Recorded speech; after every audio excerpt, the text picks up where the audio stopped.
The Adventures of Tom Sawyer by Mark Twain. To my wife, this book is affectionately dedicated. Preface. Most of the adventures recorded in this book really occurred. One or two were experiences of my own, the rest, though, are also of three boys whom I knew, and therefore belongs to the composite order of architecture.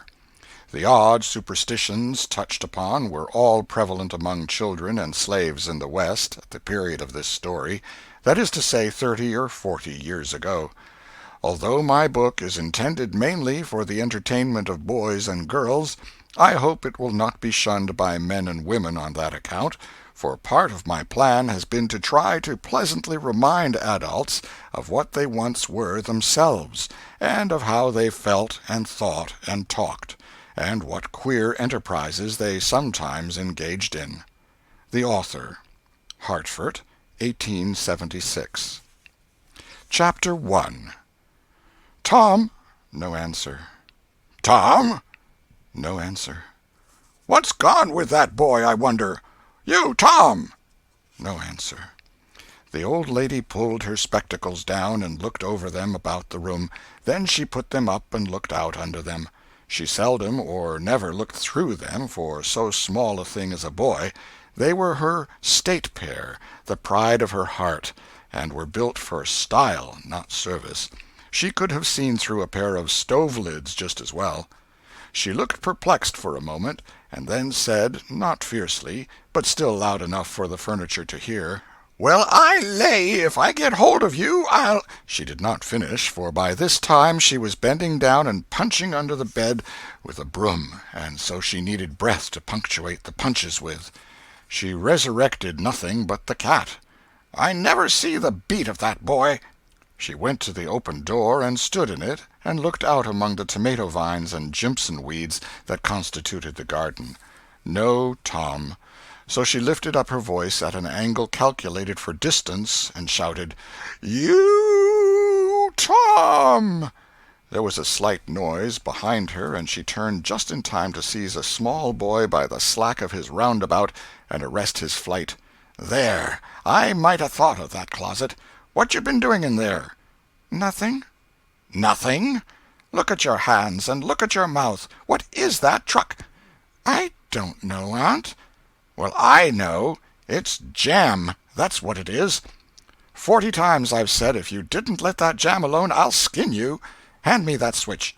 The switch hovered in the air. The peril was desperate. "My, look behind you, Aunt!" The old lady whirled round and snatched her skirts out of danger. The lad fled on the instant, scrambled up the high board fence, and disappeared over it. His Aunt Polly stood surprised a moment, and then broke into a gentle laugh. "Hang that boy! Can't I never learn anything? Ain't he played me tricks enough like that for me to be looking out for him by this time? But old fools is the biggest fools there is. Can't learn an old dog new tricks, as the saying is. But my goodness, he never plays them alike 2 days, and how is a body to know what's coming? He 'pears to know just how long he can torment me before I get my dander up, and he knows if he can make out to put me off for a minute or make me laugh, it's all down again and I can't hit him a lick. I ain't doing my duty by that boy, and that's the Lord's truth, goodness knows. Spare the rod and smile the child, as the good book says. I'm a laying up sin and suffering for us both, I know. He's full of the old scratch, but laws o' me, he's my own dead sister's boy, poor thing, and I ain't got the heart to lash him somehow. Every time I let him off my conscience does hurt me so, and every time I hit him my old heart most breaks. Well, well, a man that is born of a woman is of few days and full of trouble, as the Scripture says, and I reckon it's so. He'll play hooky this evening. That's southwestern for afternoon. And I'll just be obleeged to make him work tomorrow to punish him. It's mighty hard to make him work Saturdays when all the boys is having holiday, but he hates work more than he hates anything else, and I've got to do some of my duty by him, or I'll be the ruination of the child." Tom did play hooky, and he had a very good time. He got back home barely in season to help Jim, the small colored boy, saw next day's wood, and split the kindling before supper. At least he was there in time to tell his adventures to Jim, while Jim did 3/4 of the work. Tom's younger brother, or rather half-brother, Sid, was already through with his part of the work, picking up chips, for he was a quiet boy and had no adventurous, troublesome ways. While Tom was eating his supper and stealing sugar as opportunity offered, Aunt Polly asked him questions that were full of guile and very deep, for she wanted to trap him into damaging revealments. Like many other simple-hearted souls, it was her pet vanity to believe she was endowed with a talent for dark and mysterious diplomacy, and she loved to contemplate her most transparent devices as marvels of low cunning. Said she, "Tom, it was middling warm in school, wasn't it?" "Yes'm." "Powerful warm, wasn't it?" "Yes'm." "Didn't you want to go in a-swimming, Tom?" A bit of a scare shot through Tom, a touch of uncomfortable suspicion. He searched Aunt Polly's face, but it told him nothing. So he said, "No'm, well, not very much." The old lady reached out her hand and felt Tom's shirt, and said, "But you ain't too warm now, though." And it flattered her to reflect that she had discovered that the shirt was dry without anybody knowing that was what she had in her mind. But in spite of her, Tom knew where the wind lay now, so he forestalled what might be the next move. "Some of us pumped on our heads. Mine's damp yet, see?" Aunt Polly was vexed to think she had overlooked that bit of circumstantial evidence and missed a trick. Then she had a new inspiration. "Tom, you didn't have to undo your shirt collar where I sewed it, to pump on your head, did you? Unbutton your jacket." The trouble vanished out of Tom's face. He opened his jacket.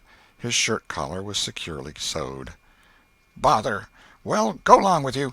I'd made sure you'd played hooky and been a-swimming, but I forgive you, Tom. I reckon you're a kind of singed cat, as the saying is, better'n you look, this time."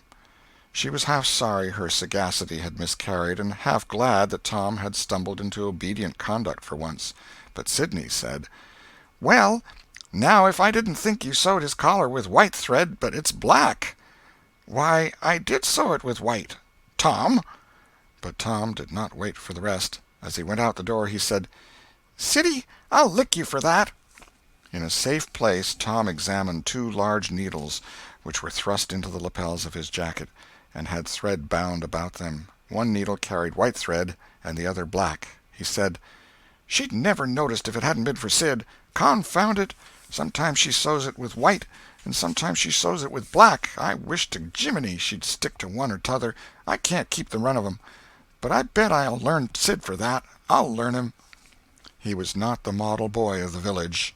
He knew the model boy very well, though, and loathed him. Within 2 minutes, or even less, he had forgotten all his troubles. Not because his troubles were one whit less heavy and bitter to him than a man's are to a man, but because a new and powerful interest bore them down and drove them out of his mind for the time, just as men's misfortunes are forgotten in the excitement of new enterprises. This new interest was a valued novelty in whistling, which he had just acquired from a negro, and he was suffering to practice it undisturbed. It consisted in a peculiar bird-like turn, a sort of liquid warble, produced by touching the tongue to the roof of the mouth at short intervals in the midst of the music. The reader probably remembers how to do it, if he has ever been a boy. Diligence and attention soon gave him the knack of it, and he strode down the street with his mouth full of harmony and his soul full of gratitude. He felt much as an astronomer feels who has discovered a new planet.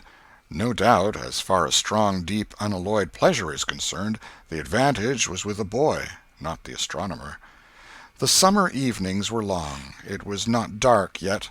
Presently Tom checked his whistle. A stranger was before him, a boy a shade larger than himself. A newcomer of any age or either sex was an impressive curiosity in the poor little shabby village of St. Petersburg. This boy was well dressed, too, well dressed on a weekday. This was simply astounding. His cap was a dainty thing, his close-buttoned blue cloth roundabout was new and natty, and so were his pantaloons. He had shoes on, and it was only Friday. He even wore a necktie, a bright bit of ribbon. He had a citified air about him that ate into Tom's vitals. The more Tom stared at the splendid marvel, the higher he turned up his nose at his finery, and the shabbier and shabbier his own outfit seemed to him to grow. Neither boy spoke. If one moved, the other moved, but only sidewise, in a circle. They kept face to face and eye to eye all the time. Finally Tom said, "I can lick you." "I'd like to see you try it." "Well, I can do it." "No, you can't either." "Yes, I can." "No, you can't." "I can." "You can't." Can't." An uncomfortable pause. Then Tom said, "What's your name?" "'Tisn't any of your business, maybe." "Well, I 'low I'll make it my business." "Well, why don't you?" "If you say much, I will." "Much, much, much. There now." "Oh, you think you're mighty smart, don't you? I could lick you with one hand tied behind me if I wanted to." "Well, why don't you do it? You say you can do it." "Well, I will, if you fool with me." "Oh, yes, I've seen whole families in the same fix." "Smarty, you think you're some, now, don't you? Oh, what a hat!" "You can lump that hat if you don't like it. I dare you to knock it off, and anybody that'll take a dare will suck eggs." "You're a liar." "You're another." "You're a fighting liar and doesn't take it up." "Ah, take a walk." "Say, if you give me much more of your sass, I'll take and bounce a rock off'n your head." "Oh, of course you will." "Well, I will." "Well, why don't you do it, then? Why do you keep saying you will, for? Why don't you do it?" "It's because you're afraid." "I ain't afraid." "You are." "I ain't." "You are." Another pause, and more eyeing and sidling around each other. Presently they were shoulder to shoulder. Tom said, "Get away from me."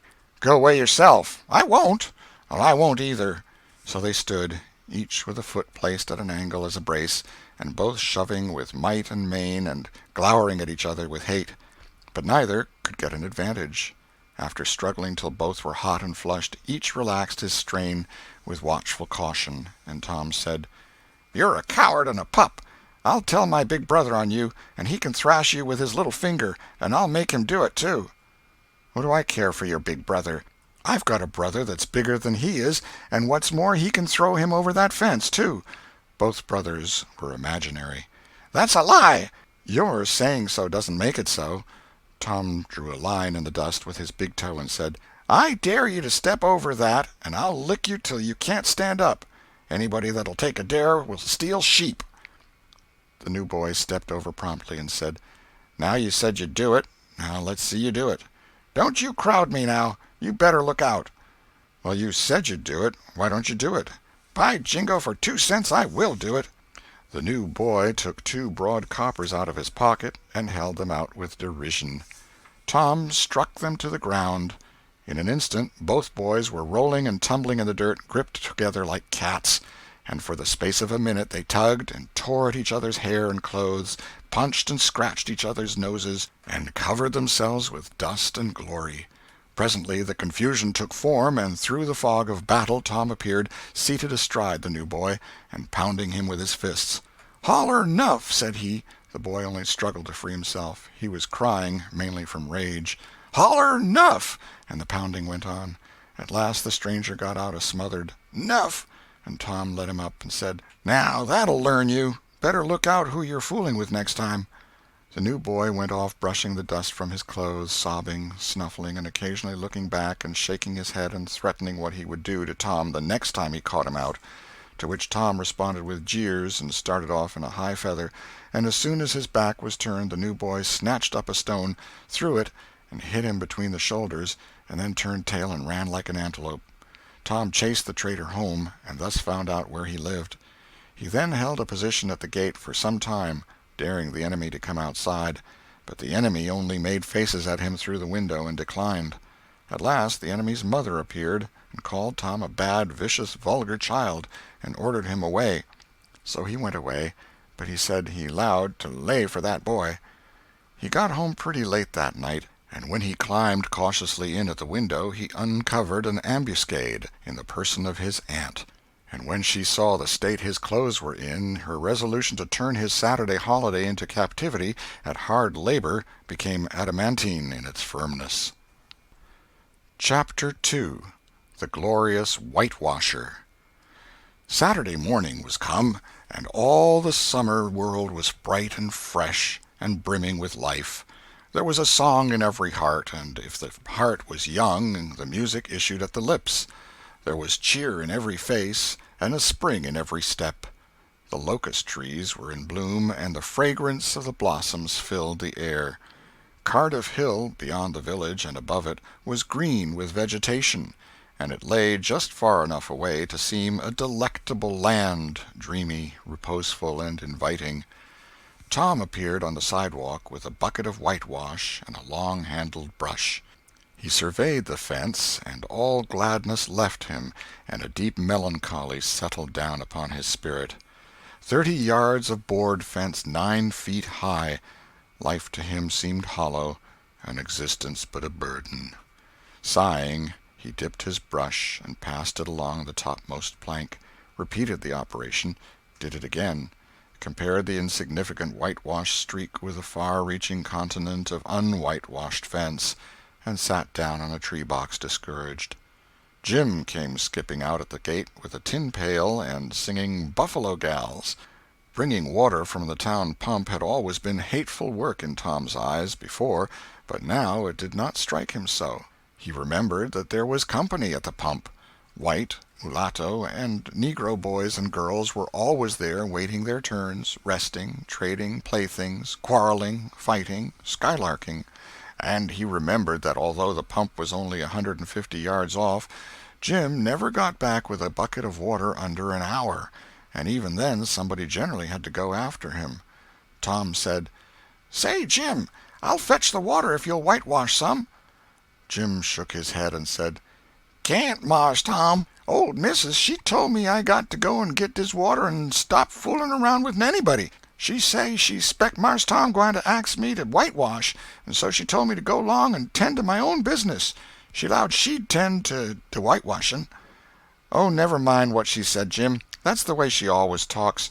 Give me the bucket. I won't be gone only a minute. She won't ever know." "Oh, I dasn't, Mars Tom. Old missus she'd take and tar de head off'n me.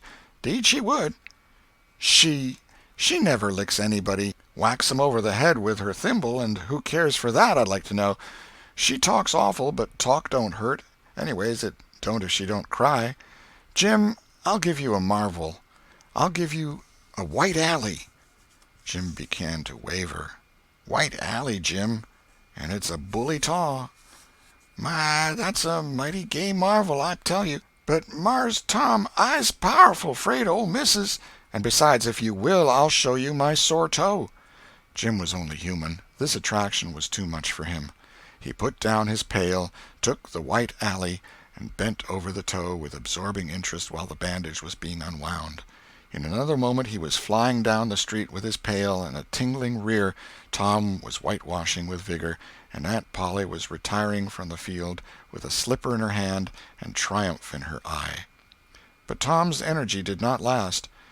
He began to think of the fun he had planned for this day, and his sorrows multiplied. Soon the free boys would come tripping along on all sorts of delicious expeditions, and they would make a world of fun of him for having to work. The very thought of it burnt him like fire.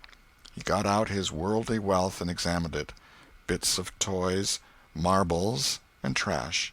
Enough to buy an exchange of work, maybe, but not half enough to buy so much as half an hour of pure freedom. So he returned his straitened means to his pocket and gave up the idea of trying to buy the boys. At this dark and hopeless moment an inspiration burst upon him, nothing less than a great, magnificent inspiration. He took up his brush and went tranquilly to work. Ben Rogers hove in sight presently, the very boy of all boys, whose ridicule he had been dreading. Ben's gait was the hop, skip, and jump, proof enough that his heart was light and his anticipations high. He was eating an apple, and giving a long, melodious whoop at intervals, followed by a deep-toned ding-dong-dong, ding-dong-dong, for he was personating a steamboat. As he drew near, he slackened speed, took the middle of the road, leaned far over to starboard, and rounded to, ponderously and with laborious pomp and circumstance, for he was personating the big Missouri, and considered himself to be drawing 9 feet of water. He was boat and captain and engine bells combined, so he had to imagine himself standing on his own hurricane deck giving the orders and executing them. "Stop her, sir! Ting-a-ling-ling!" The headway ran almost out, and he drew up slowly towards the sidewalk. "Ship up to back! Ting-a-ling-ling!" His arms straightened and stiffened down his sides. "Set her back on the starboard. Ting-a-ling-a-ling. Chow! Chow! Chow! Chow!" His right hand, meantime, described stately circles, for it was representing a 40-foot wheel. "Let her go back on the larboard. Ting-a-ling-a-ling. Chow! Chow! Chow!" The left hand began to describe circles. "Stop the starboard. Ting-a-ling-ling. Stop the larboard. Come ahead on the starboard. Stop her. Let her outside. Turn her over slow. Ting-a-ling. Chow! Chow! Chow! Get out that headline. Lively now. Come out of there with your spring line. What are you about there? Take up a turn in that stump with the bright of it. Stand by that stage. Now let her go. Done with the engine, sir. Ting-a-ling-ling. Sht! Sht! Sht!" Trying the gauge-cocks, Tom went on whitewashing, paid no attention to the steamboat. Ben stared a moment and then said, "Hi-yi! You're up a stump, ain't you?" No answer. Tom surveyed his last touch with the eye of an artist. Then he gave his brush another gentle sweep and surveyed the result as before. Ben ranged up alongside of him. Tom's mouth watered for the apple, but he stuck to his work. Ben said, "Hello, old chap. You got to work, hey?" Tom wheeled suddenly and said, "Why, it's you, Ben. I weren't noticing. Say, I'm going in a-swimming, I am. Don't you wish you could? But of course you'd rather work, wouldn't you? Course you would." Tom contemplated the boy a bit and said, "What do you call work?" "Why, ain't that work?" Tom resumed his whitewashing and answered carelessly, "Well, maybe it is and maybe it ain't. All I know is it suits Tom Sawyer." "Oh, come now, you don't mean to let on that like you like that?" The brush continued to move. "Like it? Well, I don't see why I oughtn't to like it. Does a boy get a chance to whitewash a fence every day?" That put the thing in a new light. Ben stopped nibbling his apple. Tom swept his brush daintily back and forth, stepped back to note the effect, added a touch here and there, criticized the effect again. Ben, watching every move and getting more and more interested, more and more absorbed. Presently he said, "Say, Tom, let me whitewash a little." Tom considered, was about to consent, but he altered his mind. No, I reckon it wouldn't hardly do, Ben. You see, Aunt Polly's awful particular about this fence, right here on the street, you know. But if it was the back fence, I wouldn't mind, and she wouldn't. Yes, she's awful particular about this fence. It's got to be done very careful. I reckon there ain't one boy in 1,000, maybe 2,000, that can do it the way it's got to be done." "No, is that so? Oh, come now, let me just try. Only just a little. I'd let you if you was me, Tom." "Ben, I'd like to, honest Injun, but Aunt Polly, well, Jim wanted to do it, but she wouldn't let him. Sid wanted to do it, and she wouldn't let Sid. Now, don't you see how I'm fixed? If you was to tackle this fence and anything was to happen to it—" "Oh, shucks, I'll be just as careful. Now let me try. Say, I'll give you the core of my apple." "Well, here. No, Ben, no, now don't. I'm afeard. I'll give you all of it." Tom gave up the brush with reluctance in his face, but alacrity in his heart. And while the late steamer Big Missouri worked and sweated in the sun, the retired artist sat on a barrel in the shade close by, dangled his legs, munched his apple, and planned the slaughter of more innocents. There was no lack of material. Boys happened along every little while. They came to jeer, but remained to whitewash. By the time Ben was fagged out, Tom had traded the next chance to Billy Fisher for a kite in good repair, and when he played out, Johnny Miller bought in for a dead rat and a string to swing it with, and so on, hour after hour. And when the middle of the afternoon came, from being a poor poverty-stricken boy in the morning, Tom was literally rolling in wealth. He had, beside the things before mentioned, 12 marbles, part of a jew's harp, a piece of blue bottle-glass to look through, a spool cannon, a key that wouldn't unlock anything, a fragment of chalk, a glass stopper of a decanter, a tin soldier, a couple of tadpoles, 6 firecrackers, a kitten with only one eye, a brass doorknob, a dog collar but no dog, the handle of a knife, 4 pieces of orange peel, and a dilapidated old window sash. He had had a nice, good, idle time all the while, plenty of company, and the fence had had 3 coats of whitewash on it. If he hadn't run out of whitewash, he would have bankrupted every boy in the village. Tom said to himself that it was not such a hollow world after all. He had discovered a great law of human action without knowing it, namely, that in order to make a man or boy covet a thing, it is only necessary to make the thing difficult to attain. If he had been a great and wise philosopher, like the writer of this book, he would now have comprehended that work consists of whatever a body is obliged to do, and that play consists of whatever a body is not obliged to do. And this would help him to understand why constructing artificial flowers or performing on a treadmill is work, while rolling 10-pins or climbing Mont Blanc is only amusement. There are wealthy gentlemen in England who drive 4-horse passenger coaches 20 or 30 miles on a daily line in the summer because the privilege costs them considerable money. But if they were offered wages for the service, that would turn it into work, and then they would resign. The boy mused a while over the substantial change which had taken place in his worldly circumstances, and then wended toward headquarters to report. The end of Chapter 2. Chapter 3. Busy at War and Love. Tom presented himself before Aunt Polly, who was sitting by an open window in a pleasant rearward apartment which was bedroom, breakfast-room, dining-room, and library combined. The balmy summer air, the restful quiet, the odor of the flowers, and the drowsing murmur of the bees had had their effect, and she was nodding over her knitting, for she had no company but the cat, and it was asleep in her lap. Her spectacles were propped up on her gray head for safety. She had thought that of course Tom had deserted long ago, and she wondered at seeing him place himself in her power again in this intrepid way. He said, "Mayn't I go and play now, Aunt?" "What, a-ready? How much have you done?" "It's all done, Aunt." "Tom, don't lie to me. I can't bear it." "I ain't, Aunt. It is all done." Aunt Polly placed small trust in such evidence. She went out to see for herself, and she would have been content to find 20% of Tom's statement true. When she found the entire fence whitewashed, and not only whitewashed but elaborately coated and recoated, and even a streak added to the ground, her astonishment was almost unspeakable. She said, "Well, I never! There's no getting round it. You can work when you're a mind to, Tom." And then she diluted the compliment by adding, "But it's powerful seldom you're a mind to, I'm bound to say. Well, go along and play, but mind you get back some time in the week, or I'll tan you."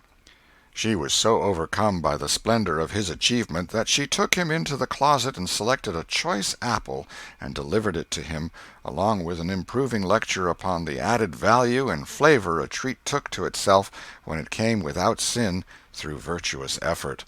And while she closed with a happy scriptural flourish, he hooked a doughnut. Then he skipped out and saw Sid just starting up the outside stairway that led to the back rooms on the second floor. Clods were handy, and the air was full of them in a twinkling.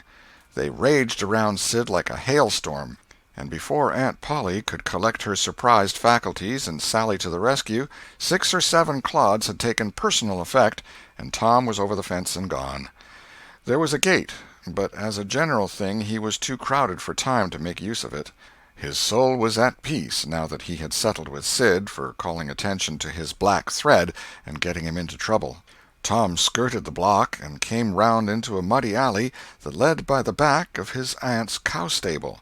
He presently got safely beyond the reach of capture and punishment and hastened towards the public square of the village, where 2 military companies of boys had met for conflict, according to previous appointment.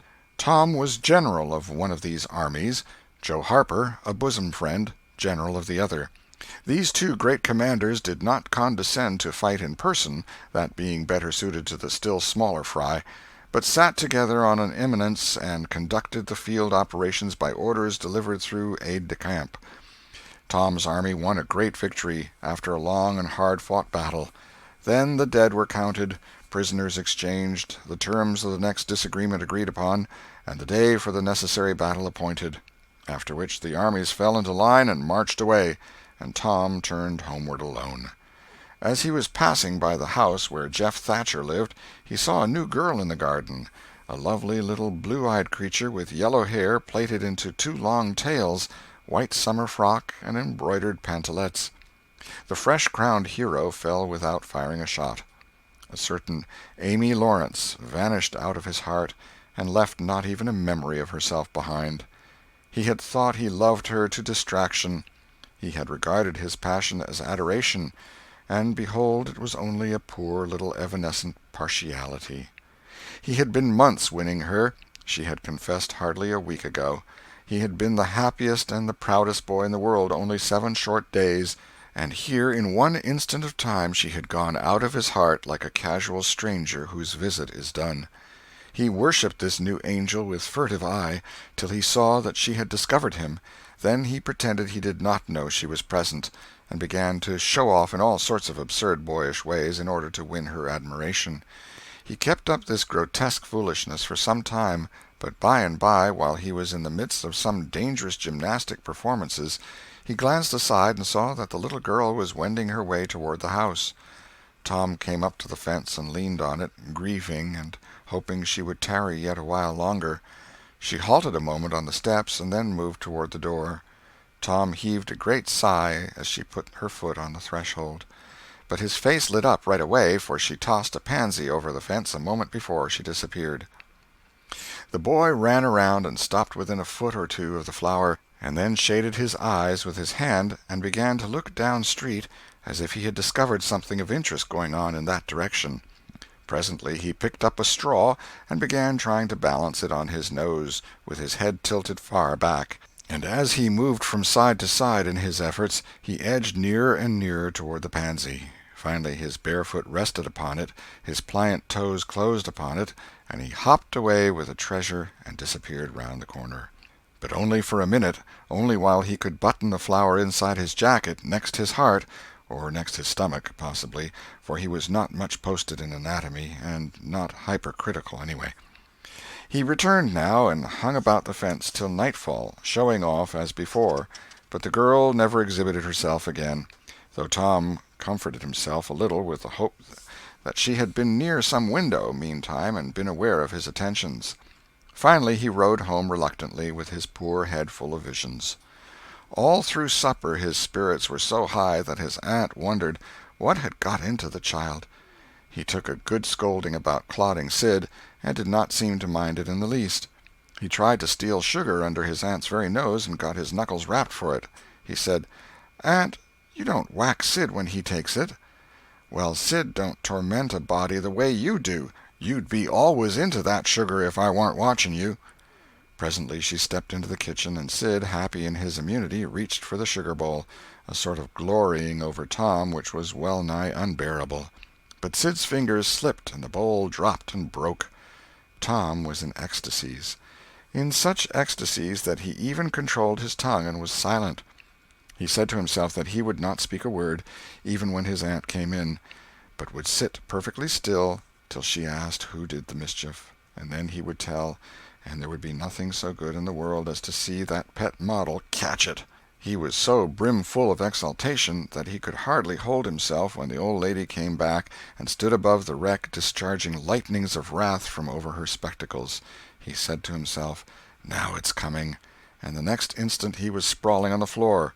The potent palm was uplifted to strike again when Tom cried out, "Hold on, now, what are you belting me for? Sid broke it."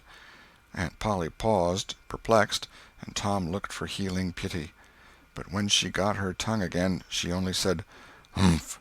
Well, you didn't get a lick amiss, I reckon. You been into some other audacious mischief when I wasn't around, like enough." Then her conscience reproached her, and she yearned to say something kind and loving, but she judged that this would be construed into a confession that she had been in the wrong, and discipline forbade that. So she kept silence, and went about her affairs with a troubled heart. Tom sulked in a corner and exulted his woes. He knew that in her heart his aunt was on her knees to him, and he was morosely gratified by the consciousness of it.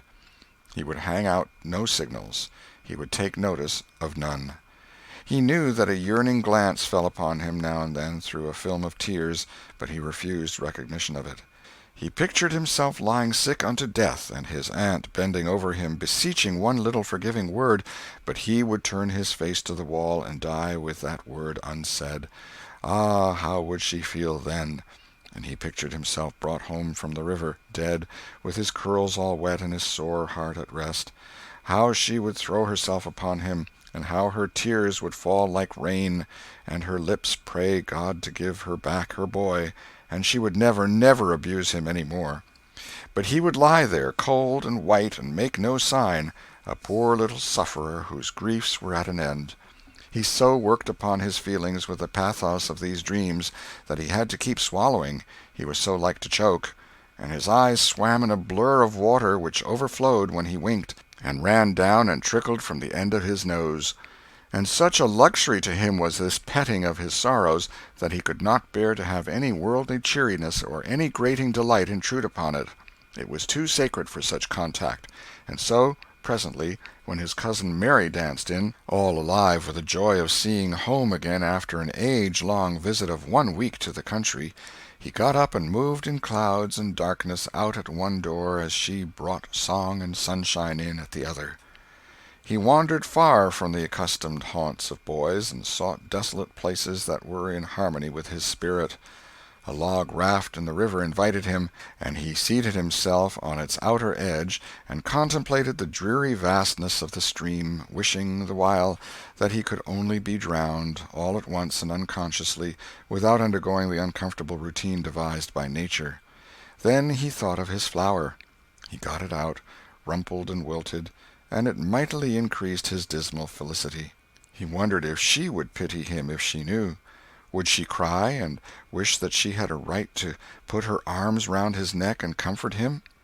Or would she turn coldly away like all the hollow world? This picture brought such an agony of pleasurable suffering that he worked it over and over again in his mind, and set it up in new and varied lights till he wore it threadbare. At last he rose up sighing, and departed in the darkness. About 9:30 or 10 o'clock he came along the deserted street to where the adored unknown lived. He paused a moment.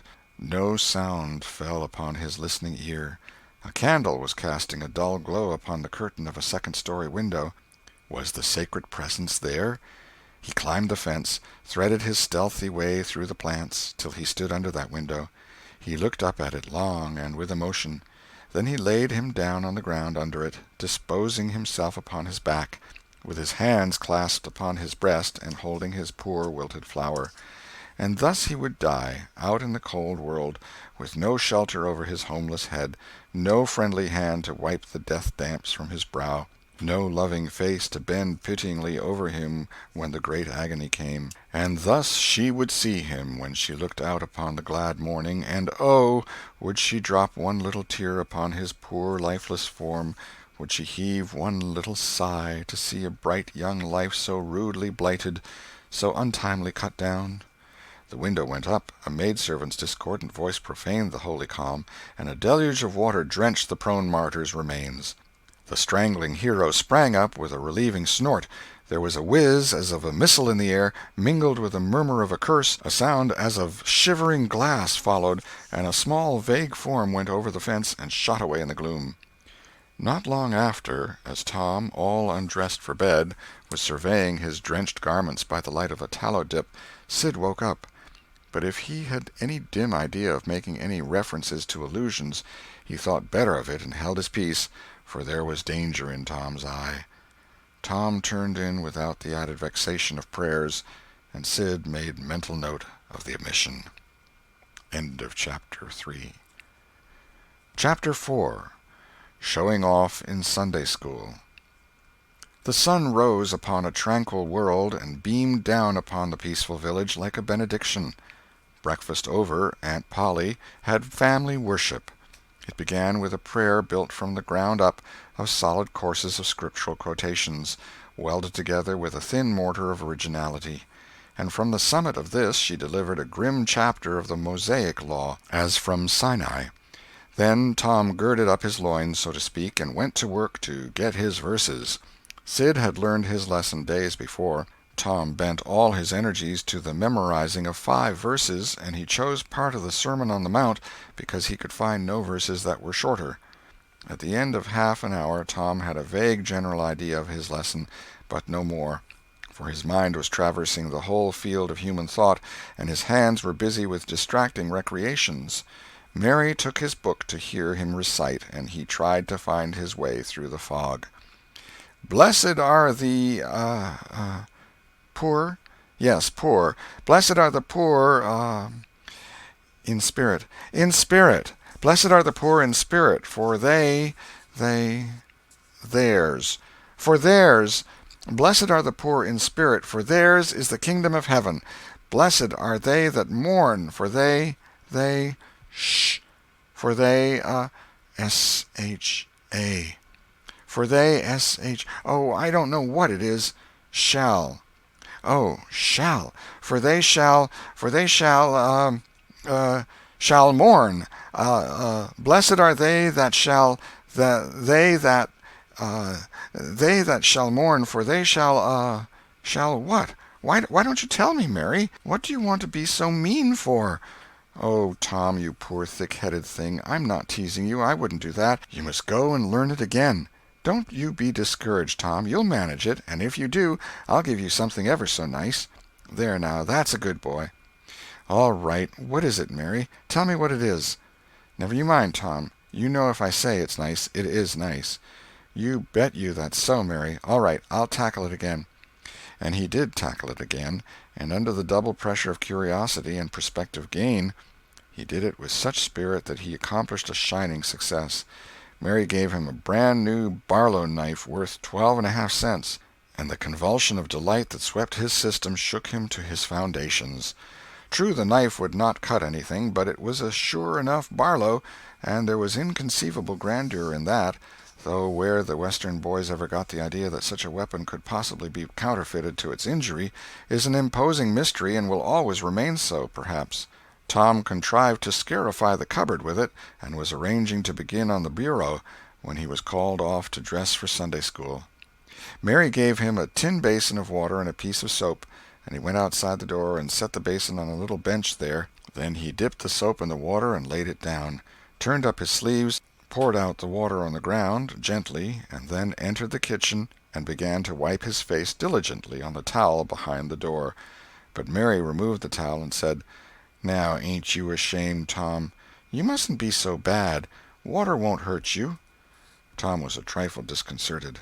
The basin was refilled, and this time he stood over it a little while, gathering resolution, took in a big breath, and began.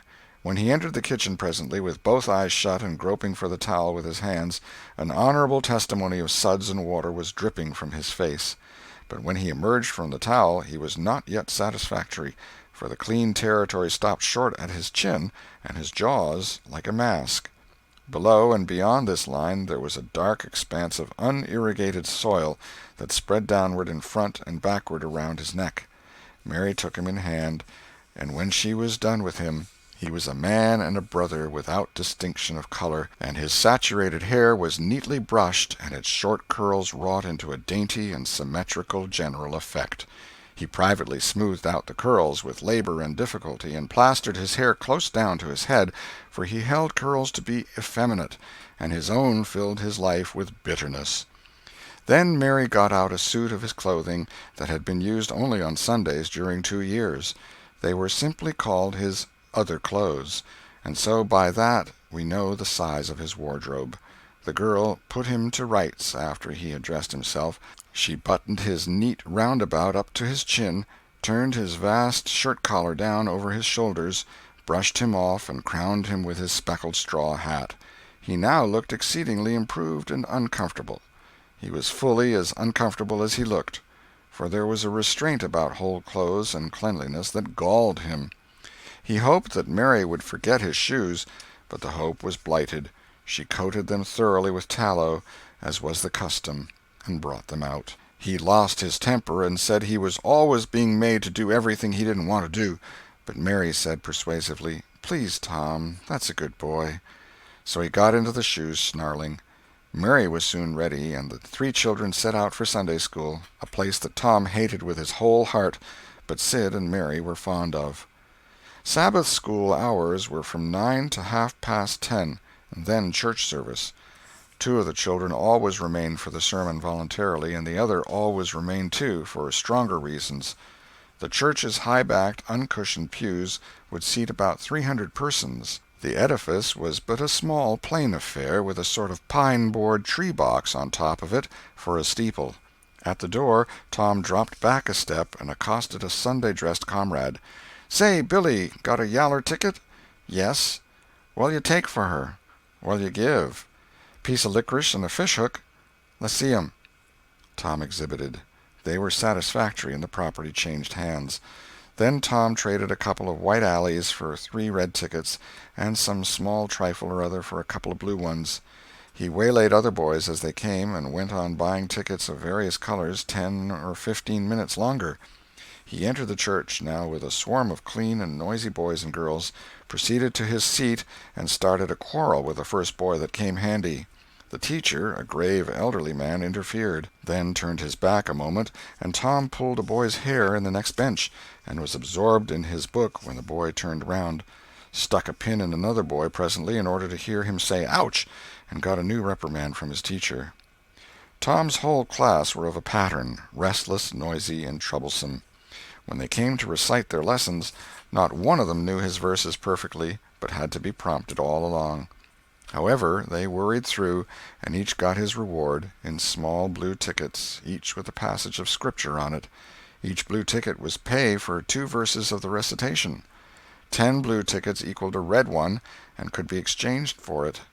10 red tickets equaled a yellow one. For 10 yellow tickets the superintendent gave a very plainly bound Bible, worth 40 cents in those easy days, to the pupil. How many of my readers would have the industry and application to memorize 2,000 verses even for a Doré Bible? And yet Mary had acquired 2 Bibles in this way. It was the patient work of 2 years.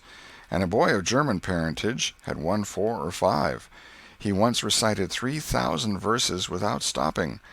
But the strain upon his mental faculties was too great, and he was little better than an idiot from that day forth. A grievous misfortune for the school, for on great occasions before company the superintendent, as Tom expressed it, had always made this boy come out and spread himself. Only the older pupils managed to keep their tickets and stick to their tedious work long enough to get a Bible, and so the delivery of one of these prizes was a rare and noteworthy circumstance. The successful pupil was so great and conspicuous for that day that on the spot every scholar's heart was fired with a fresh ambition that often lasted a couple of weeks. It is possible that Tom's mental stomach had never really hungered for one of those prizes, but unquestionably his entire being had for many a day longed for the glory and the éclat that came with it. In due course the superintendent stood up in front of the pulpit with a closed hymn-book in his hand and his forefinger inserted between its leaves, and commanded attention. When a Sunday school superintendent makes his customary little speech, a hymn-book in the hand is as necessary as is the inevitable sheet of music in the hand of a singer who stands forward on the platform and sings a solo at a concert. Though why is a mystery, for neither the hymn-book nor the sheet of music is ever referred to by the sufferer.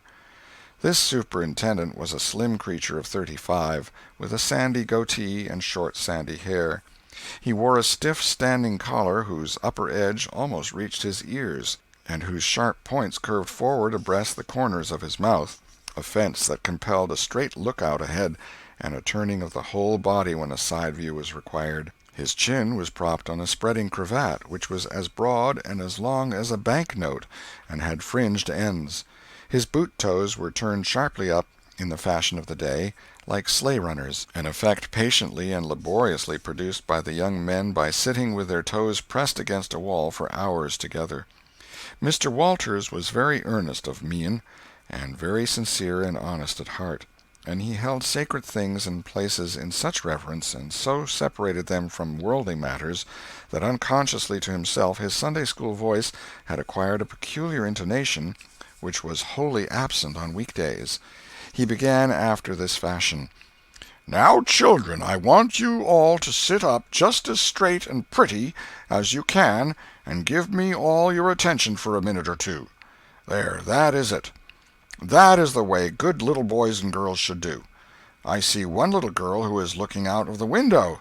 I am afraid she thinks I am out there somewhere, perhaps up in one of the trees making a speech to the little birds. Applausive titter. I want to tell you how good it makes me feel to see so many bright, clean little faces assembled in a place like this, learning to do right and be good, and so forth and so on. It is not necessary to set down the rest of the oration. It was of a pattern which does not vary, and so it is familiar to us all. The latter third of the speech was marred by the resumption of fights and other recreations among certain of the bad boys, and by fidgetings and whisperings that extended far and wide, washing even to the bases of isolated and incorruptible rocks like Sid and Mary. But now every sound ceased suddenly, with the subsidence of Mr. Walters's voice, and the conclusion of the speech was received with a burst of silent gratitude. A good part of the whispering had been occasioned by an event which was more or less rare, the entrance of visitors. Lawyer Thatcher, accompanied by a very feeble and aged man, a fine, portly, middle-aged gentleman with iron-gray hair, and a dignified lady who was doubtless the latter's wife. The lady was leading a child. Tom had been restless and full of chafings and repinings, conscience-smitten, too. He could not meet Amy Lawrence's eye. He could not brook her loving gaze. But when he saw this small newcomer, his soul was all ablaze with bliss in a moment. The next moment he was showing off with all his might, cuffing boys, pulling hair, making faces, in a word, using every art that seemed likely to fascinate a girl and win her applause. His exaltations had but one alloy, the memory of his humiliation in this angel's garden, and that record in sand was fast washing out under the waves of happiness that were sweeping over it now. The visitors were given the highest seat of honor, and as soon as Mr. Walters's speech was finished he introduced them to the school. The middle-aged man turned out to be a prodigious personage, no less a one than the county judge, altogether the most august creation these children had ever looked upon, and they wondered what kind of material he was made of, and they half wanted to hear him roar, and were half afraid he might, too. He was from Constantinople, 12 miles away, so he had traveled, and seen the world. These very eyes had looked upon the county courthouse, which was said to have a tin roof. The awe which these reflections inspired was attested by the impressive silences and the ranks of staring eyes. This was the great Judge Thatcher, brother of their own lawyer. Jeff Thatcher immediately went forward to be familiar with the great man and be envied by the school. It would have been music to his soul to hear the whisperings, "Look at him, Jim, he's a-going up there. Say, look, he's a-going to shake hands with him. He is shaking hands with him. By jings, don't you wish you was Jeff?" Mr. Walters fell to showing off, with all sorts of official bustlings and activities, giving orders and delivering judgments, discharging directions here, there, everywhere that he could find a target. The librarian showed off, running hither and thither with his arms full of books, and making a deal of the splutter and fuss that insect authority delights in. The young lady teachers showed off, bending sweetly over pupils that were lately being boxed, lifting pretty warning fingers at bad little boys, and patting good ones lovingly. The young gentlemen teachers showed off with small scoldings and other little displays of authority and fine attention to discipline, and most of the teachers of both sexes found business up at the library by the pulpit. And it was business that frequently had to be done over again 2 or 3 times, with much seeming vexation. The little girls showed off in various ways, and the little boys showed off with such diligence that the air was thick with paper wads and the murmur of scuffling. And above it all, the great man sat and beamed a majestic judicial smile upon all the house, and warmed himself in the sun of his own grandeur, for he was showing off, too. There was only one thing wanting to make Mr. Walters's ecstasy complete, and that was a chance to deliver a Bible prize and exhibit a prodigy. Several pupils had a few yellow tickets, but none had enough, and he had been around among the star pupils inquiring. He would have given worlds now to have that German lad back again with a sound mind. And now at this moment, when hope was dead, Tom Sawyer came forward with 9 yellow tickets, 9 red tickets, and 10 blue ones, and demanded a Bible. This was a thunderbolt out of a clear sky. Walters was not expecting an application from this source for the next 10 years. But there was no getting around it. Here were the certified checks, and they were good for their face. Tom was therefore elevated to a place with the judge and the other elect, and the great news was announced from headquarters. It was the most stunning surprise of the decade, and so profound was the sensation that it lifted the new hero up to the judicial one's altitude, and the school had two marvels to gaze upon in place of one. The boys were all eaten up with envy, and those that suffered the bitterest pangs were those who perceived too late that they themselves had contributed to this hated splendor by trading tickets to Tom for the wealth he had amassed in selling whitewashing privileges. These despised themselves as being the dupes of a wily fraud, a guileful snake in the grass. The prize was delivered to Tom with as much effusion as the superintendent could pump up under the circumstances, but it lacked somewhat of the true gush, for the poor fellow's instinct taught him that there was a mystery here that could not well bear the light, perhaps. It was simply preposterous that this boy had warehoused 2,000 sheaves of scriptural wisdom on his premises. A dozen would strain his capacity, without a doubt. Amy Lawrence was proud and glad, and she tried to make Tom see it in her face, but he wouldn't look. She wondered. Then she was just a grain troubled. Next, a dim suspicion came and went, came again. She watched. A furtive glance told her worlds, and then her heart broke, and she was jealous and angry, and the tears came, and she hated everybody. Tom most of all, she thought. Tom was introduced to the judge, but his tongue was tied, his breath would hardly come, his heart quaked, partly because of the awful greatness of the man, but mainly because he was her parent. He would have liked to fall down and worship him if it were in the dark. The judge put his hand on Tom's head and called him a fine little man, and asked him what his name was. The boy stammered, gasped, and got it out. "Tom." "Oh, no, not Tom. It is Thomas." "Ah, that's it. I thought there was more to it, maybe. That's very well. But you've another one, I dare say, and you'll tell it to me, won't you?" "Tell the gentleman your other name, Thomas," said Walters, "and say 'sir.'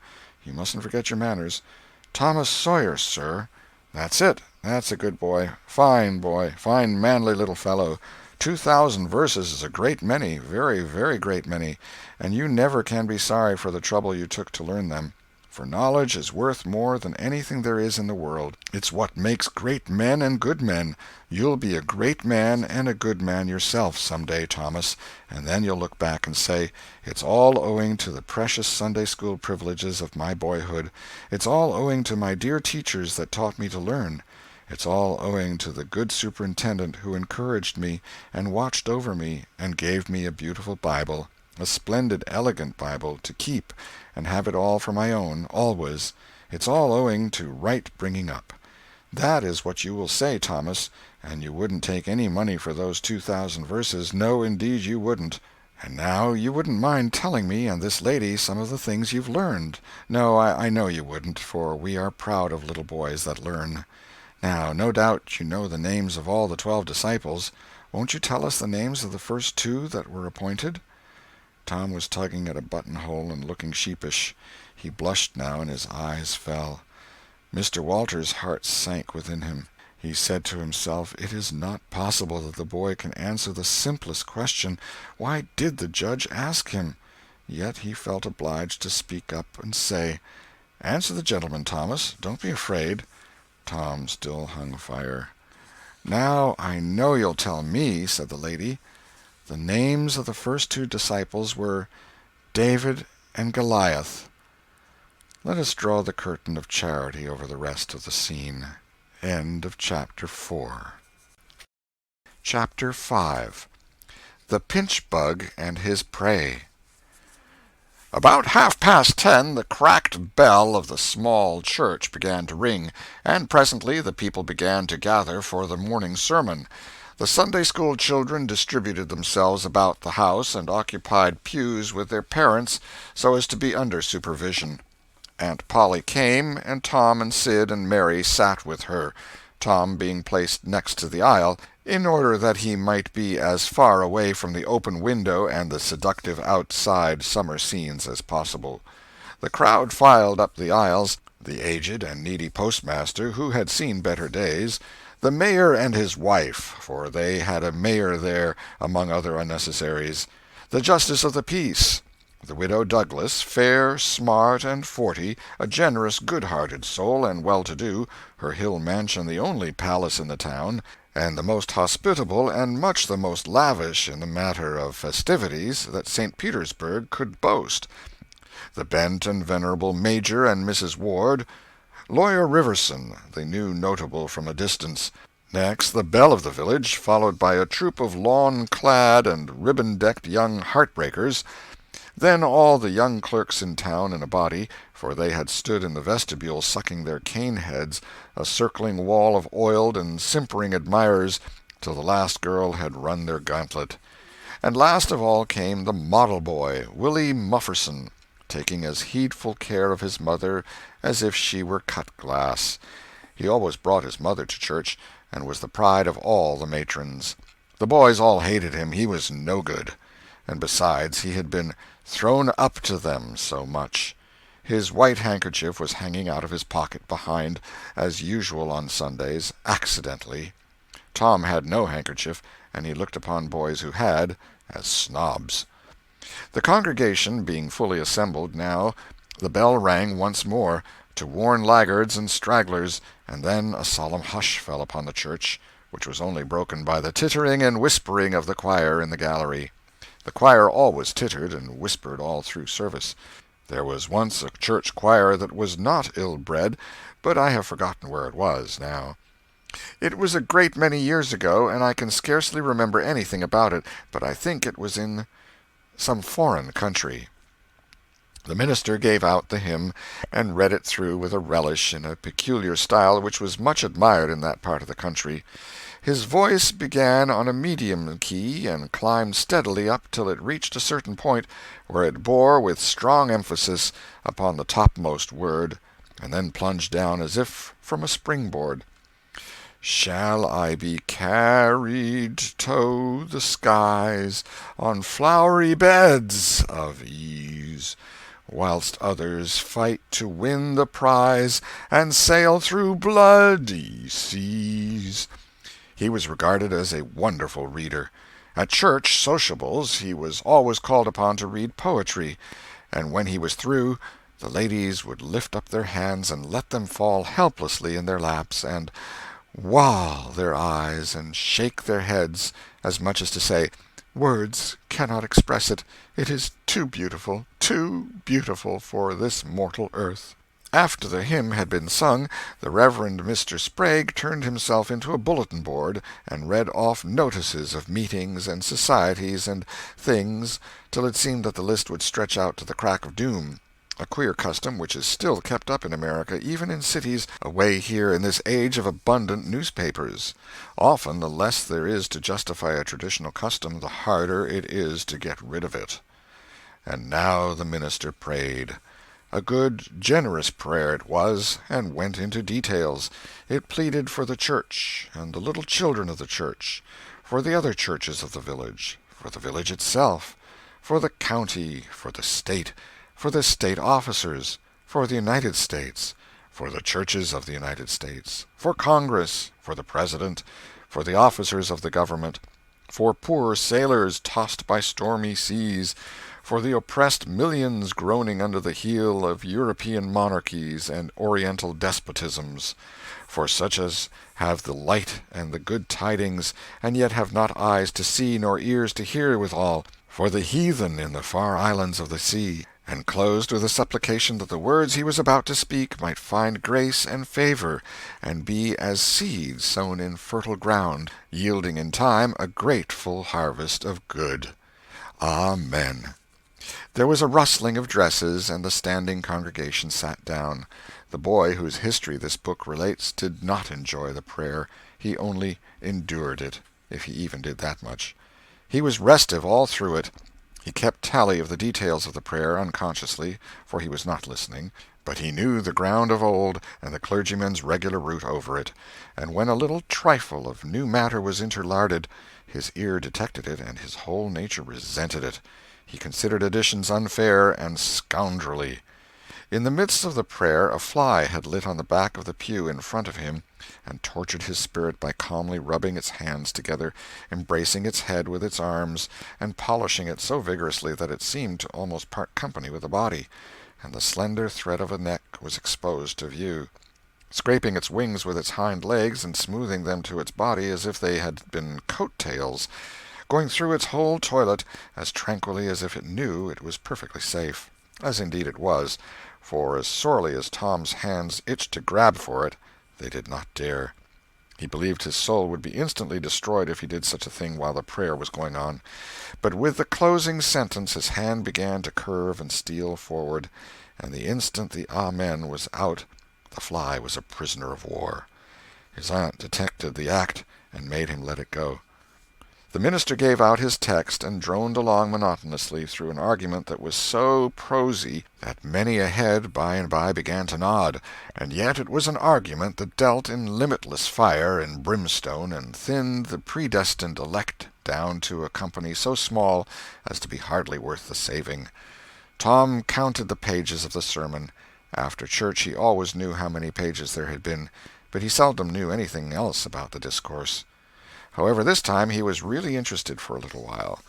The minister made a grand and moving picture of the assembling together of the world's hosts at the millennium, when the lion and the lamb should lie down together and a little child should lead them.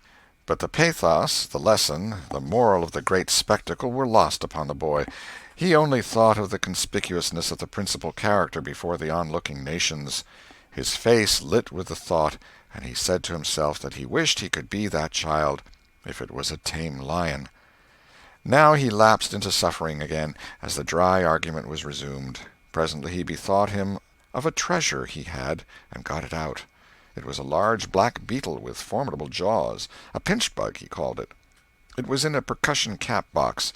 The first thing the beetle did was to take him by the finger. A natural fillip followed. The beetle went floundering into the aisle, and lit on its back, and the hurt finger went into the boy's mouth. The beetle lay there working its helpless legs, unable to turn over. Tom eyed it, and longed for it, but it was safe out of his reach. Other people uninterested in the sermon found relief in the beetle, and they eyed it too. Presently a vagrant poodle dog came idling along, sad at heart, lazy with the summer softness and the quiet, weary of captivity, sighing for change. He spied the beetle. The drooping tail lifted and wagged. He surveyed the prize, walked around it, smelt at it from a safe distance, walked around it again, grew bolder, and took a closer smell, then lifted his lip and made a gingerly snatch at it, just missing it, made another and another, began to enjoy the diversion, subsided to his stomach with the beetle between his paws, and continued his experiments. Grew weary at last, and then indifferent and absent-minded. His head nodded, and little by little his chin descended and touched the enemy, who seized it. There was a sharp yelp, a flirt of the poodle's head, and the beetle fell a couple of yards away and lit on its back once more. The neighboring spectators shook with a gentle inward joy. Several faces went behind fans and handkerchiefs, and Tom was entirely happy. The dog looked foolish, and probably felt so, but there was resentment in his heart, too, and a craving for revenge. So he went to the beetle and began a wary attack on it again, jumping at it from every point of a circle, lighting with his forepaws within an inch of the creature, making even closer snatches at it with his teeth, and jerking his head till his ears flapped again.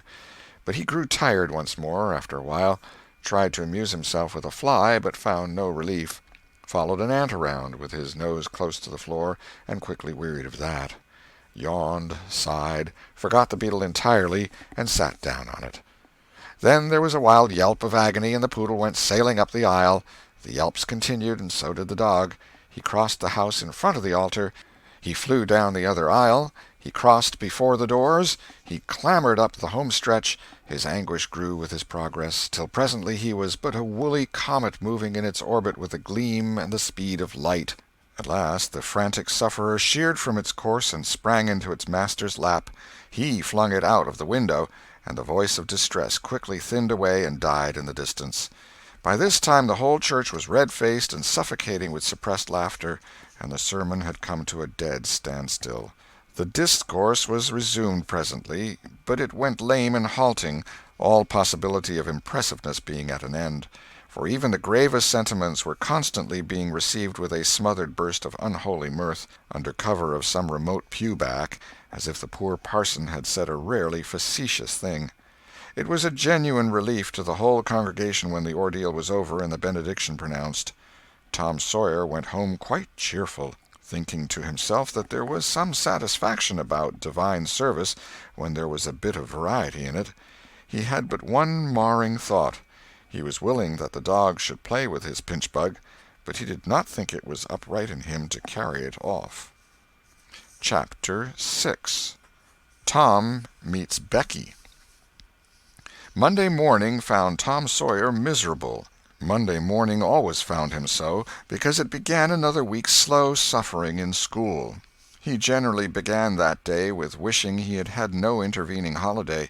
It made the going into captivity in fetters again so much more odious. Tom lay thinking. Presently it occurred to him that he wished he was sick. Then he could stay home from school. Here was a vague possibility. He canvassed his system. No ailment was found, and he investigated again. This time he thought he could detect colicky symptoms, and he began to encourage them with considerable hope. But they soon grew feeble and presently died wholly away. He reflected further. Suddenly he discovered something. One of his upper front teeth was loose. This was lucky.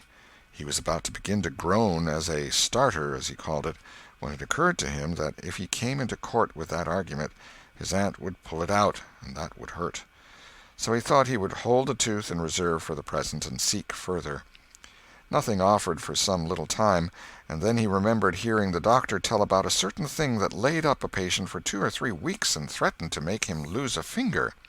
So the boy eagerly drew his sore toe from under the sheet and held it up for inspection. But now he did not know the necessary symptoms. However, it seemed well worth while to chance it, so he fell to groaning with considerable spirit. But Sid slept on unconscious. Tom groaned louder, and fancied that he began to feel pain in the toe. No result from Sid. Tom was panting with his exertions by this time. He took a rest, and then swelled himself up and fetched a succession of admirable groans. Sid snored on. Tom was aggravated. He said, "Sid! Sid!" and shook him. This course worked well, and Tom began to groan again. Sid yawned, stretched, then brought himself up on his elbow with a snort, and began to stare at Tom. Tom went on groaning, and Sid said, "Tom! Say, Tom!" No response. "Here, Tom! Tom! What is the matter, Tom?" And he shook him and looked in his face anxiously. Tom moaned out, "Oh, don't, Sid! Don't joggle me!" "Why, what's the matter, Tom? I must call Auntie." "No, never mind. It'll be over by and by, maybe. Don't call anybody."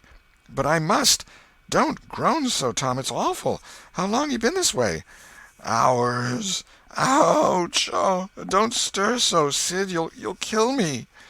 "Tom, why didn't you wake me sooner? Oh, Tom, don't! It makes my flesh crawl to hear you. Tom, what is the matter?" "I forgive you everything, Sid. Oh, everything you've ever done to me. When I'm gone—" "Tom, don't you ain't dying, are you? Don't, Tom. Oh, don't. Maybe—" "Oh, I forgive everything, Sid. Oh, tell 'em so, Sid. And, Sid, you give my window sash and my cat with one eye to that new girl that's come to town, and tell her—" But Sid had snatched his clothes and gone. Tom was suffering in reality now, so handsomely was his imagination working, and so his groans had gathered quite a genuine tone. Sid flew downstairs and said, "Oh, Aunt Polly, come! Tom's dying." "Dying?" "Yes'm, don't wait. Come quick." "Rubbish! I don't believe it." But she fled upstairs nevertheless, with Sid and Mary at her heels, and her face grew white, too, and her lip trembled. When she reached the bedside, she gasped out, "You, Tom! Tom, what's the matter with you?" "Oh, Auntie, What's the matter with you? What is the matter with you, child?" "Oh, Auntie, my sore toes mortified." The old lady sank down into a chair and laughed a little, then cried a little, then did both together. This restored her, and she said, Tom, what a turn you did give me! Now you shut up that nonsense and climb out of this." The groans ceased and the pain vanished from the toe. The boy felt a little foolish, and he said, "Aunt Polly, it seemed mortified, and it hurt so I never minded my tooth at all." "Your tooth, indeed! What's the matter with your tooth?" "One of them's loose, and it aches perfectly awful." "There, there, now, don't begin that groaning again. Open your mouth. Well, your tooth is loose, but you're not going to die about that. Mary, get me a silk thread and a chunk of fire out of the kitchen." Tom said, "Oh, please, Auntie, don't pull it out. It don't hurt any more. I wish I may never stir if it does. Please don't, Auntie. I don't want to stay home from school." "Oh, you don't you? So all this row was because you thought you'd get to stay home from school and go a-fishing. Tom, Tom, I love you so, and you seem to try every way you can to break my old heart with your outrageousness." By this time the dental instruments were ready. The old lady made one end of the silk thread fast to Tom's tooth with a loop and tied the other to the bedpost. Then she seized the chunk of fire and suddenly thrust it almost into the boy's face. The tooth hung dangling by the bedpost now. But all trials bring their compensations. As Tom wended to school after breakfast, he was the envy of every boy he met because the gap in his upper row of teeth enabled him to expectorate in a new and admirable way. He gathered quite a following of lads interested in the exhibition, and one that had cut his finger and had been a center of fascination and homage up to this time, now found himself suddenly without an adherent, and shorn of his glory. His heart was heavy, and he said with a disdain which he did not feel that it wasn't anything to spit like Tom Sawyer, but another boy said, "Sour grapes," and he wandered away a dismantled hero. Shortly Tom came upon the juvenile pariah of the village, Huckleberry Finn, son of the town drunkard. Huckleberry was cordially hated and dreaded by all the mothers of the town, because he was idle and lawless and vulgar and bad, and because all their children admired him so, and delighted in his forbidden society, and wished they dared to be like him. Tom was like the rest of the respectable boys in that he envied Huckleberry his gaudy, outcast condition, and was under strict orders not to play with him. So he played with him every time he got a chance. Huckleberry was always dressed in the cast-off clothes of full-grown men, and they were in perennial bloom and fluttering with rags. His hat was a vast ruin with a wide crescent lopped out of its brim. His coat, when he wore one, hung nearly to his heels, and had the rearward buttons far down the back, but one suspender supported his trousers. The seat of the trousers bagged low and contained nothing. The fringed legs dragged in the dirt when not rolled up. Huckleberry came and went at his own free will. He slept on doorsteps in fine weather and in empty hogsheads in wet. He did not have to go to school or to church, or call any being master, or obey anybody. He could go fishing or swimming when and where he chose, and stay as long as it suited him. Nobody forbade him to fight. He could sit up as late as he pleased.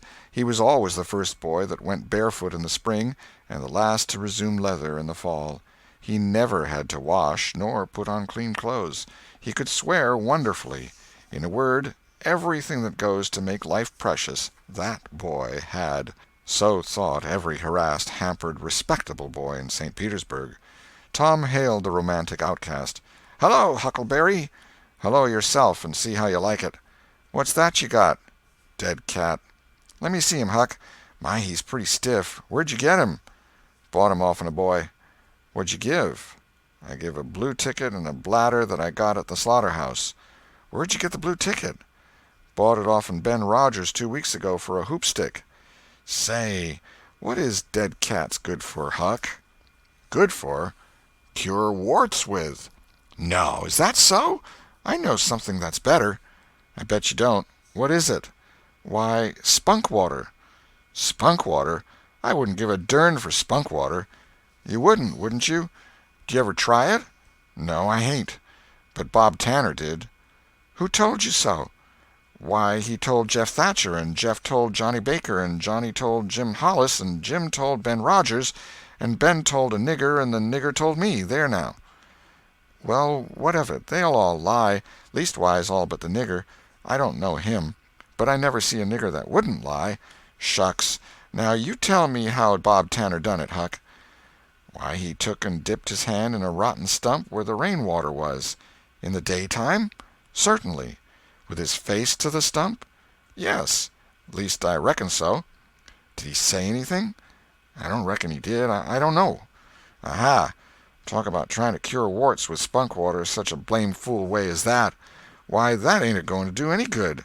You got to go all by yourself to the middle of the woods where you know there's a spunk water stump, and just as it's midnight you back up against the stump and jam your hand in and say, barleycorn, Injun meal shorts, spunk water, swaller these warts, and then walk away quick 11 steps with your eyes shut, and then turn around 3 times and walk home without speaking to anybody, because if you speak the charm's busted. Well, that sounds like a good way, but that ain't the way Bob Tanner done.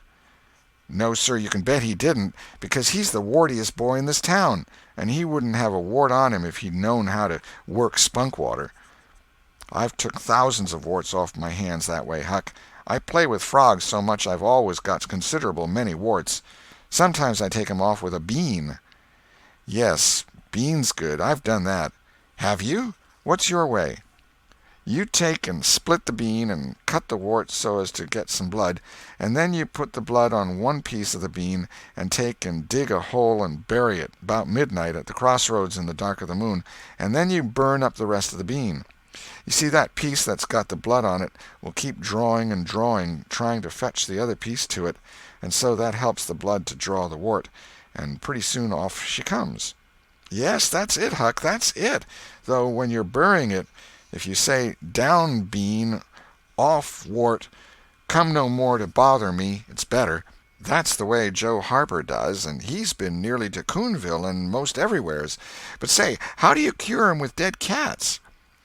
Why, you take your cat and go and get in the graveyard long about midnight when somebody that was wicked has been buried, and when it's midnight a devil will come, or maybe 2 or 3, but you can't see 'em. You can only hear something like the wind, or maybe hear 'em talk.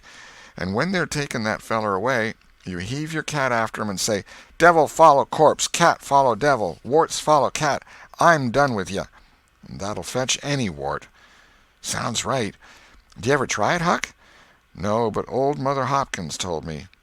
Well, I reckon it's so, then, because they say she's a witch. Say! Why, Tom, I know she is. She witched Pap. Pap says so his own self. He come along one day and he see she was a-witching him, so he took up a rock, and if she hadn't dodged, he'd a got her. Well, that very night he rolled off in the shed where he was a-layin' drunk and broke his arm. Why, that's awful. How did he know she was a-witching him? Lord, Pap can tell easy. Pap says when they keep looking at you right stiddy, they're a-witching you, especially if they mumble. 'Cause when they mumble they're saying the Lord's Prayer backwards. Say, Hucky, when you going to try the cat? Tonight. I reckon they'll come after old Hoss Williams tonight. But they buried him Saturday. Didn't they get him Saturday night? Why, how you talk. How could their charms work till midnight, and then it's Sunday? Devils don't slosh around much of a Sunday, I don't reckon. I never thought of that. That's so. Let me go with you. Of course, if you ain't afeard. Afeard? 'Tain't likely. Will you meow? Yes, and you meow back, if you get a chance. Last time you kept me a-meowing around till old Hayes went to throwing rocks at me and says, darn that cat, and so I hove a brick through his window. But don't you tell. I won't. I couldn't meow that night because Auntie was watching me, but I'll meow this time. Say, what's that? Nothing but a tick. Where'd you get him? Out in the woods. What'll you take for him? I don't know. I don't want to sell him. All right. It's a mighty small tick, anyway. Oh, anybody can run a tick down that don't belong to them. I'm satisfied with it. It's a good enough tick for me. Sho, there's ticks a-plenty. I could have 1,000 of 'em if I wanted to. Well, why don't you? Because you know mighty well you can't. This is a pretty early tick, I reckon. It's the first one I've seen this year. Say, Huck, I'll give you my tooth for him. Let's see it. Tom got out a bit of paper and carefully unrolled it. Huckleberry viewed it wistfully. The temptation was very strong. At last he said, Is it genuine? Tom lifted his lip and showed the vacancy. Well, all right, said Huckleberry. It's a trade. Tom enclosed the tick in the percussion cap box that had lately been the pinchbug's prison, and the boys separated, each feeling wealthier than before. When Tom reached the little isolated frame schoolhouse, he strode in briskly, with the manner of one who had come with all honest speed. He hung his hat on a peg and flung himself into his seat with businesslike alacrity. The master, throned on high in his great splint-bottom arm-chair, was dozing, lulled by the drowsy hum of study. The interruption roused him. "Thomas Sawyer?" Tom knew that when his name was pronounced in full it meant trouble. "Sir." "Come up here. Now, sir, why are you late again, as usual?" Tom was about to take refuge in a lie when he saw two long tails of yellow hair hanging down a back that he recognized by the electric sympathy of love, and by that form was the only vacant place on the girl's side of the schoolhouse. He instantly said, "I stopped to talk with Huckleberry Finn." The master's pulse stood still, and he stared helplessly. The buzz of study ceased. The pupils wondered if this foolhardy boy had lost his mind. The master said, You did what?" "Stopped to talk with Huckleberry Finn." There was no mistaking the words. "Thomas Sawyer, this is the most astounding confession I have ever listened to. No mere ferule will answer for this offense. Take off your jacket." The master's arm performed until it was tired and the stock of switches notably diminished. Then the order followed. "Now, sir, go and sit with the girls, and let this be a warning to you." The titter that rippled around the room appeared to abash the boy, but in reality that result was caused rather more by his worshipful awe of his unknown idol, and the dread pleasure that lay in his high good fortune. He sat down upon the end of the pine bench, and the girl hitched herself away from him with a toss of her head. Nudges and winks and whispers traversed the room, but Tom sat still with his arms upon the long, low desk before him, and seemed to study his book. By and by attention ceased from him, and the accustomed school murmur rose upon the dull air once more. Presently the boy began to steal furtive glances at the girl. She observed it, made a mouth at him, and gave him the back of her head for the space of a minute. When she cautiously faced around again, a peach lay before her. She thrust it away. Tom gently put it back. She thrust it away again, but with less animosity. Tom patiently returned it to its place. Then she let it remain. Tom scrawled on his slate, "Please take it. I got more." The girl glanced at the words, but made no sign. Now the boy began to draw something on the slate, hiding his work with his left hand. For a time the girl refused to notice, but her human curiosity presently began to manifest itself by hardly perceptible signs. The boy worked on, apparently unconscious. The girl made a sort of non-committal attempt to see it, but the boy did not betray that he was aware of it. At last she gave in, and hesitatingly whispered, "Let me see it." Tom uncovered a dismal caricature of a house with two gable ends to it, and a corkscrew of smoke issuing from the chimney. Then the girl's interest began to fasten itself upon the work as she forgot everything else. When it was finished she gazed a moment, then whispered, "It's nice. Make a man." The artist erected a man in the front yard that resembled a derrick. He could have stepped over the house, but the girl was not hypercritical. She was satisfied with the monster, and whispered, "It's a beautiful man. Now make me coming along." Tom drew an hourglass with a full moon and straw limbs to it, and armed the spreading fingers with a portentous fan. The girl said, "It's ever so nice. I wish I could draw." "It's easy," whispered Tom. "I'll learn you." "Oh, will you? When?" "At noon. Do you go home to dinner?" "I'll stay if you will." "Good. That's a whack. What's your name?" "Becky Thatcher." "What's yours?" "Oh, I know. It's Thomas Sawyer." "That's the name they lick me by. I'm Tom when I'm good. You can call me Tom. Will you?" "Yes." Now Tom began to scrawl something on the slate, hiding the words from the girl, but she was not backward this time. She begged to see. Tom said, "Oh, it ain't anything." "Yes, it is." "No, it ain't. You don't want to see it." "Yes, I do. Indeed I do. Please let me." "You'll tell." "No, I won't. Deed and double deed I won't." "You won't tell anybody at all? Ever as long as you live?" "No, I won't ever tell anybody. Now let me." "Oh, you don't want to see." "Now that you treat me so, I will see." And she put her small hand upon his, and a little scuffle ensued. Tom pretending to resist in earnest, but letting his hand slip by degrees till these words were revealed: "I love you."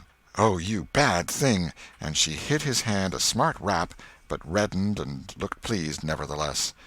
Just at this juncture the boy felt a slow, fateful grip closing on his ear, and a steady lifting impulse. In that vice he was borne across the house and deposited in his own seat, under a peppering fire of giggles from the whole school. Then the master stood over him during a few awful moments, and finally moved away to his throne without saying a word. But although Tom's ear tingled, his heart was jubilant. As the school quieted down, Tom made an honest effort to study, but the turmoil within him was too great. In turn he took his place in the reading class and made a botch of it, then in the geography class, and turned lakes into mountains, mountains into rivers, and rivers into continents, till chaos was come again. Then in the spelling class, and got turned down by a succession of mere baby words, till he brought up at the foot and yielded up the pewter medal which he had worn with ostentation for months. End of Chapter 6. Chapter 7. Tick-running and a Heartbreak. The harder Tom tried to fasten his mind on his book, the more his ideas wandered. So, at last, with a sigh and a yawn, he gave it up. It seemed to him that the noon recess would never come. The air was utterly dead. There was not a breath stirring. It was the sleepiest of sleepy days. The drowsing murmur of the 25 studying scholars soothed the soul like the spell that is in the murmur of bees.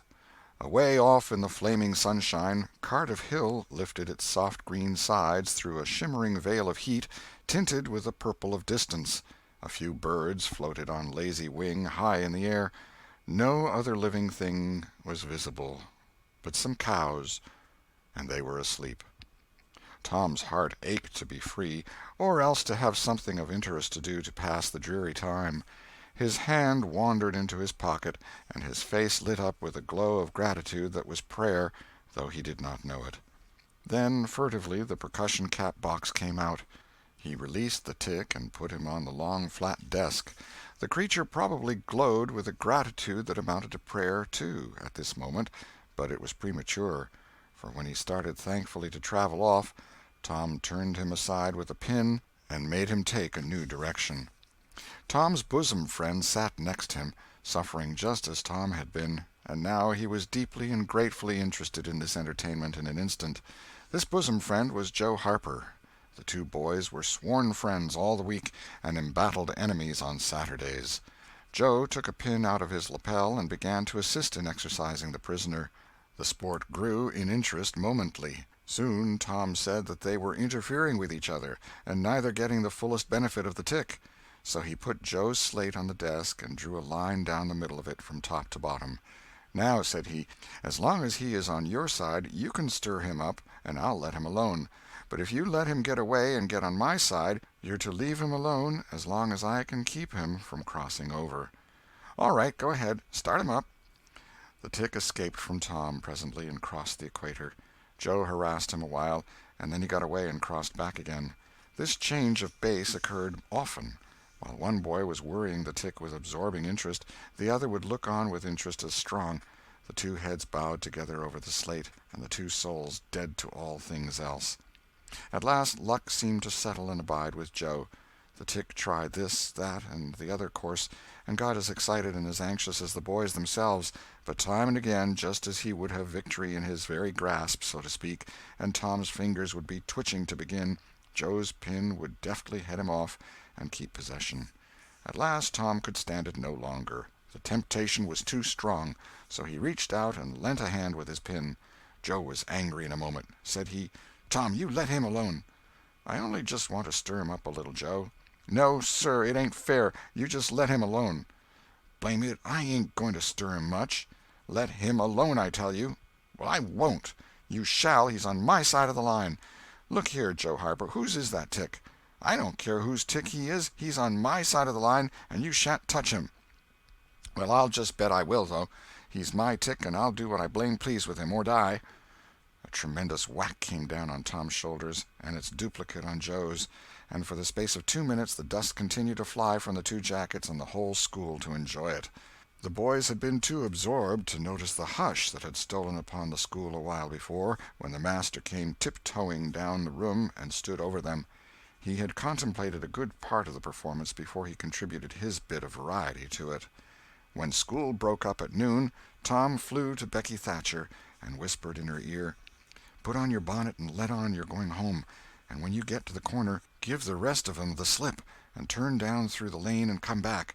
I'll go the other way, and come it over them the same way." So the one went off with one group of scholars, and the other with another. In a little while the two met at the bottom of the lane, and when they reached the school they had it all to themselves. Then they sat together with a slate before them, and Tom gave Becky the pencil and held her hand in his, guiding it, and so created another surprising house. When the interest in art began to wane, the two fell to talking. Tom was swimming in bliss. He said, "Do you love rats?" "No, I hate them." "Well, I do, too. Live ones. But I mean dead ones, to swing round your head with a string." "No, I don't care for rats much, anyway. What I like is chewing gum." "Oh, I should say so. I wish I had some now." "Do you?" "I've got some. I'll let you chew it a while, but you must give it back to me." That was agreeable, so they chewed it turn about, and dangled their legs against the bench in excess of contentment. "Was you ever at a circus?" said Tom. "Yes, and my pa's going to take me again sometime, if I'm good." "I've been to the circus 3 or 4 times, lots of times. Church ain't shucks to a circus. There's things going on at a circus all the time. I'm going to be a clown in a circus when I grow up." "Oh, are you? That will be nice. They're so lovely, all spotted up." "Yes, that's so. And they get slathers of money, most $1 a day, Ben Rogers says. Say, Becky, was you ever engaged?" "What's that?" "Why, engaged to be married." "No? Would you like to?" "I reckon so. I don't know. What is it like?"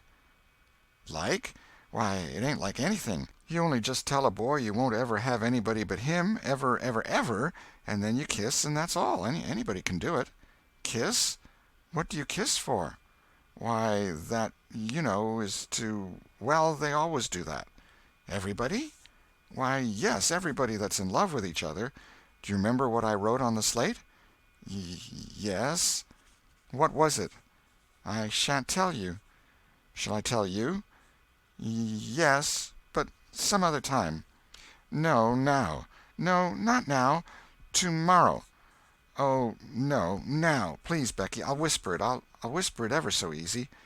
Becky hesitating, Tom took silence for consent, and passed his arm about her waist and whispered the tale ever so softly, with his mouth close to her ear, and then he added, "Now you whisper it to me, just the same." She resisted for a while, and then said, "You turn your face away so you can't see, and then I will. But you mustn't ever tell anybody. Will you, Tom? Now you won't, will you?" "No, indeed I won't. Now, Becky." He turned his face away, and she bent timidly around till her breath stirred his curls, and whispered, "I love you." Then she sprang away and ran around and around the desks and benches, with Tom after her, and took refuge in a corner at last, with her little white apron to her face. Tom clasped her about her neck and pleaded, "Now, Becky, it's all done, all over but the kiss. Don't you be afraid of that. It ain't anything at all. Please, Becky." And he tugged at her apron and the hands. By and by she gave up and let her hands drop. Her face, all glowing with the struggle, came up and submitted. Tom kissed the red lips and said, "Now it's all done, Becky, and always after this, you know, you ain't ever to love anybody but me, and you ain't ever to marry anybody but me, never, never, and forever. Will you?" "No, I'll never love anybody but you, Tom, and I'll never marry anybody but you, and you ain't to ever marry anybody but me, either." "Certainly, of course. That's part of it. And always coming to school, or when we're going home, you're to walk with me, when there ain't anybody looking, and you choose me and I choose you at parties, because that's the way you do when you're engaged." "It's so nice. I never heard of it before." "Oh, it's ever so gay. Why, me and Amy Lawrence—" The big eyes told Tom his blunder, and he stopped confused. "Oh, Tom, Then I ain't the first you've ever been engaged to." The child began to cry, and Tom said, "Oh, don't cry, Becky. I don't care for her any more." "Yes, you do, Tom. You know you do." Tom tried to put his arm about her neck, but she pushed him away and turned her face to the wall and went on crying. Tom tried again, with soothing words in his mouth, and was repulsed again. Then his pride was up, and he strode away and went outside. He stood about, restless and uneasy, for a while, glancing at the door every now and then, hoping she would repent and come to find him. But she did not. Then he began to feel badly, and fear that he was in the wrong. It was a hard struggle with him to make new advances, now, but he nerved himself to it, and entered. She was still standing back there in the corner, sobbing, with her face to the wall. Tom's heart smote him. He went to her and stood a moment, not knowing exactly how to proceed. Then he said hesitatingly, "Becky, I don't care for anybody but you." No reply, but sobs. "Becky," pleadingly, "Becky, won't you say something?" More sobs. Tom got out his chiefest jewel, a brass knob from the top of an andiron, and passed it around her so that she could see it, and said, "Please, Becky, won't you take it?" She struck it to the floor. Then Tom marched out of the house and over the hills and far away, to return to school no more that day. Presently Becky began to suspect. She ran to the door. He was not in sight. She flew around to the play-yard. He was not there. Then she called, "Tom? Come back, Tom!" She listened intently, but there was no answer. She had no companions but silence and loneliness. So she sat down to cry again and upbraid herself, and by this time the scholars began to gather again, and she had to hide her griefs and still her broken heart and take up the cross of a long, dreary, aching afternoon, with none among the strangers about her to exchange sorrows with. End of Chapter 7. Chapter 8. A Pirate Bold to Be. Tom dodged hither and thither through lanes until he was well out of the track of returning scholars, and then fell into a moody jog. He crossed a small branch 2 or 3 times, because of a prevailing juvenile superstition that to cross water baffles pursuit. Half an hour later he was disappearing behind the Douglas mansion on the summit of Cardiff Hill, and the schoolhouse was hardly distinguishable away off in the valley behind him. He entered a dense wood, picked his pathless way to the center of it, and sat down on a mossy spot under a spreading oak. There was not even a zephyr stirring. The dead noonday heat had even stilled the songs of the birds. Nature lay in a trance that was broken by no sound but the occasional far-off hammering of a woodpecker, and this seemed to render the pervading silence and sense of loneliness the more profound. The boy's soul was steeped in melancholy. His feelings were in happy accord with his surroundings. He sat long with his elbows on his knees and his chin in his hands, meditating. It seemed to him that life was but a trouble at best, and he more than half envied Jimmy Hodges, so lately released. It must be very peaceful, he thought, to lie and slumber and dream forever and ever, with the wind whispering through the trees and caressing the grass and the flowers over the grave, and nothing to bother and grieve about, ever any more. If he only had a clean Sunday-school record, he could be willing to go, and be done with it all. Now, as to this girl, what had he done? Nothing. He had meant the best in the world, and been treated like a dog, like a very dog. She would be sorry some day, maybe when it was too late. Ah, if he could only die temporarily. But the elastic heart of youth cannot be compressed into one constrained shape long at any time. Tom presently began to drift insensibly back into the concerns of this life again. What if he turned his back now, and disappeared mysteriously? What if he went away, ever so far away, into unknown countries beyond the seas, and never came back any more? How would she feel then? The idea of being a clown recurred to him now, only to fill him with disgust. For frivolity and jokes and spotted tights were an offense when they intruded themselves upon a spirit that was exalted into the vague, august realm of the romantic. No, he would be a soldier, and return after long years all war-worn and illustrious. No, better still, he would join the Indians, and hunt buffaloes and go on the warpath in the mountain ranges and the trackless great plains of the far West, and away in the future come back a great chief, bristling with feathers, hideous with paint, and prance into Sunday school some drowsy summer morning, with a blood-curdling war-whoop, and sear the eyeballs of all his companions with unappeasable envy. But no, there was something gaudier even than this. He would be a pirate. That was it. Now his future lay plain before him, and glowing with unimaginable splendor. How his name would fill the world, and make people shudder! How gloriously he would go plowing the dancing seas in his long, low, black-hulled racer, the Spirit of the Storm, with his grisly flag flying at the fore. And at the zenith of his fame, how he would suddenly appear at the old village and stalk into church, brown and weather-beaten, in his black velvet doublet and trunks, his great jack-boots, his crimson sash, his belt bristling with horse-pistols, his crime-rusted cutlass at his side, his slouch hat with waving plumes, his black flag unfurled, with a skull and crossbones on it, and hear, with swelling ecstasy, the whisperings, "It's Tom Sawyer the pirate, the Black Avenger of the Spanish Main!" Yes, it was settled. His career was determined. He would run away from home and enter upon it. He would start the very next morning. Therefore he must now begin to get ready. He would collect his resources together. He went to a rotten log near at hand and began to dig under one end of it with his barlow knife. He soon struck wood that sounded hollow. He put his hand there and uttered this incantation impressively: "What hasn't come here, come. What's here, stay here." Then he scraped away the dirt and exposed a pine shingle. He took it up and disclosed a shapely little treasure-house whose bottom and sides were of shingles. In it lay a marble. Tom's astonishment was boundless. He scratched his head with perplexed air and said, "Well, that beats anything." Then he tossed the marble away pettishly and stood cogitating. The truth was that a superstition of his had failed, here, which he and all his comrades had always looked upon as infallible.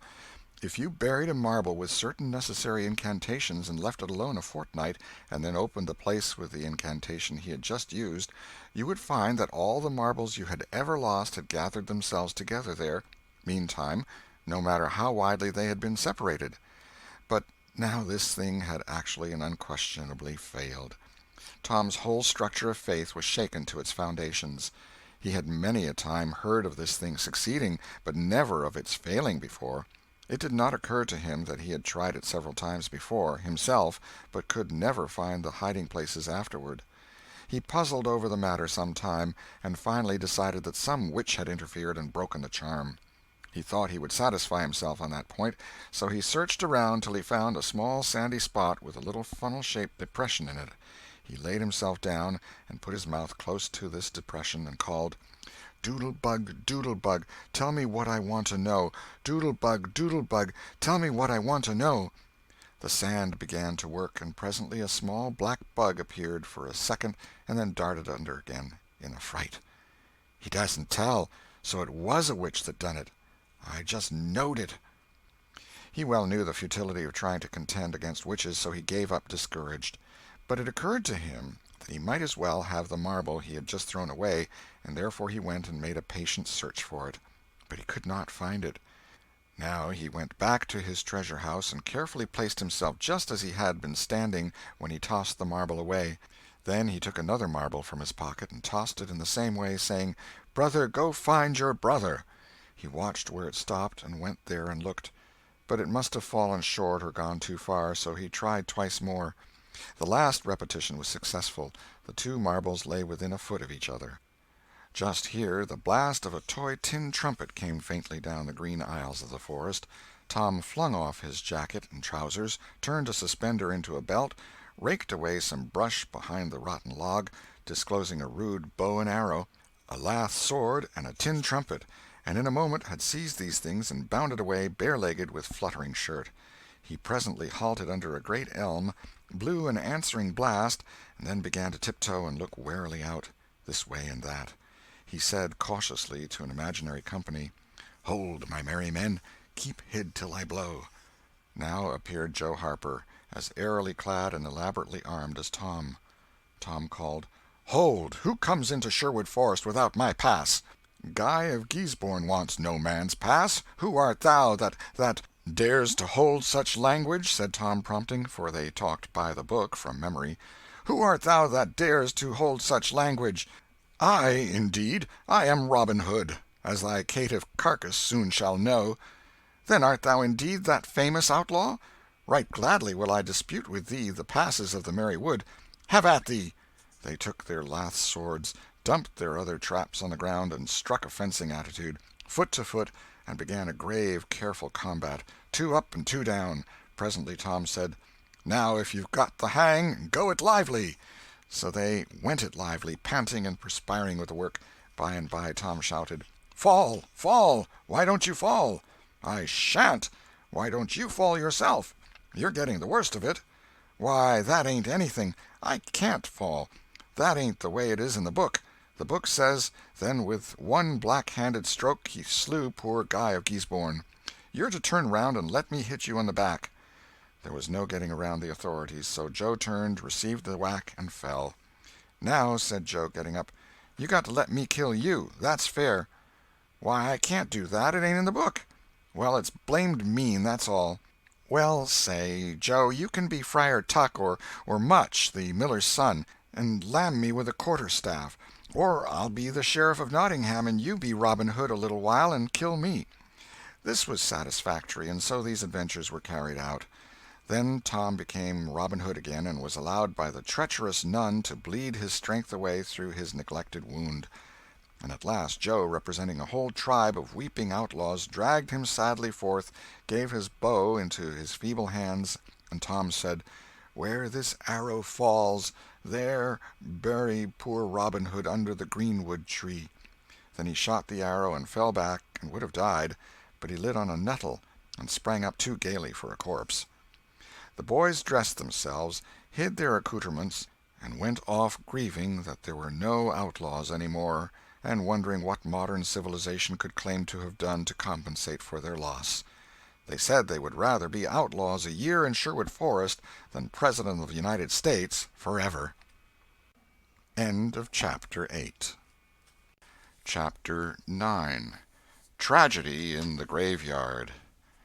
At 9:30 that night, Tom and Sid were sent to bed as usual. They said their prayers, and Sid was soon asleep. Tom lay awake and waited, in restless impatience. When it seemed to him that it must be nearly daylight, he heard the clock strike 10. This was despair. He would have tossed and fidgeted as his nerves demanded, but he was afraid he might wake Sid, so he lay still and stared up into the dark. Everything was dismally still. By and by, out of the stillness, little, scarcely perceptible noises began to emphasize themselves. The ticking of the clock began to bring itself into notice. Old beams began to crack mysteriously. The stairs creaked faintly. Evidently spirits were abroad. A measured, muffled snore issued from Aunt Polly's chamber. And now the tiresome chirping of a cricket that no human ingenuity could locate began. Next, the ghastly ticking of a death-watch in the wall at the bed's head made Tom shudder. It meant that somebody's days were numbered. Then the howl of a far-off dog rose on the night air and was answered by a fainter howl from a remoter distance. Tom was in an agony. At last he was satisfied that time had ceased and eternity begun. He began to doze, in spite of himself. The clock chimed 11, but he did not hear it. And then there came, mingling with his half-formed dreams, a most melancholy caterwauling. The raising of a neighboring window disturbed him. A cry of "Scat, you devil!" and the crash of an empty bottle against the back of his aunt's woodshed brought him wide awake, and a single minute later he was dressed and out of the window and creeping along the roof of the L on all fours. He meowed with caution once or twice as he went, then jumped to the roof of the woodshed and thence to the ground. Huckleberry Finn was there, with his dead cat. The boys moved off and disappeared in the gloom. At the end of half an hour they were wading through the tall grass of the graveyard. It was a graveyard of the old-fashioned Western kind. It was on a hill, about 1.5 miles from the village. It had a crazy board fence around it, which leaned inward in places, and outward the rest of the time, but stood upright nowhere. Grass and weeds grew rank over the whole cemetery. All the old graves were sunken in. There was not a tombstone on the place. Round-topped, worm-eaten boards staggered over the graves, leaning for support, and finding none. "Sacred to the memory of so-and-so" had been painted on them once, but it could no longer have been read on the most of them now, even if there had been light. A faint wind moaned through the trees, and Tom feared it might be the spirits of the dead complaining of being disturbed. The boys talked little, and only under their breath, for the time and the place and the pervading solemnity and silence oppressed their spirits. They found the sharp new heap they were seeking, and ensconced themselves within the protection of 3 great elms that grew in a bunch within a few feet of the grave. Then they waited in silence for what seemed a long time. The hooting of a distant owl was all the sound that troubled the dead stillness. Tom's reflections grew oppressive. He must force some talk, so he said in a whisper, "Hucky, do you believe the dead people like it for us to be here?" Huckleberry whispered, "I wisht I knowed. It's awful solemn like, ain't it?" "I bet it is."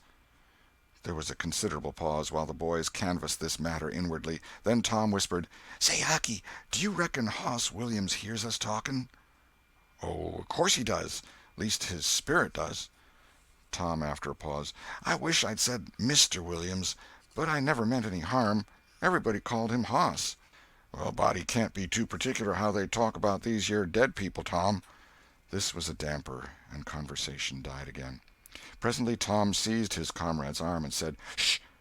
"What is it, Tom?" And the two clung together with beating hearts. "Shh! There 'tis again. Didn't you hear it?" "There! Now you hear it." "Lord, Tom, they're coming. They're coming, sure. What'll we do?" "I don't know. Think they'll see us?" "Oh, Tom, they can see in the dark, same as cats. I wisht I hadn't come." "Oh, don't be feared. I don't believe they'll bother us. We ain't doing any harm. If we keep perfectly still, maybe they won't notice us at all."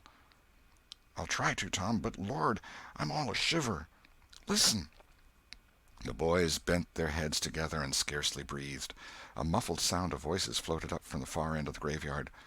"Look! See, there!" whispered Tom. "What is it?" "It's devil fire. Oh, Tom, this is awful." Some vague figures approached through the gloom, swinging an old-fashioned tin lantern that freckled the ground with innumerable little spangles of light. Presently Huckleberry whispered with a shudder, "It's the devil, sure enough. 3 of them. Lordy, Tom, we're goners. Can you pray?" "I'll try, but don't you be afeard. They ain't going to hurt us. Now I lay me down to sleep, Shh! What is it, Huck?" "They're humans. One of 'em is, anyway. One of 'em's old Muff Potter's voice." "No, 'tain't so, is it?" "I bet I know it. Don't you stir nor budge. He ain't sharp enough to notice us. Drunk the same as usual, likely. Blamed old Rip." "All right, I'll keep still. Now they're stuck. Can't find it. Here they come again. Now they're hot. Cold again. Hot again. Red hot. They're pointed right this time. Say, Huck, I know another of them voices. It's Injun Joe." "That's so, that murdering half-breed. I'd druther they was devils a dern sight. What can they be up to?" The whisper died wholly out now, for the 3 men had reached the grave and stood within a few feet of the boys' hiding-place. "Here 'tis," said the third voice, and the owner of it held up the lantern and revealed the face of young Dr. Robinson. Potter and Injun Joe were carrying a hand-barrow with a rope and a couple of shovels on it. They cast down their load and began to open the grave. The doctor put the lantern at the head of the grave and came and sat with his back against one of the elm trees. He was so close the boys could have touched him. "Hurry, men," he said in a low voice. "The moon might come out at any moment." They growled a response and went on digging. For some time there was no noise but the grating sound of the spades discharging their freight of mold and gravel. It was very monotonous. Finally a spade struck upon the coffin with a dull woody accent, and within another minute or two the men had hoisted it out of the ground. They pried off the lid with their shovels, got out the body, and dumped it rudely on the ground. The moon drifted from behind the clouds and exposed the pallid face. The barrow was got ready and the corpse placed on it, covered with a blanket, and bound to its place with a rope. Potter took out a large spring knife and cut off the dangling end of the rope, and then said, "Now the cussed thing's ready, Sawbones, and you'll just out with another 5, or here she stays." "That's the talk," said Injun Joe. "Look here, what does this mean?" said the doctor. "You required your pay in advance, and I've paid you." "Yes, and you've done more than that," said Injun Joe, approaching the doctor, who was now standing. "5 years ago you drove me away from your father's kitchen one night when I come to ask for something to eat, and you said I warn't there for any good, and when I swore I'd get even with you if it took 100 years, your father had me jailed for a vagrant. Did you think I'd forget? The Injun blood ain't in me for nothing. And now I've got you, and you got to settle, you know." He was threatening the doctor, with his fist in his face by this time. The doctor struck out suddenly and stretched the ruffian on the ground. Potter dropped his knife and exclaimed, "Here, now, don't you hit my pard!" And the next moment he was grappled with the doctor, and the two were struggling with might and main, trampling the grass and tearing the ground with their heels. Injun Joe sprang to his feet, his eyes flaming with passion, snatched up Potter's knife, and went creeping, cat-like and snooping, round and round about the combatants, seeking an opportunity. All at once the doctor flung himself free, seized the heavy headboard of William's grave, and felled Potter to the earth with it, and in the same instant the half-breed saw his chance and drove the knife to the hilt in the young man's breast. He reeled and fell partly upon Potter, flooding him with his blood, and in the same moment the clouds blotted out the dreadful spectacle, and the two frightened boys went speeding away in the dark. Presently, when the moon emerged again, Injun Joe was standing over the two forms, contemplating them. The doctor murmured inarticulately, gave a long gasp or two, and was still. The half-breed muttered, "That score is settled, damn you!" Then he robbed the body, after which he put the fatal knife in Potter's open right hand and sat down on the dismantled coffin. 3, 4, 5 minutes passed, and then Potter began to stir and moan. His hand closed upon the knife. He raised it, glanced at it, and let it fall with a shudder. Then he sat up, pushing the body from him, and gazed at it, and then around him, confusedly. His eyes met Joe's. "Lord, how is this, Joe?" he said. "It's a dirty business," said Joe, without moving. "What did you do it for?" I never done it." "Look here, that kind of talk won't wash." Potter trembled and grew white. "I thought I'd got sober. I'd no business to drink tonight, but it's in my head yet, worse'n when we started here. I'm all in a muddle, can't recollect anything of it hardly. Tell me, Joe, honest now, old feller, did I do it? Joe, I never meant to, 'pon my soul and honor, I never meant to, Joe. Tell me how it was, Joe. Oh, it's awful, and him so young and promising." "Why, you two was scuffling, and he fetched you one with the headboard, and you fell flat, and then up you come, all reeling and staggering like, and snatched the knife and jammed it into him, just as he fetched you another awful clip, and here you've laid, as dead as a wedge till now." "Oh, I didn't know what I was doing. I wish I may die this minute if I did. It was all on account of the whiskey, and the excitement, I reckon. I never used a weepon in my life before, Joe. I've fought, but never with weapons. They'll all say that. Joe, don't tell. Say you won't tell, Joe. That's a good feller. I always liked you, Joe, and stood up for you, too. Don't you remember? You won't tell, will you, Joe?" And the poor creature dropped on his knees before the stolid murderer and clasped his appealing hands. "No, you've always been fair and square with me, Muff Potter, and I won't go back on you. There, now, that's as fair as a man can say." "Oh, Joe, you're an angel. I'll bless you for this the longest day I live." And Potter began to cry. "Come, now, that's enough of that. This ain't any time for blubbering. You be off yonder way, and I'll go this. Move now, and don't leave any tracks behind you." Potter started on a trot that quickly increased to a run. The half-breed stood looking after him. He muttered, "If he's as much stunned with the lick and fuddled with the rum as he had the look of being, he won't think of the knife till he's gone so far he'll be afraid to come back after it to such a place by himself, chicken heart." 2 or 3 minutes later, the murdered man, the blanketed corpse, the lidless coffin, and the open grave were under no inspection but the moon's. The stillness was complete again, too. End of Chapter 9. Chapter 10. Dire Prophecy of the Howling Dog. The two boys flew on and on toward the village, speechless with horror. They glanced backwards over their shoulders from time to time, apprehensively, as if they feared they might be followed. Every stump that started up in their path seemed a man and an enemy, and made them catch their breath. And as they sped by some outlying cottages that lay near the village, The barking of the aroused watch-dogs seemed to give wings to their feet. "If we can only get to the old tannery before we break down," whispered Tom in short catches between breaths. "I can't stand it much longer." Huckleberry's hard pantings were his only reply, and the boys fixed their eyes on the goal of their hopes and bent to their work to win it. They gained steadily on it, and at last, breast to breast, they burst through the open door and fell grateful and exhausted in the sheltering shadows beyond. By and by their pulses slowed down, and Tom whispered, "Huckleberry, what do you reckon'll come of this?" "If Dr. Robinson dies, I reckon hanging'll come of it." "Do you, though?" "Why, I know it, Tom." Tom thought a while, then he said, "Who'll tell? We?" "What are you talking about? Suppose something happened and Injun Joe didn't hang. Why, he'd kill us some time or other, just as dead sure as we're laying here." "That's just what I was thinking to myself, Huck." "If anybody tells, let Muff Potter do it, if he's fool enough. He's generally drunk enough." Tom said nothing, went on thinking. Presently he whispered, "Huck, Muff Potter don't know it. How can he tell?" "What's the reason he don't know it?" "Because he just got that whack when Injun Joe done it. Do you reckon he could see anything? Do you reckon he knowed anything?" "By hokey, that's so, Tom." "And besides, look here, maybe that whack done for him." "No, 'tain't likely, Tom. He had liquor in him, I could see that, and besides he always has. Well, when pap's full, you might take and belt him over the head with a church and you couldn't faze him.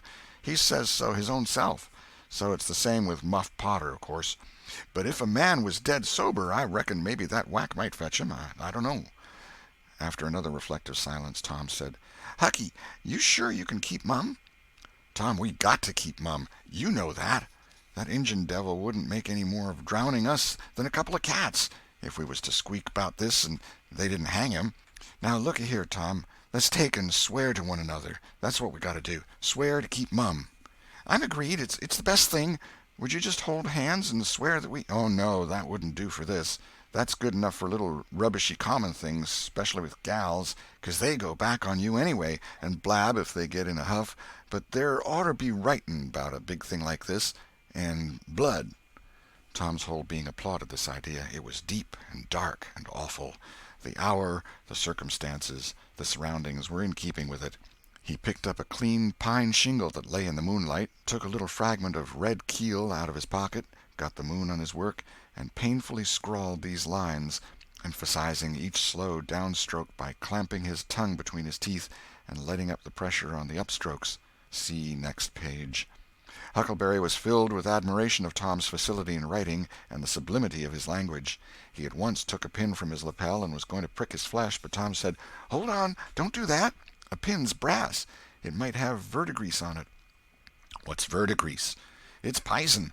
That's what it is. You just swaller some of it once, you'll see." So Tom unwound a thread from one of his needles, and each boy pricked the ball of his thumb and squeezed out a drop of blood. "Huck Finn and Tom Sawyer swears they will keep mum about this, and they wish they may drop down dead in their tracks if they ever tell, and rot." In time, after many squeezes, Tom managed to sign his initials, using the ball of his little finger for a pen. Then he showed Huckleberry how to make an H and an F, and the oath was complete. They buried the shingle close to the wall, with some dismal ceremonies and incantations, and the fetters that bound their tongues were considered to be locked and the key thrown away. A figure crept stealthily through a break in the other end of the ruined building now, but they did not notice it. "Tom," whispered Huckleberry, "does this keep us from ever telling always?" "Of course it does. It don't make any difference what happens. We got to keep Mum. We drop down dead. Don't you know that?" "Yes, I reckon that's so." They continued to whisper for some little time. Presently a dog set up a long, lugubrious howl just outside, within 10 feet of them. The boys clasped each other suddenly in an agony of fright. "Which of us does he mean?" gasped Huckleberry. "I don't know. Peep through the crack, quick." "No, you, Tom." I can't do it, Huck. Please, Tom, there 'tis again." "Oh, Lordy, I'm thankful," whispered Tom. "I know his voice. It's Bull Harbison." Note: if Mr. Harbison had owned a slave named Bull, Tom would have spoken of him as Harbison's Bull, but a son or a dog of that name was Bull Harbison. "Oh, that's good. I tell you, Tom, I was scared to death, and I'd 'a' bet anything it was a stray dog." The dog howled again. The boy's heart sank once more. "Oh, my, that ain't no Bull Harbison," whispered Huckleberry. "Do, Tom." Tom, quaking with fear, yielded and put his eye to the crack. His whisper was hardly audible when he said, "Oh, Huck, it's a stray dog." "Quick, Tom, quick. Who does he mean?" "Huck, he must mean us both. We're right together." "Oh, Tom, I reckon we're goners. I reckon there ain't no mistake 'bout where I'll go to. I been so wicked. Dag fetch it, this comes of playing hooky and doing everything a feller's told not to do. I might have been good like Sid if I'd a tried, but no, I wouldn't, of course. But if ever I get off of this time, I lay I'll just waller in Sunday schools." And Tom began to snuffle a little. "You bad?" And Huckleberry began to snuffle too. "Consound it, Tom Sawyer, you're just old pie, 'longside of what I am. Oh, lordy, lordy, lordy, I wisht I'd only had half your chance." Tom choked off and whispered, "Look, Hucky, look! He's got his back to us." Hucky looked with joy in his heart. "Well, he has, by jingoes! Did he before?" "Yes, he did, but like a fool, I never thought. Oh, this is bully, you know. Now who can he mean?" The howling stopped, and Tom pricked up his ears. "Sh! What's that?" he whispered.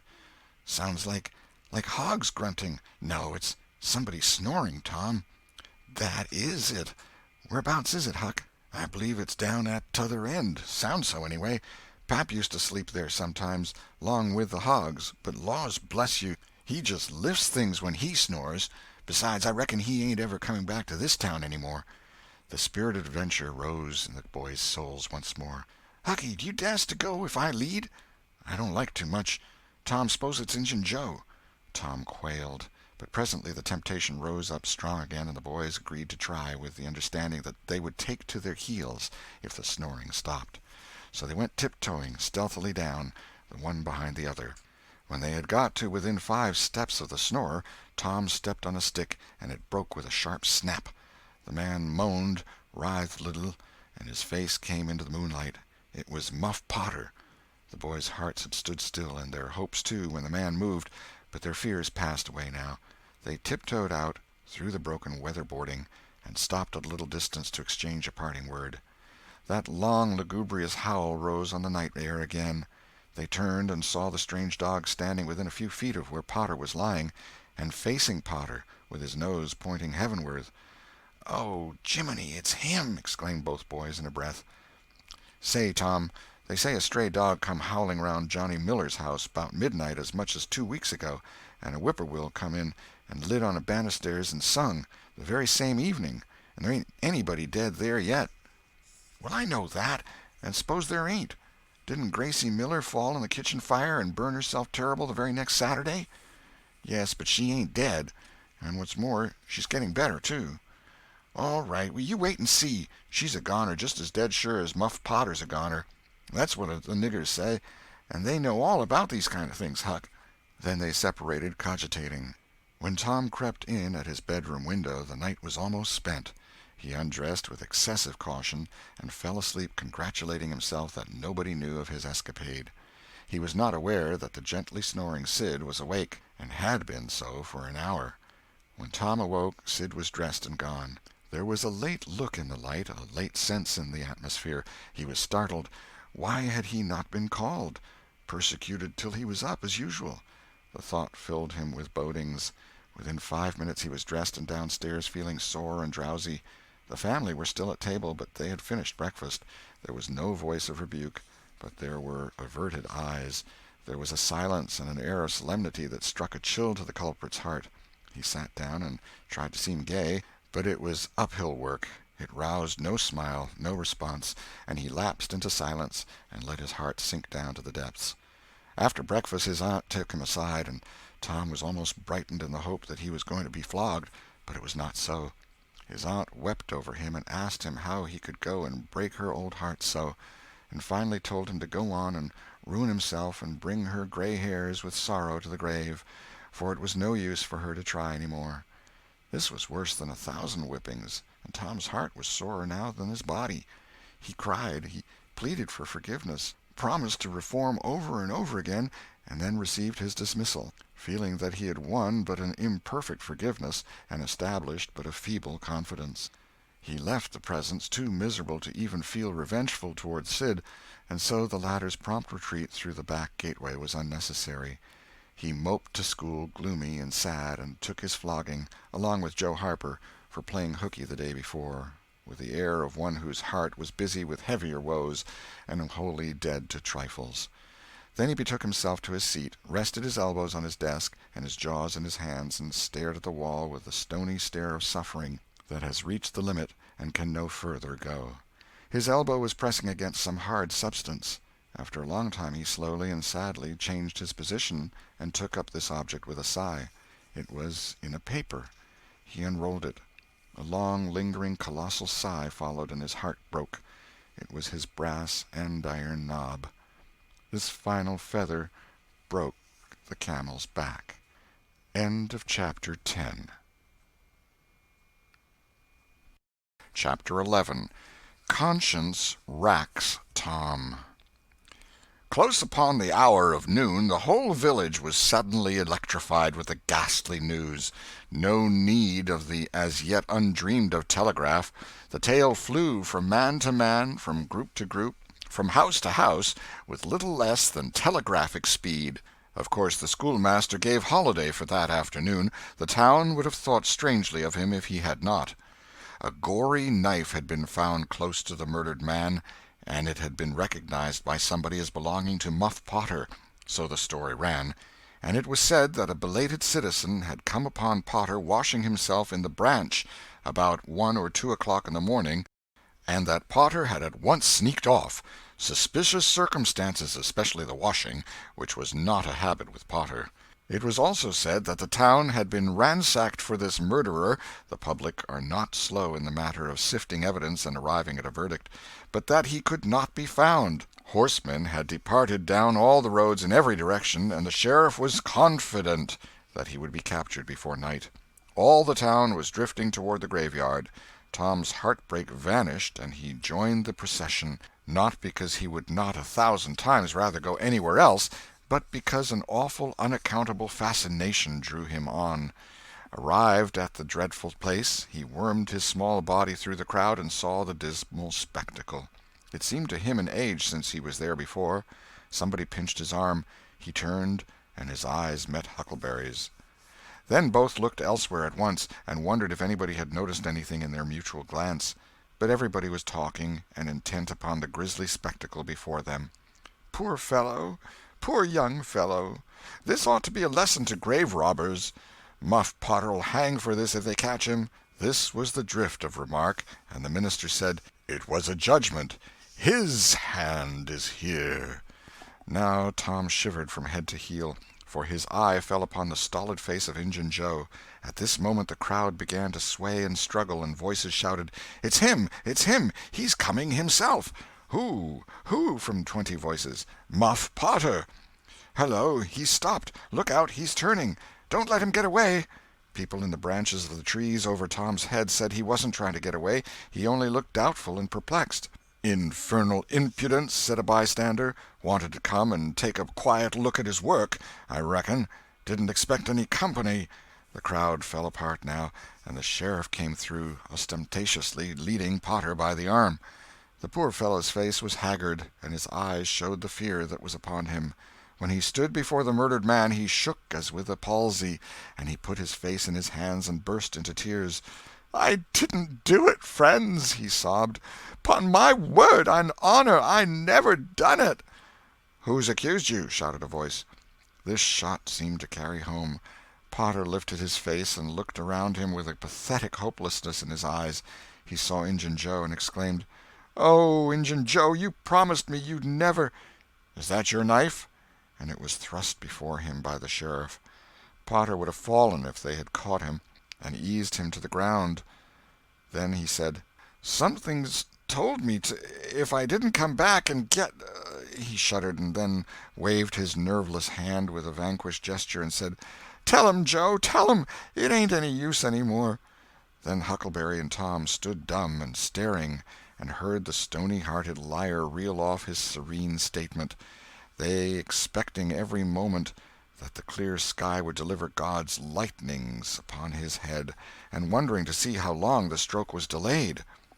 And when he had finished, and still stood alive and whole, their wavering impulse to break their oath and save the poor betrayed prisoner's life faded and vanished away, for plainly this miscreant had sold himself to Satan, and it would be fatal to meddle with the property of such a power as that.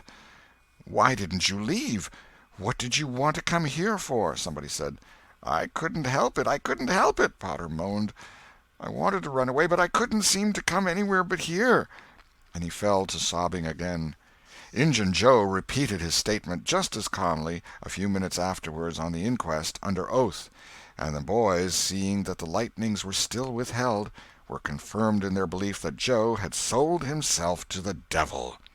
He was now become to them the most balefully interesting object they had ever looked upon, and they could not take their fascinated eyes from his face. They inwardly resolved to watch him, nights, when opportunity should offer, in the hope of getting a glimpse of his dread master. Injun Joe helped to raise the body of the murdered man and put it in a wagon for removal, and it was whispered through the shuddering crowd that the wound bled a little. The boys thought that this happy circumstance would turn suspicion in the right direction, but they were disappointed, for more than one villager remarked, "It was within 3 feet of Muff Potter when it done it." Tom's fearful secret and gnawing conscience disturbed his sleep for as much as a week after this, and at breakfast one morning Sid said, "Tom, you pitch around and talk in your sleep so much that you keep me awake half the time." Tom blanched and dropped his eyes. "It's a bad sign," said Aunt Polly gravely. "What you got on your mind, Tom?" "Nothing. Nothing to know of."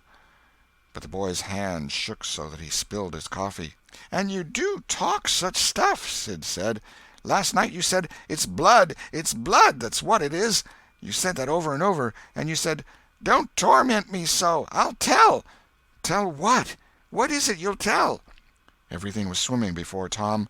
There's no telling what might have happened now, but luckily the concern passed out of Aunt Polly's face, and she came to Tom's relief without knowing it.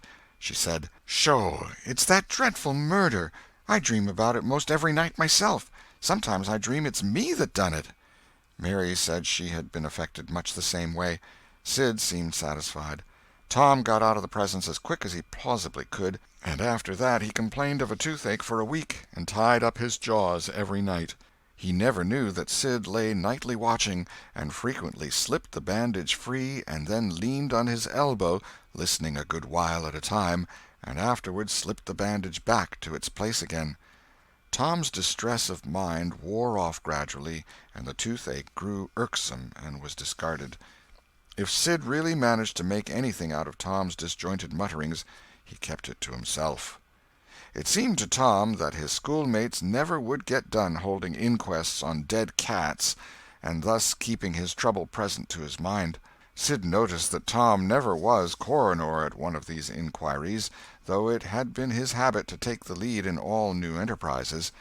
He noticed, too, that Tom never acted as a witness, and that was strange, and Sid did not overlook the fact that Tom even showed a marked aversion to these inquests, and always avoided them when he could. Sid marveled, but said nothing. However, even inquests went out of vogue at last, and ceased to torture Tom's conscience. Every day or two, during this time of sorrow, Tom watched his opportunity, and went to the little grated jail window and smuggled such small comforts through to the murderer as he could get hold of. The jail was a trifling little brick den that stood in a marsh at the edge of the village, and no guards were afforded for it. Indeed, it was seldom occupied.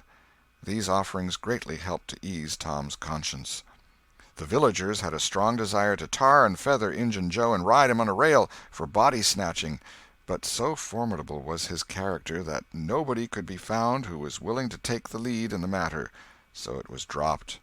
He had been careful to begin both of his inquest statements with the fight, without confessing the grave robbery that preceded it.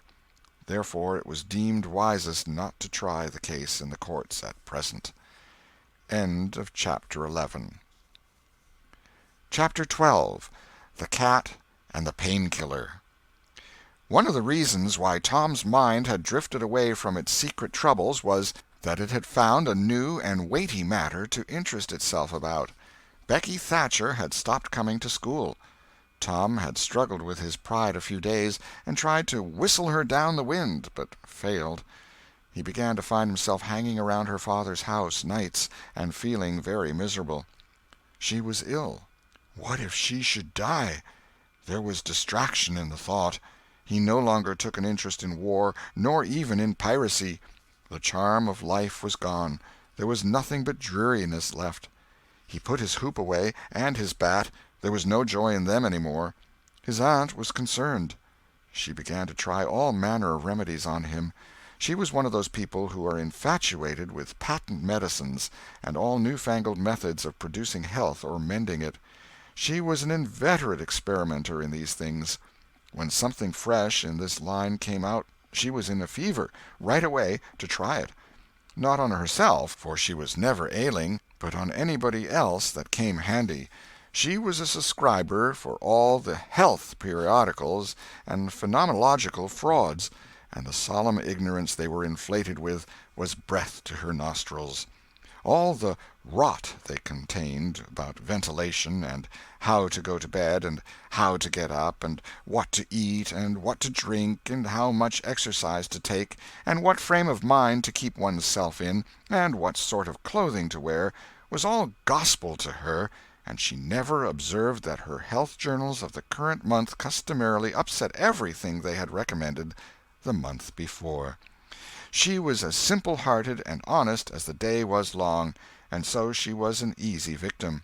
She gathered together her quack periodicals and her quack medicines, and thus, armed with death, went about on her pale horse, metaphorically speaking, with the hell following after.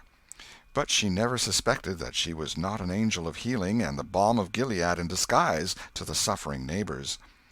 The water treatment was new, now, and Tom's low condition was a windfall to her. She had him out at daylight every morning, stood him up in the woodshed, and drowned him with a deluge of cold water.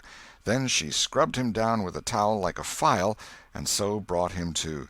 Then she rolled him up in a wet sheet and put him away under blankets till she sweated his soul clean, and the yellow stains of it came through his pores, as Tom said.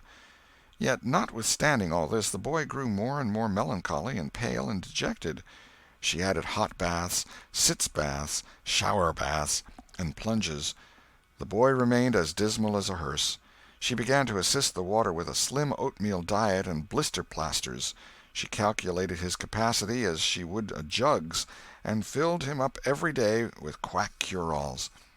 Tom had become indifferent to persecution by this time. This phase filled the old lady's heart with consternation. This indifference must be broken up at any cost. Now she heard of pain-killer for the first time. She ordered a lot at once. She tasted it and was filled with gratitude. It was simply fire in a liquid form. She dropped the water treatment and everything else, and pinned her faith to pain-killer. She gave Tom a teaspoonful and watched with the deepest anxiety for the result. Her troubles were instantly at rest, her soul at peace again, for the indifference was broken up. The boy could not have shown a wilder, heartier interest if she had built a fire under him. Tom felt that it was time to wake up. This sort of life might be romantic enough in his blighted condition, but it was getting to have too little sentiment and too much distracting variety about it. So he thought over various plans for relief, and finally hit upon that of professing to be fond of pain-killer.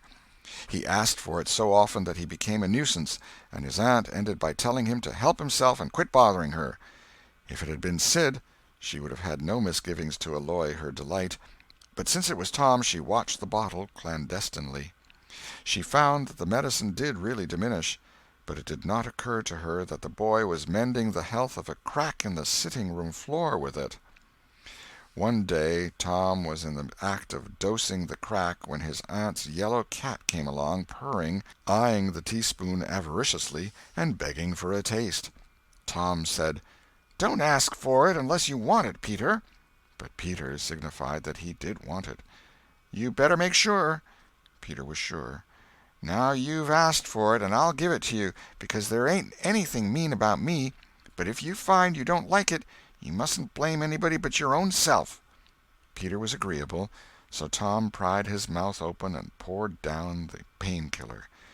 Peter sprang a couple of yards in the air and then delivered a war-whoop and set off round and round the room, banging against furniture, upsetting flower-pots, and making general havoc. Next he rose on his hind feet and pranced around in a frenzy of enjoyment, with his head over his shoulder and his voice proclaiming his unappeasable happiness. Then he went tearing around the house again, spreading chaos and destruction in his path. Aunt Polly entered in time to see him throw a few double somersets, deliver a final mighty hurrah, and sail through the open window, carrying the rest of the flower-pots with him. The old lady stood petrified with astonishment, peering over her glasses. Tom lay on the floor, expiring with laughter. "Tom, what on earth ails that cat?" "I don't know, Aunt," gasped the boy. "Why, I never seen anything like it. What did make him act so?" "'Deed I don't know, Aunt Polly. Cats always act so when they're having a good time." "They do they?" There was something in the tone that made Tom apprehensive. "Yes'm. That is, I believe they do." "You do?" "Yes'm." The old lady was bending down, Tom watching, with interest emphasized by anxiety. Too late he divined her drift.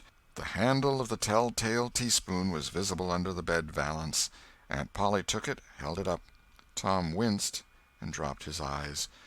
Aunt Polly raised him by the usual handle, his ear, and cracked his head soundly with her thimble. "Now, sir, what did you want to treat that poor dumb beast so for?" "I done it out of pity for him, because he hadn't any aunt." "Hadn't any aunt, you numbskull! What has that got to do with it?" "Heaps. Because if he'd 'a' had one, she'd 'a' burnt him out herself. She'd 'a' roasted his bowels out of him 'thout any more feeling than if he was a human." Aunt Polly felt a sudden pang of remorse. This was putting the thing in a new light. What was cruelty to a cat might be cruelty to a boy, too. She began to soften. She felt sorry. Her eyes watered a little, and she put her hand on Tom's head and said gently, "I was meaning for the best, Tom, and Tom, it did do you good." Tom looked up in her face with just a perceptible twinkle peeping through his gravity. "I know you was meaning for the best, Auntie, and so was I with Peter. It done him good, too. I never seen him get around so since—" "Oh, go 'long with you, Tom, before you aggravate me again. And you try and see if you can't be a good boy for once, and you needn't take any more medicine." Tom reached school ahead of time. It was noticed that this strange thing had been occurring every day latterly. And now, as usual of late, he hung about the gate of the schoolyard instead of playing with his comrades. He was sick, he said, and he looked it. He tried to seem to be looking everywhere but whither he really was looking, down the road. Presently Jeff Thatcher hove in sight, and Tom's face lighted. He gazed a moment and then turned sorrowfully away. When Jeff arrived, Tom accosted him and led up warily to opportunities for remark about Becky, but the giddy lad never could see the bait. Tom watched and watched, hoping whenever a frisking frock came in sight, and hating the owner of it as soon as he saw she was not the right one. At last frocks ceased to appear, and he dropped hopelessly into the dumps. He entered the empty schoolhouse and sat down to suffer. Then one more frock passed in at the gate, and Tom's heart gave a great bound. The next instant he was out, and going on like an Indian, yelling and laughing and chasing boys, jumping over the fence at risk of life and limb, throwing handsprings, standing on his head, doing all the heroic things he could conceive of, and keeping a furtive eye out all the while to see if Becky Thatcher was noticing. But she seemed to be unconscious of it all. She never looked. Could it be possible that she was not aware that he was there? He carried his exploits to her immediate vicinity, came war-whooping around, snatched a body's cap, hurled it to the roof of the schoolhouse, broke through a group of boys, tumbling them in every direction, and fell sprawling, himself, under Becky's nose, almost upsetting her, and she turned, with her nose in the air, and he heard her say, "Humph! Some people think they're mighty smart, always showing off." Tom's cheeks burned. He gathered himself up and sneaked off, crushed and crestfallen. End of Chapter 12. Chapter 13. The pirate crew set sail.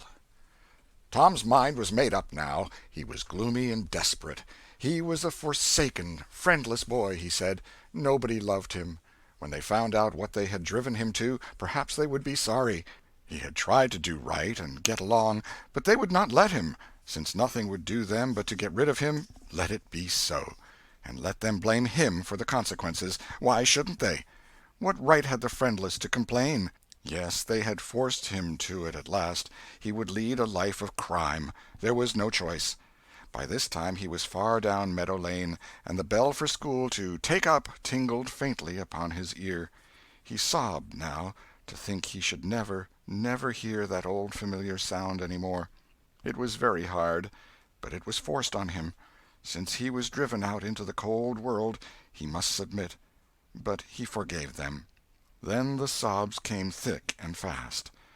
Just at this point he met his soul's sworn comrade, Joe Harper, hard-eyed, and with evidently a great and dismal purpose in his heart. Plainly here were two souls with but a single thought. Tom, wiping his eyes with his sleeve, began to blubber out something about a resolution to escape from hard usage and lack of sympathy at home by roaming abroad into the great world never to return, and ended by hoping that Joe would not forget him. But it transpired that this was a request which Joe had just been going to make of Tom, and had come to hunt him up for that purpose. His mother had whipped him for drinking some cream which he had never tasted and knew nothing about. It was plain that she was tired of him and wished him to go. If she felt that way, there was nothing for him to do but succumb. He hoped she would be happy, and never regret having driven her poor boy out into the unfeeling world to suffer and die. As the two boys walked sorrowing along, they made a new compact to stand by each other and be brothers, and never separate till death relieved them of their troubles. Then they began to lay their plans. Joe was for being a hermit, and living on crusts in a remote cave, and dying, sometime, of cold and want and grief.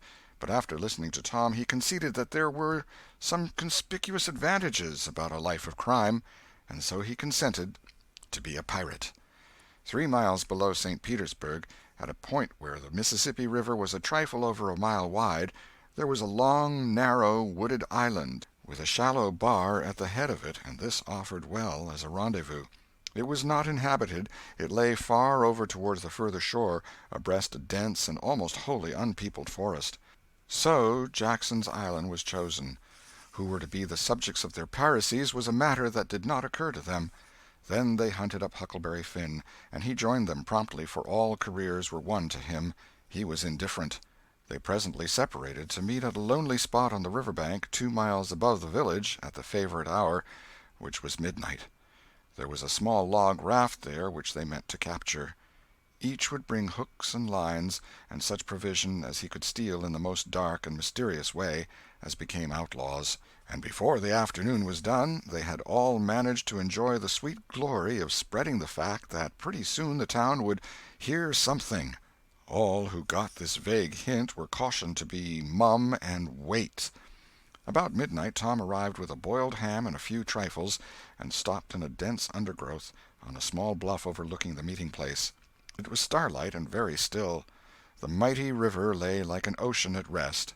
Tom listened a moment, but no sound disturbed the quiet. Then he gave a low, distinct whistle. It was answered from under the bluff. Tom whistled twice more. These signals were answered in the same way. Then a guarded voice said, "Who goes there?" "Tom Sawyer, the Black Avenger of the Spanish Main. Name your names." "Huck Finn, the Red-Handed, and Joe Harper, the Terror of the Seas." Tom had furnished these titles from his favorite literature. "'Tis well. Give the countersign." 2 hoarse whispers delivered the same awful word simultaneously to the brooding night. "Blood." Then Tom tumbled his ham over the bluff and let himself down after it, tearing both skin and clothes to some extent in the effort. There was an easy, comfortable path along the shore under the bluff, but it lacked the advantages of difficulty and danger so valued by a pirate. The Terror of the Seas had brought a side of bacon, and had about worn himself out with getting it there. Finn, the red-handed, had stolen a skillet and a quantity of half-cured leaf tobacco, and had also brought a few corn-cobs to make pipes with. But none of the pirates smoked or chewed but himself. The Black Avenger of the Spanish Main said it would never do to start without some fire. That was a wise thought. Matches were hardly known there in that day. They saw a fire smoldering upon a great raft 100 yards above, and they went stealthily thither and helped themselves to a chunk. They made an imposing adventure of it, saying "Hist!" every now and then, and suddenly halting with finger on lip, moving with hands on imaginary dagger hilts, and giving orders in dismal whispers that if the foe stirred, to let him have it to the hilt, because dead men tell no tales. They knew well enough that the raftsmen were all down at the village laying in stores or having a spree, but still that was no excuse for their conducting this thing in an unpiratical way. They shoved off presently, Tom in command, Huck at the after oar, and Joe at the forward. Tom stood amidships, gloomy-browed and with folded arms, and gave his orders in a low, stern whisper. "Luff, and bring her to the wind." "Aye, aye, sir." "Steady, steady." "Steady it is, sir." "Let her go off a point." "Point it is, sir." As the boys steadily and monotonously drove the raft toward midstream, it was no doubt understood that these orders were given only for style, and were not intended to mean anything in particular. "What sail's she carrying?" "Courses, topsails, and flying jib, sir." "Send the r'yals up. Lay out aloft there, half a dozen of ye, fore-topmansts'l. Lively now." "Aye, aye, sir." "Shake out that main t'gallantsail. Sheets and braces. Now, my hearties." "Aye, aye, sir." "Heel 'em a lee, hard a port. Stand by to meet her when she comes. Port, port, now, men, with a will. Steady." "Steady it is, sir." The raft drew beyond the middle of the river. The boys pointed her head right, and then lay on their oars. The river was not high, so there was not more than a 2 or 3 mile current. Hardly a word was said during the next 3/4 of an hour. Now the raft was passing before the distant town. 2 or 3 glimmering lights showed where it lay, peacefully sleeping, beyond the vague vast sweep of a star-gemmed water, unconscious of the tremendous event that was happening. The Black Avenger stood still with folded arms, looking his last upon the scene of his former joys and his later sufferings, and wishing she could see him now, abroad on the wild sea, facing peril and death with dauntless heart, going to his doom with a grim smile on his lips. It was but a small strain on his imagination to remove Jackson Island beyond eye-shot of the village, and so he "looked his last" with a broken and satisfied heart. The other pirates were looking their last, too, and they all looked so long that they came near letting the current drift them out of the range of the island, but they discovered the danger in time and made shift to avert it. About 2 o'clock in the morning the raft grounded on the bar 200 yards above the head of the island, and they waded back and forth until they had landed their freight. Part of the little raft's belongings consisted of an old sail, and this they spread over a nook in the bushes for a tent to shelter their provisions, but they themselves would sleep in the open air in good weather, as became outlaws. They built a fire against the side of a great log 20 or 30 steps within the somber depths of the forest, and then cooked some bacon in the frying-pan for supper, and used up half of the corn-pone stock they had brought. It seemed glorious sport to be feasting in that wild, free way in the virgin forest of an unexplored and uninhabited island, far from the haunts of men, and they said they never would return to civilization. The climbing fire lit up their faces and threw its ruddy glare upon the pillared tree-trunks of their forest temple, and upon the varnished foliage and festooning vines. When the last crisp slice of bacon was gone, and the last allowance of corn-pone devoured, the boys stretched themselves out on the grass, filled with contentment. They could have found a cooler place, but they would not deny themselves such a romantic feature as the roasting campfire. "Ain't it gay?" said Joe. "It's nuts," said Tom. "What would the boys say if they could see us?" "Say? Well, they'd just die to be here. Hey, Hucky?" "I reckon so," said Huckleberry. "Anyways, I'm suited. I don't want nothing better'n this. I don't ever get enough to eat, generally, and here they can't come and pick at a feller and bully-rag him so." "It's just the life for me," said Tom. You don't have to get up mornings, and you don't have to go to school and wash and all that blame foolishness. You see, a pirate don't have to do anything, Joe, when he's ashore, but a hermit, he has to be a-praying considerable, and then he don't have any fun, anyway, all by himself that way." "Oh, yes, that's so," said Joe, "but I hadn't thought much about it, you know. I'd a good deal rather be a pirate, now that I've tried it." "You see," said Tom, "people don't go much on hermits nowadays, like they used to in the old times, but a pirate's always respected, and a hermit's got to sleep on the hardest place he can find, and put sackcloth and ashes on his head, and stand out in the rain, and—" "What does he put sackcloth and ashes on his head for?" inquired Huck. "I don't know, but they's got to do it. Hermits always do. You'd have to do that if you was a hermit." "Derned if I would," said Huck. "Well, what would you do?" "I don't know, but I wouldn't do that." "Why, Huck, you'd have to. How'd you get around it?" "Why, I just wouldn't stand it. I'd run away." "Run away? Well, you would be a nice old slouch of a hermit. You'd be a disgrace." The red-handed made no response, being better employed. He had finished gouging out a cob, and now he fitted a weed stem to it, loaded it with tobacco, and was pressing a coal to the charge and blowing a cloud of fragrant smoke. He was in the full bloom of luxurious contentment. The other pirates envied him this majestic vice, and secretly resolved to acquire it shortly. Presently Huck said, "What does pirates have to do?" Tom said, "Oh, they have just a bully time. Take ships and burn them, and get the money and bury it in awful places in their island where there's ghosts and things to watch it, and kill everybody in the ships, and make 'em walk a plank." "And they carry the women to the island," said Joe. "They don't kill the women." "No," assented Tom, "they don't kill the women. They're too noble, and the women's always beautiful, too." "And don't they wear the bulliest clothes? Oh, no, all gold and silver and diamonds," said Joe, with enthusiasm. "Who?" said Huck. "Why, the pirates." Huck scanned his own clothing forlornly. "I reckon I ain't dressed fitting for a pirate," said he, with a regretful pathos in his voice, "but I ain't got none but these." But the other boys told him the fine clothes would come fast enough after they should have begun their adventures. They made him understand that his poor rags would do to begin with, though it was customary for wealthy pirates to start with a proper wardrobe. Gradually their talk died out, and drowsiness began to steal upon the eyelids of the little waifs. The pipe dropped from the fingers of the red-handed, and he slept the sleep of the conscience-free and the weary. The Terror of the Seas and the Black Avenger of the Spanish Main had more difficulty in getting to sleep. They said their prayers inwardly and lying down, since there was nobody there with authority to make them kneel and recite aloud. In truth, they had a mind not to say them at all, but they were afraid to proceed to such lengths as that, lest they might call down a sudden and special thunderbolt from heaven. Then at once they reached and hovered upon the imminent verge of sleep. But an intruder came, now, that would not down. It was conscience.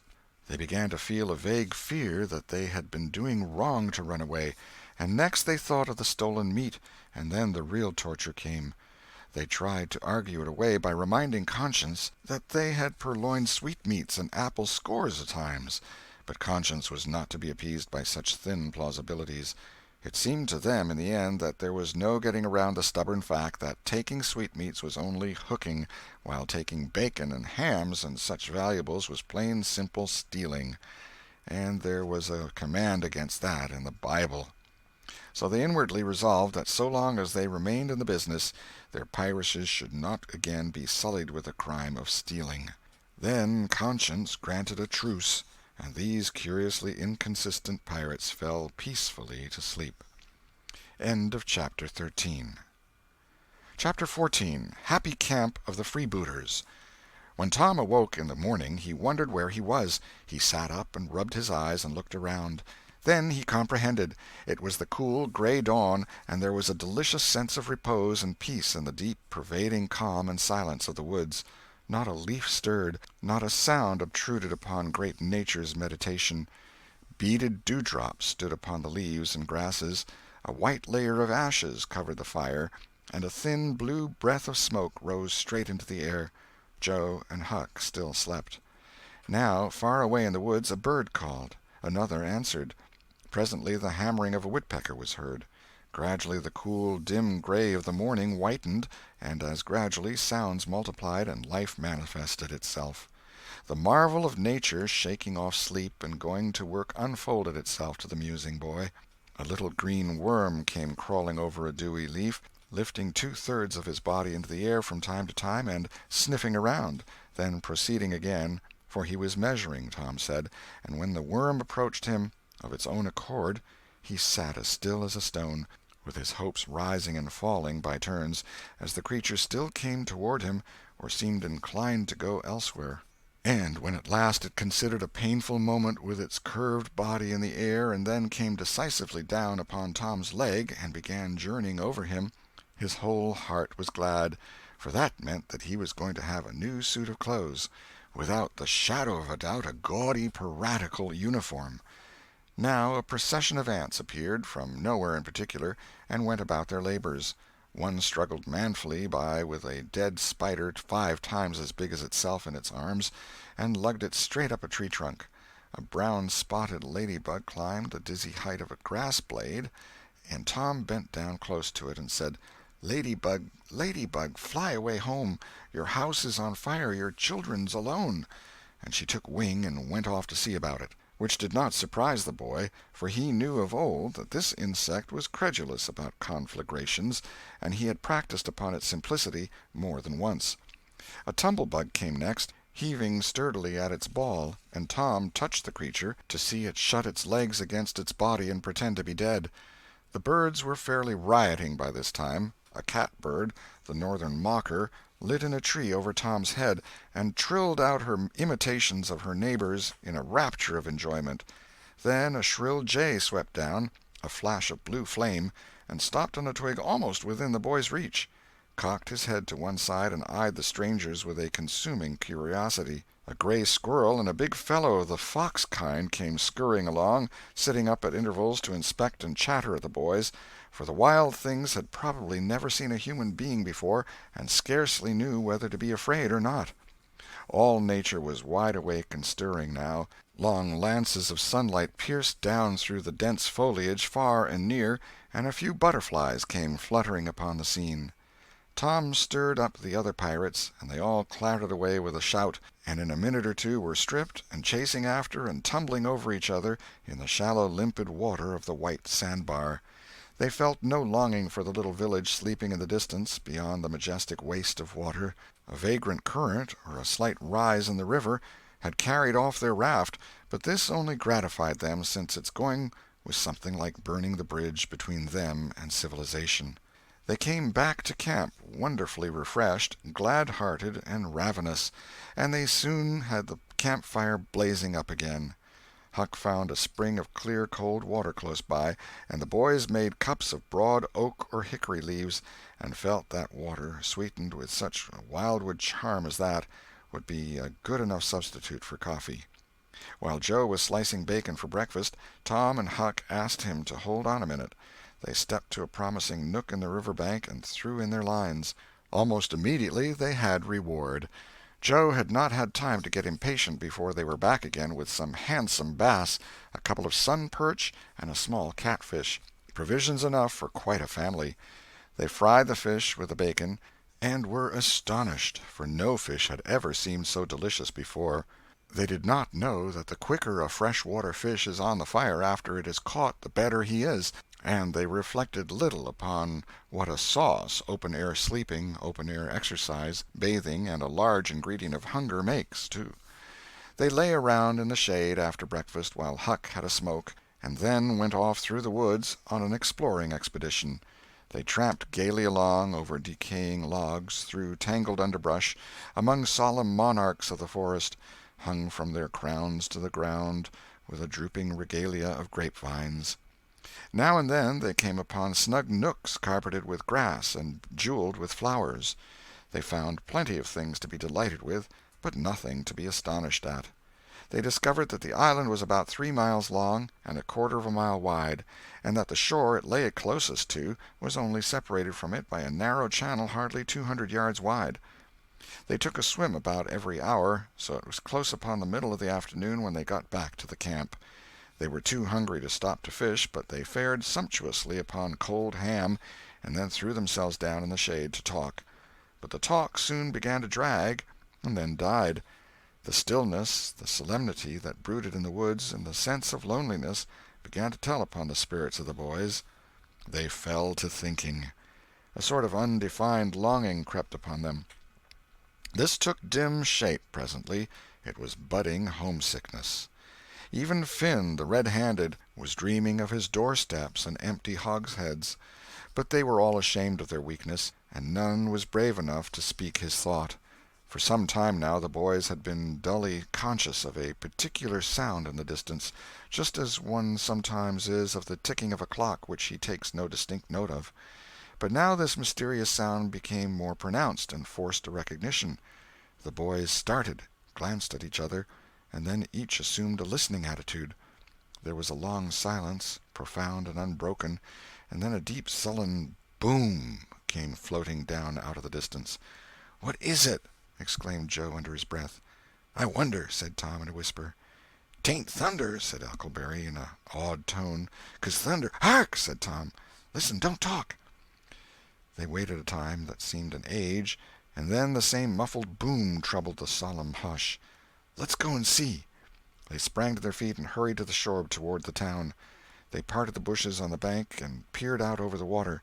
The little steam ferry-boat was about a mile below the village, drifting with the current. Her broad deck seemed crowded with people. There was a great many skiffs rowing about or floating with the stream in the neighborhood of the ferry-boat, but the boys could not determine what the men in them were doing. Presently a great jet of white smoke burst from the ferry-boat's side, and as it expanded and rose in a lazy cloud, that same dull throb of sound was borne to the listeners again. "I know now!" exclaimed Tom. "Somebody's drownded." "That's it," said Huck. "They done that last summer when Bill Turner got drownded. They shoot a cannon over the water, and that makes him come up to the top."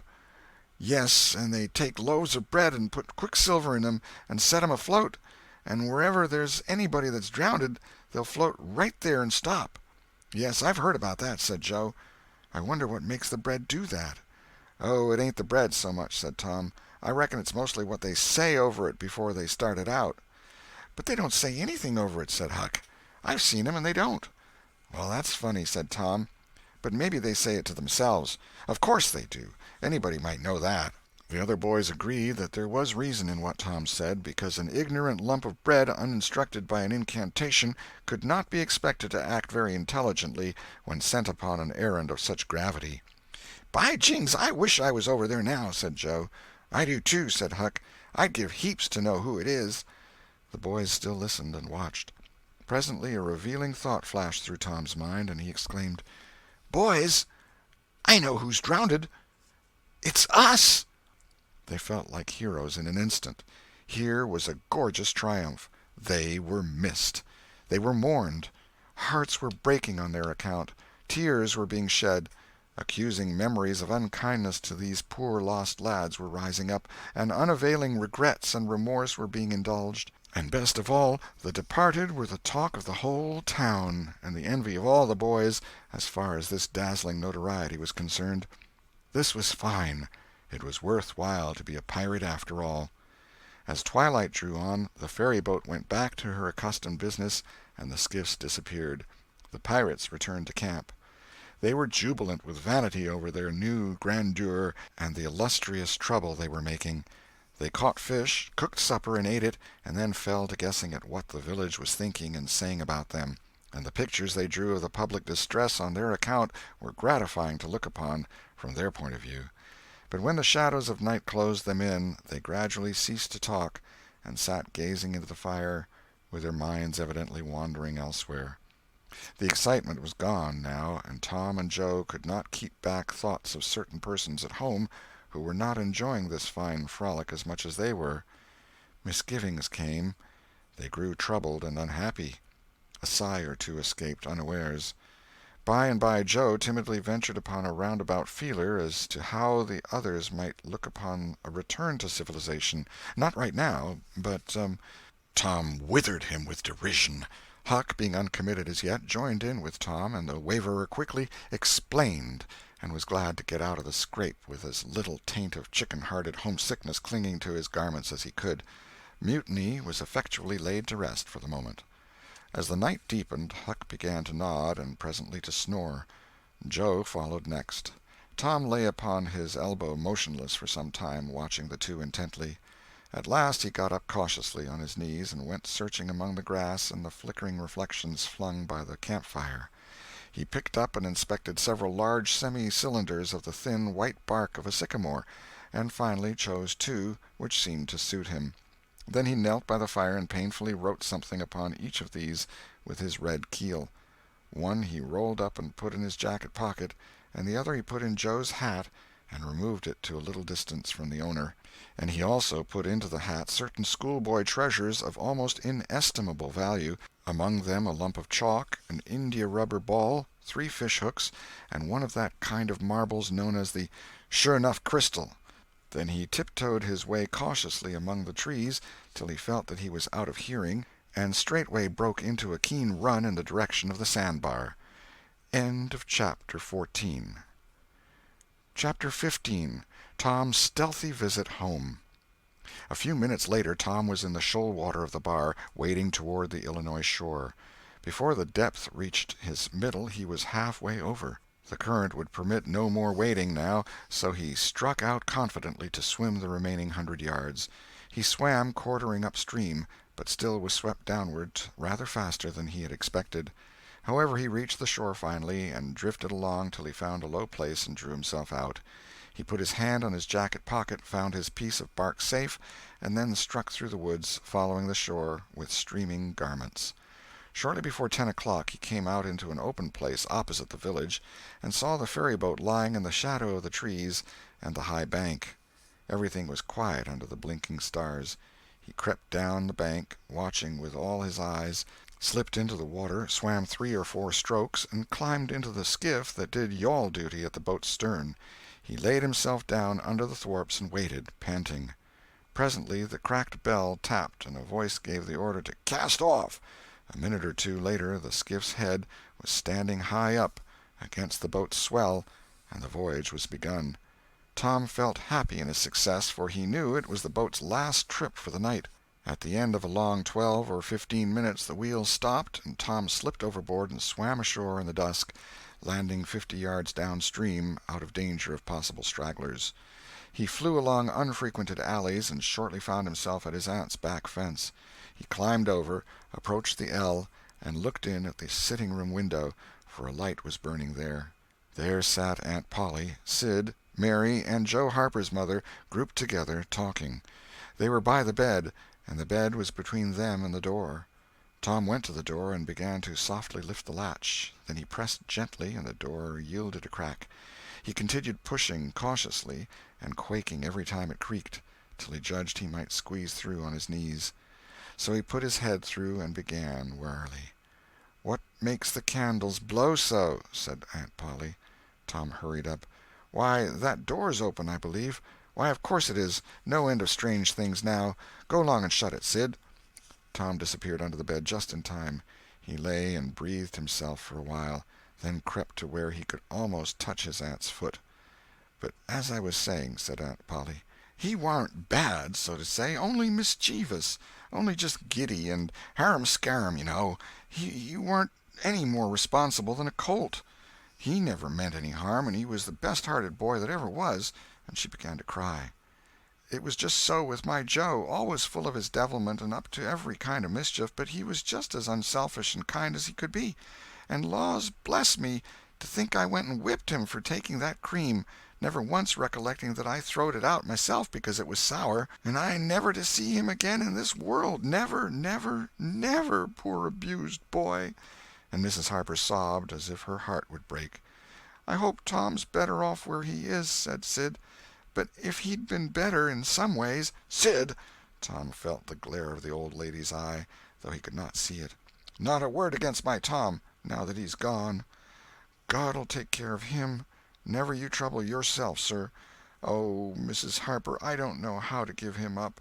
I don't know how to give him up. He was such a comfort to me, although he tormented my old heart out of me, most." The Lord giveth, and the Lord hath taken away. Blessed be the name of the Lord. But it's so hard, oh, it's so hard.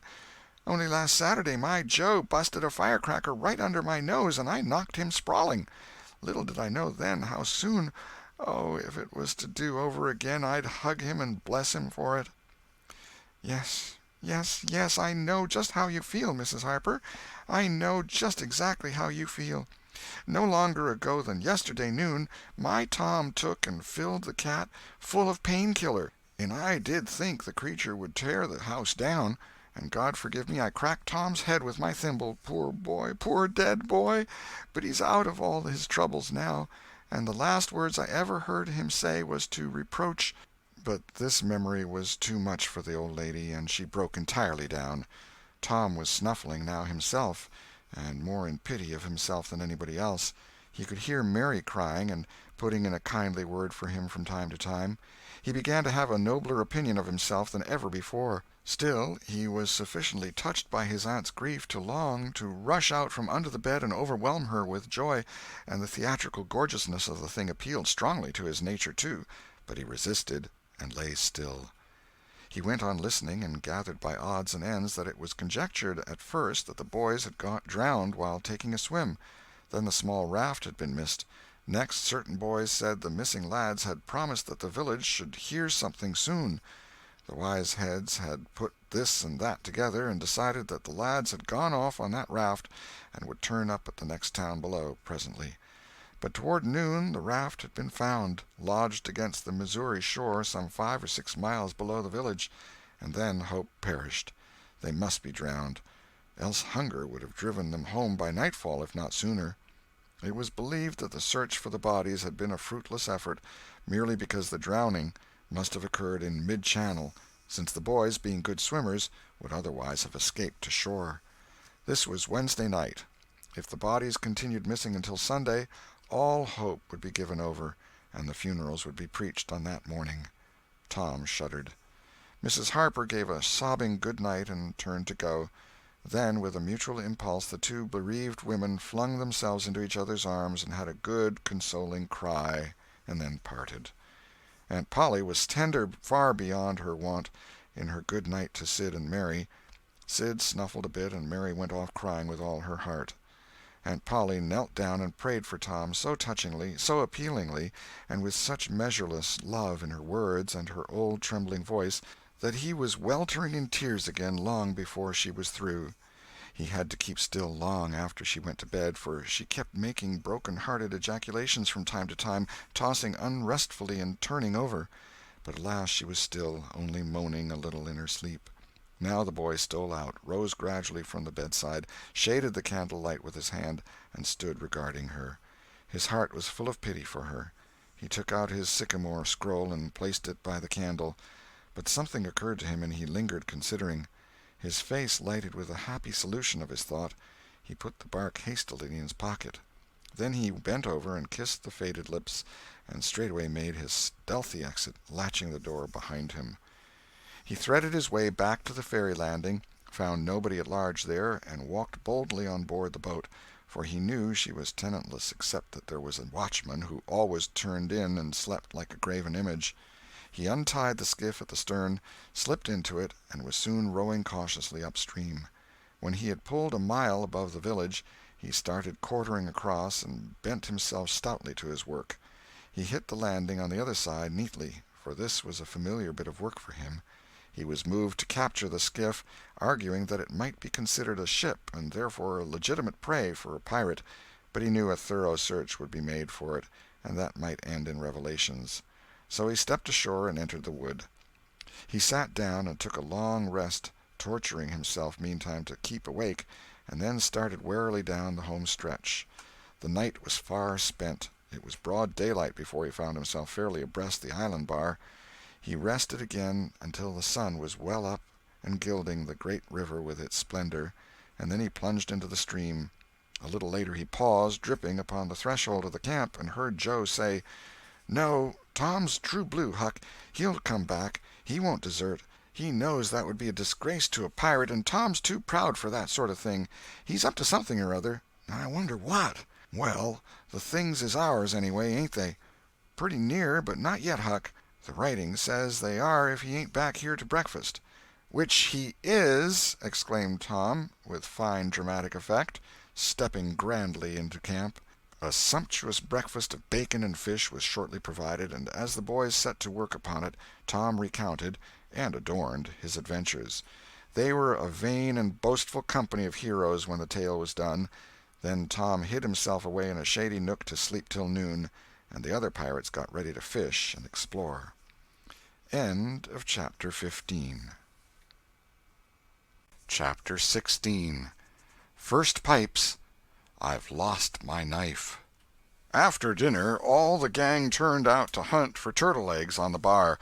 They went about poking sticks into the sand, and when they found a soft place, they went down on their knees and dug with their hands. Sometimes they would take 50 or 60 eggs out of one hole. They were perfectly round, white things, a trifle smaller than an English walnut. They had a famous fried egg feast that night, and another on Friday morning. After breakfast they went whooping and prancing out on the bar, and chased each other round and round, shedding clothes as they went, until they were naked, and then continued the frolic far away up the shoal water of the bar, against the stiff current, which latter tripped their legs from under them from time to time, and greatly increased the fun. And now and then they stooped in a group and splashed water in each other's faces with their palms, gradually approaching each other with averted faces to avoid the strangling sprays, and finally gripping and struggling till the best man ducked his neighbor, and then they all went under in a tangle of white legs and arms, and came up blowing, sputtering, laughing, and gasping for breath at one and the same time. When they were well exhausted, they would run out and sprawl on the dry, hot sand, and lie there and cover themselves up with it, and by break from the water again and go through the original performance once more. Finally it occurred to them that their naked skin represented flesh-colored tights very fairly, so they drew a ring in the sand and had a circus, with 3 clowns in it, for none would yield this proudest post to his neighbor. Next they got their marbles and played knucks and ring-taw and keeps till that amusement grew stale. Then Joe and Huck had another swim, but Tom would not venture, because he found that in kicking off his trousers he had kicked his string of rattlesnake rattles off his ankle, and he wondered how he had escaped cramp so long without the protection of this mysterious charm. He did not venture again until he had found it, and by that time the other boys were tired and ready to rest. They gradually wandered apart, dropped into the dumps, and fell to gazing longingly across the wide river to where the village lay drowsing in the sun. Tom found himself writing Becky in the sand with his big toe. He scratched it out and was angry with himself for his weakness. But he wrote it again, nevertheless. He could not help it. He erased it once more, and then took himself out of temptation by driving the other boys together and joining them. But Joe's spirits had gone down almost beyond resurrection. He was so homesick that he could hardly endure the misery of it. The tears lay very near the surface. Huck was melancholy, too. Tom was downhearted, but tried hard not to show it. He had a secret which he was not ready to tell yet, but if this mutinous depression was not broken up soon, he would have to bring it out.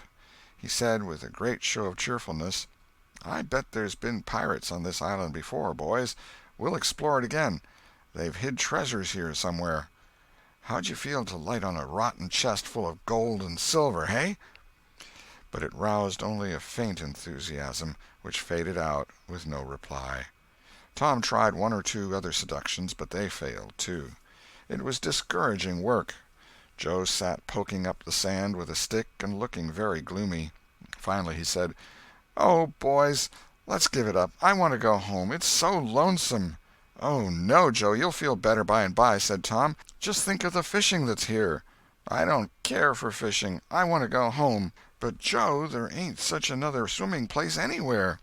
"Swimming's no good. I don't seem to care for it, somehow, when there ain't anybody to say I shan't go in. I mean to go home." "Oh, shucks! Baby! You want to see your mother, I reckon." "Yes, I do want to see my mother, and you would, too, if you had one. I ain't any more baby than you are." Joe snuffled a little. "Well, we'll let the crybaby go home to his mother, won't we, Huck?" "Poor thing. Does it want to see its mother? And so it shall. You like it here, don't you, Huck?" We'll stay, won't we?" Huck said, "Yes," without any heart in it. "I'll never speak to you again as long as I live," said Joe, rising. "There, now," and he moved moodily away and began to dress himself. "Who cares?" said Tom. "Nobody wants you to. Go 'long home and get laughed at. Oh, you're a nice pirate. Huck and me ain't crybabies. We'll stay, won't we, Huck? Let him go if he wants to. I reckon we can get along without him, p'raps." But Tom was uneasy, nevertheless, and was alarmed to see Joe go sullenly on with his dressing. And then it was discomforting to see Huck eyeing Joe's preparations so wistfully and keeping up such an ominous silence. Presently, without a parting word, Joe began to wade off toward the Illinois shore. Tom's heart began to sink. He glanced at Huck. Huck could not bear the look and dropped his eyes, and then he said, "I want to go too, Tom. It was getting so lonesome anyway, and now it'll be worse. Let's us go too, Tom." "I won't. You can all go if you want to. I mean to stay." "Tom, I better go." "Well, go along. Who's hindering you?" Huck began to pick up his scattered clothes, and he said, "Tom, I wish you'd come too. Now you think it over. We'll wait for you when we get to the shore." "Well, you'll wait a blame long time, that's all." Huck started sorrowfully away, and Tom stood looking after him, with a strong desire tugging at his heart to yield his pride and go along too. He hoped the boys would stop, but they still waded slowly on. It suddenly dawned on Tom that it was become very lonely and still. He made one final struggle with his pride, and then darted after his comrades, yelling, "Wait! Wait! I want to tell you something." They presently stopped and turned around. When he got to where they were, he began unfolding his secret, and they listened moodily, till at last they saw the point he was driving at, and then they set up a war-whoop of applause and said it was splendid, and said if he had told them at first they wouldn't have started away. He made a plausible excuse, but his real reason had been the fear that not even the secret would keep them with him any very great length of time, and so he had meant to hold it in reserve as a last seduction. The lads came gaily back and went at their sports again with a will, chattering all the time about Tom's stupendous plan and admiring the genius of it. After a dainty egg and fish dinner, Tom said he wanted to learn to smoke now.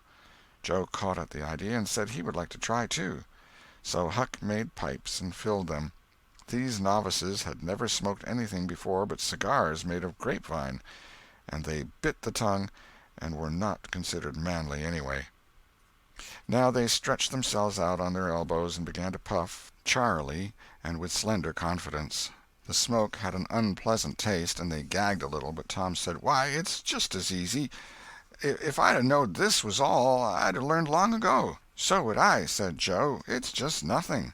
Why, many a time I've looked at people smoking and thought, well, I wish I could do that, but I never thought I could," said Tom. "That's just the way with me, hain't it, Huck? You've heard me talk just that way, haven't you, Huck?" "I'll leave it to Huck if I haven't." "Yes, heaps of times," said Huck. "Well, I have too," said Tom. "Oh, hundreds of times. Once down by the slaughterhouse, don't you remember, Huck? Bob Tanner was there, and Johnny Miller and Jeff Thatcher when I said it. Don't you remember, Huck, about me saying that?" "Yes, that's so," said Huck. "That was the day after I lost a White Alley. No, 'twas the day before." "There, I told you so," said Tom. "Huck recollects it." "I believe I could smoke this pipe all day," said Joe. "I don't feel sick." "Neither do I," said Tom. "I could smoke it all day, but I bet you Jeff Thatcher couldn't." "Jeff Thatcher? Why, he'd keel over just with 2 draws. Just let him try it once. He'd see." "I bet he would. And Johnny Miller, I wish I could see Johnny Miller tackle it once." "Oh, don't I?" said Joe. "Why, I bet now Johnny Miller couldn't any more do this than nothing. Just one little snifter would fetch him." "'Deed it would, Joe. Say, I wish the boys could see us now." "So do I." "Say, boys, don't say anything about it, and sometime when they're around I'll come up to you and say, 'Joe, got a pipe? I want to smoke.' And you'll say, kind of careless-like, as if it weren't anything, you'll say, 'Yes, I got my old pipe, and another one, but my tobacco ain't very good.' And I'll say, 'Oh, that's all right, if it's strong enough.' And then you'll out with the pipes, and we'll light up just as calm, and then just see 'em look. By jings, that'll be gay, Tom. I wish it was now." "So do I. And when we tell 'em we learned when we was off pirating, won't they wish they'd been along?" "Oh, I reckon not. I'll just bet they will." So the talk ran on. but presently it began to flag a trifle and grow disjointed. The silences widened, the expectoration marvelously increased. Every pore inside the boys' cheeks became a spouting fountain. They could scarcely bail out the cellars under their tongues fast enough to prevent an inundation. Little overflowings down their throats occurred in spite of all they could do, and sudden retchings followed every time. Both boys were looking very pale and miserable now. Joe's pipe dropped from his nerveless fingers. Tom's followed. Both fountains were going furiously, and both pumps bailing with might and main. Joe said feebly, "I've lost my knife. I reckon I better go and find it." Tom said with quivering lips and halting utterance, "I'll help you. You go over that way and I'll hunt around by the spring. No, you needn't come, Huck. We can find it." So Huck sat down again and waited an hour. Then he found it lonesome and went to find his comrades. They were wide apart in the woods, both very pale, both fast asleep. But something informed him that if they had had any trouble, they'd got rid of it. They were not talkative at supper that night. They had a humble look, and when Huck prepared his pipe after the meal and was going to prepare theirs, they said no, they were not feeling very well. Something they ate at dinner had disagreed with them. About midnight Joe awoke and called the boys. There was a brooding oppressiveness in the air that seemed to bode something. The boys huddled themselves together and sought the friendly companionship of the fire, though the dull, dead heat of the breathless atmosphere was stifling. They sat still, intent and waiting. The solemn hush continued. Beyond the light of the fire everything was swallowed up in the blackness of darkness. Presently there came a quivering glow that vaguely revealed the foliage for a moment, and then vanished. By and by another came, a little stronger. Then another. Then a faint moan came sighing through the branches of the forest, and the boys felt a fleeting breath upon their cheeks, and shuddered with the fancy that the spirit of the night had gone by. There was a pause.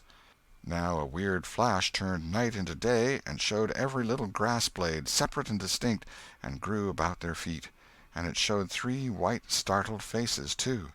A deep peal of thunder went rolling and tumbling down the heavens, and lost itself in sullen rumblings in the distance.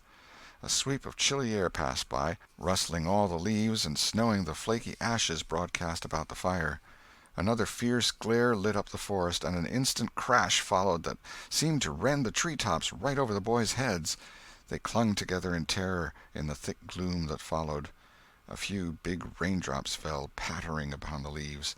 "Quick, boys, go for the tent!" exclaimed Tom. They sprang away, stumbling over the roots and among vines in the dark, no two plunging in the same direction. A furious blast roared through the trees, making everything sing as it went. One blinding flash after another, and the peal on peal of deafening thunder. And now a drenching rain poured down, and the rising hurricane drove it in sheets along the ground. The boys cried out to each other, but the roaring wind and the booming thunder blasts drowned their voices utterly. However, one by one they straggled in at last and took shelter under the tent, cold, scared, and streaming with water. But to have company in misery seemed something to be grateful for. They could not talk, the old sail flapped so furiously, even if the other noises would have allowed them. The tempest rose higher and higher, and presently the sail tore loose from its fastenings and went winging away on the blast. The boys seized each other's hands and fled, with many tumblings and bruises, to the shelter of a great oak tree that stood upon the river bank. Now the battle was at its highest.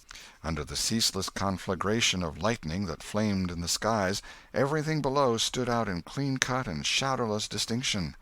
The bending trees, the billowy river, white with foam, the driving spray of spume flakes, the dim outlines of the high bluffs on the other side, glimpsed through the drifting cloud-rack and the slanting veil of rain.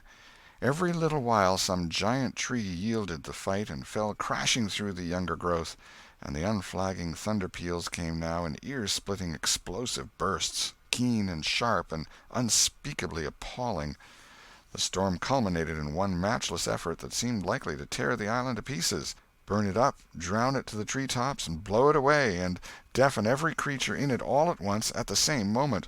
It was a wild night for homeless young heads to be out in. But at last the battle was done, and the forces retired with weaker and weaker threatenings and grumblings, and peace resumed her sway. The boys went back to camp, a good deal awed, But they found there was still something to be thankful for, because the great sycamore, the shelter of their beds, was a ruin now, blasted by the lightnings, and they were not under it when the catastrophe happened. Everything in camp was drenched, the campfire as well, for they were but heedless lads, like their generation, and had made no provision against rain. Here was matter for dismay, for they were soaked through and chilled. They were eloquent in their distress, but they presently discovered that the fire had eaten so far up under the great log it had been built against, where it curved upward and separated itself from the ground, that a handbreadth or so of it had escaped wetting. So they patiently wrought until, with shreds and bark gathered from undersides of sheltered logs, they coaxed the fire to burn again. Then they piled on great dead boughs till they had a roaring furnace, and were glad-hearted once more. They dried their boiled ham and had a feast, and after that they sat by the fire and expanded and glorified their midnight adventure until morning, for there was not a dry spot to sleep on anywhere around. As the sun began to steal in upon the boys, drowsiness came over them, and they went out on the sandbar and lay down to sleep. They got scorched out by and by, and drearily set about getting breakfast. After the meal they felt rusty and stiff-jointed and a little homesick once more. Tom saw the signs, and fell to cheering up the pirates as well as he could. But they cared nothing for marbles or circus or swimming or anything. He reminded them of the imposing secret and raised a ray of cheer. While it lasted he got them interested in a new device. This was to knock off being pirates for a while and be Indians for a change. They were attracted by this idea, so it was not long before they were stripped and striped from head to heel with black mud, like so many zebras, all of them chiefs, of course, and then they went tearing through the woods to attack an English settlement. By and by they separated into 3 hostile tribes, and darted upon each other from ambush with dreadful war-whoops, and killed and scalped each other by thousands. It was a gory day. Consequently it was an extremely satisfactory one. They assembled in camp towards supper-time, hungry and happy. But now a difficulty arose. Hostile Indians could not break the bread of hospitality together without first making peace, and this was a simple impossibility without smoking a pipe of peace. There was no other process that they ever had heard of. 2 of the savages almost wished they had remained pirates. However, there was no other way. So, with such show of cheerfulness as they could muster, they called for the pipe and took their whiff as it passed in due form. And behold, they were glad they had gone into savagery, for they had gained something. They found that they could now smoke a little without having to go and hunt for a lost knife. They did not get sick enough to be seriously uncomfortable. They were not likely to fool away this high promise for lack of effort. No, they practiced cautiously, after supper, with right fair success, and so they spent a jubilant evening. They were prouder and happier in their new acquirement than they would have been in the scalping and skinning of the 6 nations. We will leave them to smoke and chatter and brag, since we have no further use for them at present. End of Chapter 16. Chapter 17. Pirates at Their Own Funeral. But there was no hilarity in the little town that same tranquil Saturday afternoon. The Harpers and Aunt Polly's family were being put into mourning, with great grief and many tears. An unusual quiet possessed the village, although it was ordinarily quiet enough in all conscience. The villagers conducted their concerns with an absent mind, and talked little, but they sighed often. The Saturday holiday seemed a burden to the children. They had no heart in their sports, and gradually gave them up. In the afternoon Becky Thatcher found herself moping about the deserted schoolhouse yard and feeling very melancholy, but she found nothing there to comfort her. She soliloquized, "Oh, if I only had a brass andiron knob again! But I haven't got anything now to remember him by," and she choked back a little sob. Presently she stopped and said to herself, "It was right here. Oh, if it was to do over again, I wouldn't say that. I wouldn't say it for the whole world. But he's gone now. I'll never, never, never see him any more." This thought broke her down, and she wandered away, with the tears rolling down her cheeks. Then quite a group of boys and girls playmates of Tom's and Joe's, came by, and stood looking over the paling fence and talking in reverent tones of how Tom did so-and-so the last time they saw him, and how Joe said this and that small trifle, pregnant with awful prophecy, as they could easily see now, and each speaker pointed out the exact spot where the lost lad stood at the time, and then added something like, "And I was a-standing just so, just as I am now, and as if you was him, I was as close as that, and he smiled just this way, and then something seemed to go all over me, like awful, you know, and I never thought what it meant, of course, but I can see now." Then there was a dispute about who saw the dead boys last in life, and many claimed that dismal distinction, and offered evidences more or less tampered with by the witness. And when it was ultimately decided who did see the departed last, and exchanged the last words with them, the lucky parties took upon themselves a sort of sacred importance, and were gaped at and envied by all the rest. One poor chap, who had no other grandeur to offer, said with tolerably manifest pride in the remembrance, "Well, Tom Sawyer, he licked me once." But that bid for glory was a failure. Most of the boys could say that, and so that cheapened the distinction too much. The group loitered away, still recalling memories of the lost heroes in awed voices. When the Sunday-school hour was finished the next morning, the bell began to toll instead of ringing in the usual way. It was a very still Sabbath, and the mournful sound seemed in keeping with the musing hush that lay upon nature. The villagers began to gather, loitering a moment in the vestibule to converse in whispers about the sad event. But there was no whispering in the house, only the funereal rustling of dresses as the women gathered to their seats disturbed the silence there. None could remember when the little church had been so full before.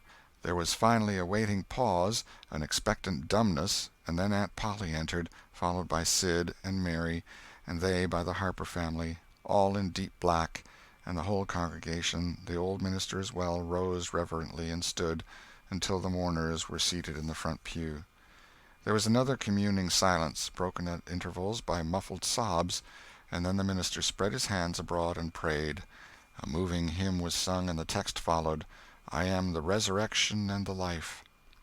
As the service proceeded, the clergyman drew such pictures of the graces, the winning ways, and the rare promise of the lost lads, that every soul there, thinking he recognized these pictures, felt a pang in remembering that he had persistently blinded himself to them always before, and had as persistently seen only faults and flaws in the poor boys. The minister related many a touching incident in the lives of the departed, too, which illustrated their sweet, generous natures, and the people could easily see now how noble and beautiful those episodes were, and remembered with grief that at the time they occurred they had seemed rank rascalities, well deserving of the cowhide.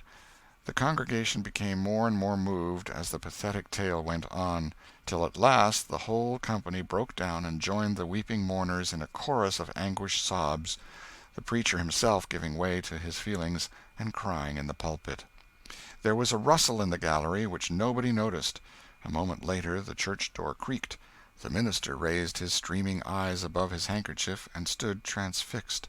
First one, and another pair of eyes followed the minister's, and then almost with one impulse the congregation rose and stared while the three dead boys came marching up the aisle, Tom in the lead, Joe next, and Huck, a ruin of drooping rags, sneaking sheepishly in the rear. They had been hid in the unused gallery, listening to their own funeral sermon. Aunt Polly, Mary, and the Harpers threw themselves upon their restored ones, smothered them with kisses, and poured out thanksgivings, while poor Huck stood abashed and uncomfortable, not knowing exactly what to do or where to hide from so many unwelcoming eyes. He wavered and started to slink away, but Tom seized him and said, "Aunt Polly, it ain't fair. Somebody's got to be glad to see Huck." "And so they shall. I'm glad to see him, poor motherless thing." And the loving attentions Aunt Polly lavished upon him were the one thing capable of making him more uncomfortable than he was before. Suddenly the minister shouted at the top of his voice, "Praise God, from whom all blessings flow! Sing, and put your hearts in it!" And they did. Old Hundred swelled up with a triumphant burst, and while it shook the rafters, Tom Sawyer the pirate looked around upon the envying juveniles about him, and confessed in his heart that this was the proudest moment of his life. As the souled congregation trooped out, they said they would almost be willing to be made ridiculous again to hear Old Hundred sung like that once more. Tom got more cuffs and kisses that day, according to Aunt Polly's varying moods, than he had earned before in a year, and he hardly knew which expressed the most gratefulness to God and affection for himself. End of chapter 17. Chapter 18. Tom reveals his dream secret. That was Tom's great secret, the scheme to return home with his brother pirates and attend their own funerals. They had paddled over to the Missouri shore on a log at dusk on Saturday, landing 5 or 6 miles below the village. They had slept in the woods at the edge of the town till nearly daylight, and had then crept through back lanes and alleys and finished their sleep in the gallery of the church among a chaos of invalided benches. At breakfast Monday morning, Aunt Polly and Mary were very loving to Tom, and very attentive to his wants. There was an unusual amount of talk. In the course of it, Aunt Polly said, "Well, I don't say it wasn't a fine joke, Tom, to keep everybody suffering most a week so you boys had a good time, but it is a pity you could be so hard-hearted as to let me suffer so. If you could have come over on a log to go to your funeral, you could have come over and give me a hint some way that you warn't dead but only run off." "Yes, you could have done that, Tom," said Mary, "and I believe you would if you had thought of it." "Would you, Tom?" said Aunt Polly, her face lightening wistfully. "Say now, would you if you'd thought of it?" Well, I don't know. 'Twould have spoiled everything." "Tom, I hoped you loved me that much," said Aunt Polly with a grieved tone that discomforted the boy. "It would have been something if you'd cared enough to think of it, even if you didn't do it." "Now, Auntie, that ain't any harm," pleaded Mary. "It's only Tom's giddy way. He's always in such a rush that he never thinks of anything." "More's the pity. Sid would have thought, and Sid would have come and done it, too. Tom, you'll look back some day, when it's too late, and wish you'd cared a little more for me, when it would have cost you so little." "Now, Auntie, you know I do care for you," said Tom. "I'd know it better if you acted more like it." "I wish now I'd thought," said Tom with a repentant tone. "But I dreamed about you, anyway. That's something, ain't it?" "It ain't much. A cat does that much. But it's better than nothing. What did you dream?" "Why, Wednesday night I dreamt that you was sitting over there by the bed, and Sid was sitting by the wood-box, and Mary next to him." "Well, so we did. So we always do. I'm glad your dreams could take even that much trouble about us. And I dreamt that Joe Harper's mother was here." "Why, she was here. Did you dream any more?" "Oh, lots, but it's so dim now." "Well, try to recollect, can't you?" "Somehow it seems to me that the wind blowed, try harder, Tom. The wind did blow something. Come." Tom pressed his fingers to his forehead an anxious minute, and then said, I've got it now. It blowed the candle." "Mercy on us! Go on, Tom, go on." "And it seems to me that you said, 'Why, I believe that door—'" "Go on, Tom." "Just let me study a moment, just a moment. Oh, yes, you said you believed the door was open." "As I'm sitting here, I did. Didn't I, Mary? Go on." "And then, well, I won't be certain, but it seems like as if you made Sid go and— "Well, what did I make him do, Tom? What did I make him do?" "You made him—oh, you made him shut it." "Well, for land's sake, I never heard the beat of that in all my days. Don't tell me there ain't anything in dreams any more. Serenity Harper shall know of this before I'm an hour older. I'd like to see her get around this with her rubbage about superstition. Go on, Tom." "Oh, it's all getting just as bright as day now. Next you said I warn't bad, only mischievous and harum-scarum, and not any more responsible than I think it was a colt or something." "And so it was. Well, goodness gracious, go on, Tom." "And then you began to cry." So I did. Not the first time, neither." "And then?" Then Mrs. Harper, she began to cry and said Joe was just the same, and she wished she hadn't whipped him for taking cream when she'd throwed it out of her own self. Tom, the Spirit was upon you.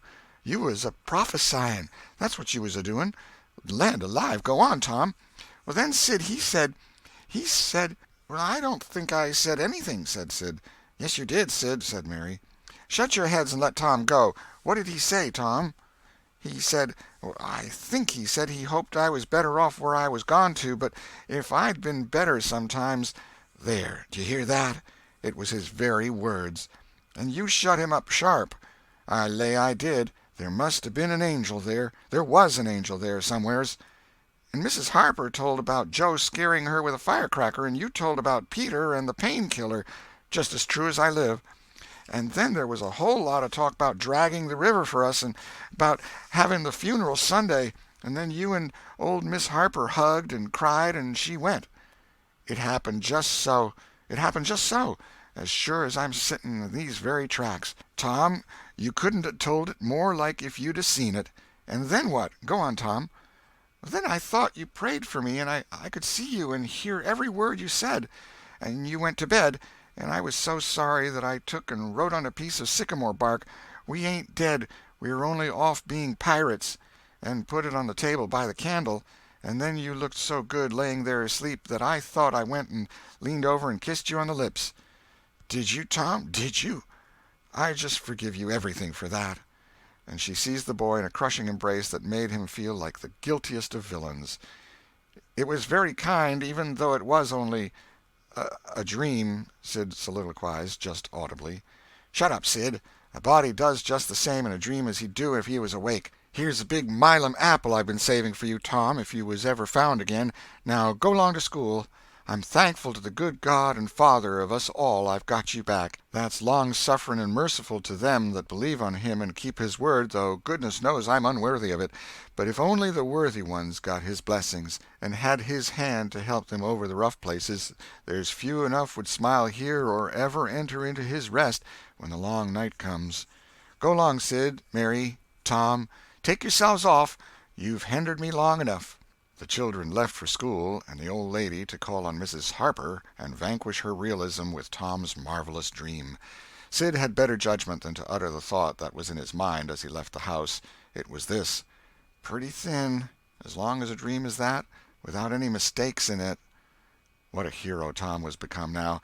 He did not go skipping and prancing, but moved with a dignified swagger as became a pirate who felt that the public eye was on him. And indeed it was. He tried not to seem to see the looks or hear the remarks as he passed along, but they were food and drink to him.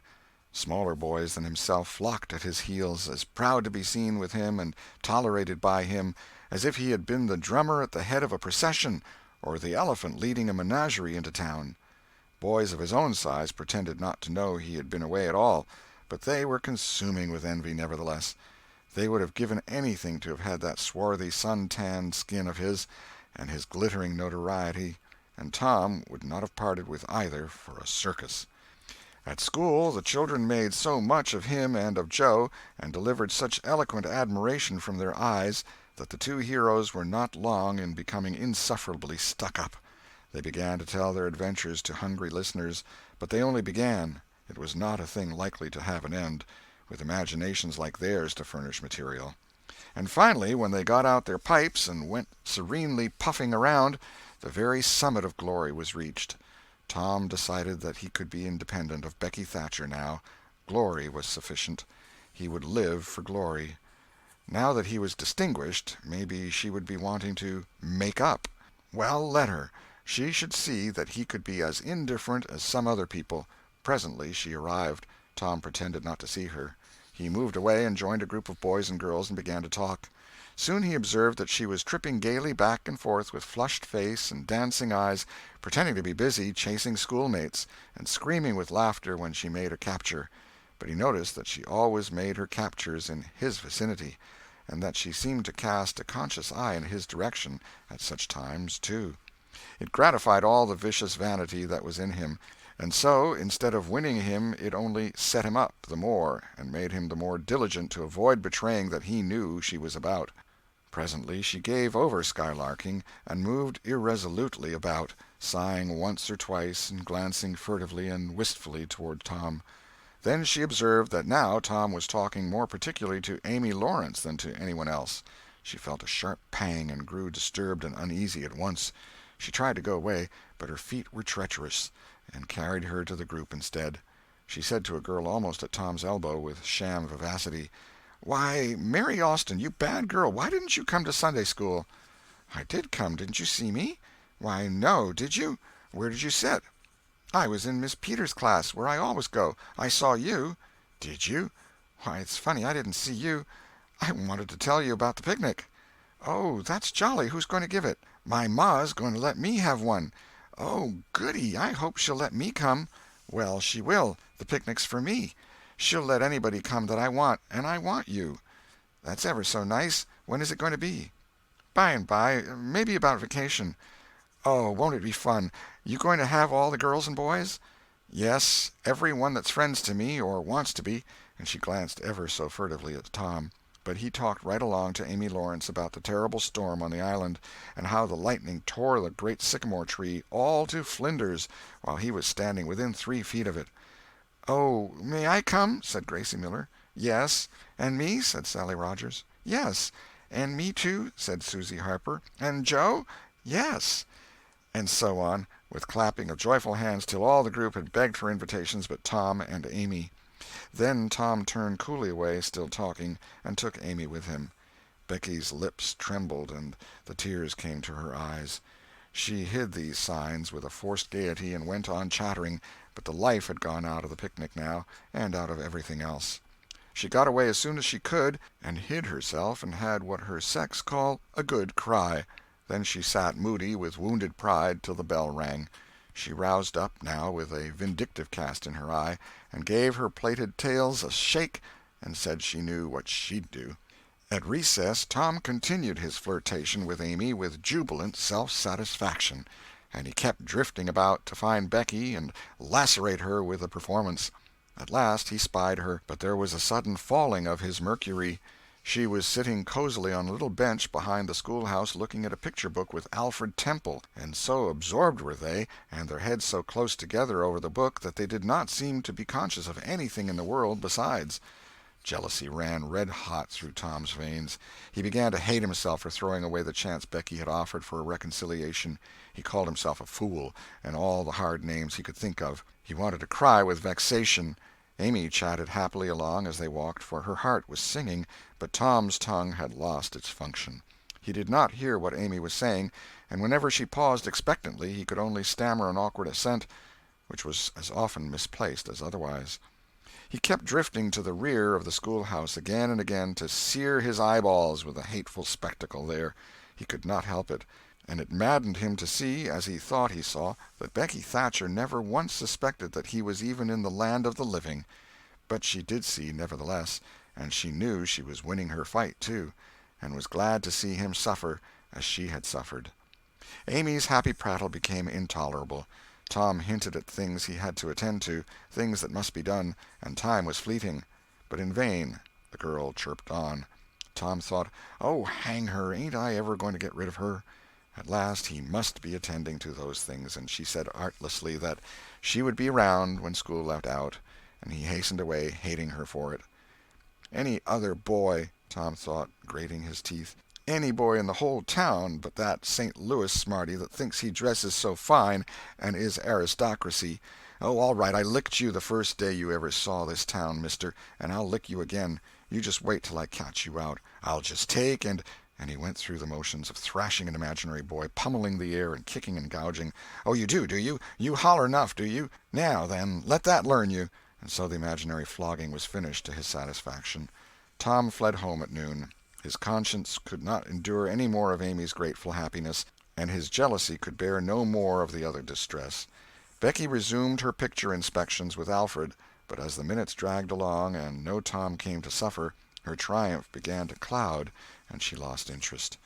Gravity and absent-mindedness followed, and then melancholy. 2 or 3 times she pricked up her ear at a footstep, but it was a false hope. No Tom came. At last she grew entirely miserable and wished she hadn't carried it so far. When poor Alfred, seeing that he was losing her, he did not know how, kept exclaiming, "Oh, here's a jolly one! Look at this!" she lost patience at last and said, "Oh, don't bother me! I don't care for them!" and burst into tears and got up and walked away. Alfred dropped alongside and was going to try to comfort her, but she said, "Go away and leave me alone, can't you? I hate you!" So the boy halted, wondering what he could have done, for she had said she would look at pictures all through the nooning, and she walked on crying. Then Alfred went musing into the deserted schoolhouse. He was humiliated and angry. He easily guessed his way to the truth. The girl had simply made a convenience of him, to vent her spite upon Tom Sawyer. He was far from hating Tom the less when this thought occurred to him. He wished there was some way to get that boy into trouble without much risk to himself. Tom's spelling-book fell under his eye. Here was his opportunity. He gratefully opened to the lesson for the afternoon and poured ink upon the page. Becky, glancing in at a window behind him at the moment, saw the act and moved on without discovering herself. She started homeward now, intending to find Tom and tell him. Tom would be thankful and their troubles would be healed. Before she was halfway home, however, she had changed her mind. The thought of Tom's treatment of her when she was talking about her picnic came scorching back and filled her with shame. She resolved to let him get whipped on the damaged spelling-book's account and to hate him forever into the bargain. End of Chapter 18. Chapter 19. The Cruelty of "I Didn't Think." Tom arrived at home in a dreary mood, and the first thing his aunt said to him showed him that he had brought his sorrows to an unpromising market. "Tom, I've a notion to skin you alive." "Auntie, what have I done?" "Well, you've done enough. Here I go over to Serenity Harper like an old softy, expecting I'm going to make her believe all that rubbish about that dream, when lo and behold you, she'd found out from Joe that you was over here and heard all the talk we had that night. Tom, I don't know what is to become of a boy that will act like that. It makes me feel so bad to think that you could let me go to Serenity Harper and make such a fool of myself and never say a word." This was a new aspect of the thing. His smartness of the morning had seemed to Tom a good joke before, and very ingenious. It merely looked mean and shabby now. He hung his head and could not think of anything to say for a moment. Then he said, "Auntie, I wished I hadn't done it, but I didn't think." "Oh, child, you never think. You never think of anything but your own selfishness. You could think to come all the way over here from Jackson's Island in the night to laugh at our troubles, and you could think to fool me with a lie about a dream, but you couldn't ever think to pity us and save us from sorrow." "Auntie, I know now it was mean, but I didn't mean it to be mean. I didn't, honest. And besides, I didn't come over here to laugh at you that night." "What did you come for, then?" "It was to tell you not to be uneasy about us, because we hadn't got drownded." "Tom, Tom, I would be the thankfullest soul in this world if I could believe you ever had as good a thought as that. But you know you never did, and I know it, Tom." Indeed I did, Auntie. I wish I may never stir if I didn't." "Oh, Tom, don't lie. Don't do it. It only makes things 100 times worse." "It ain't a lie, Auntie. It's the truth. I wanted to keep you from grieving. That was all that made me come." "I'd give the whole world to believe that. It would cover up a power of sins, Tom.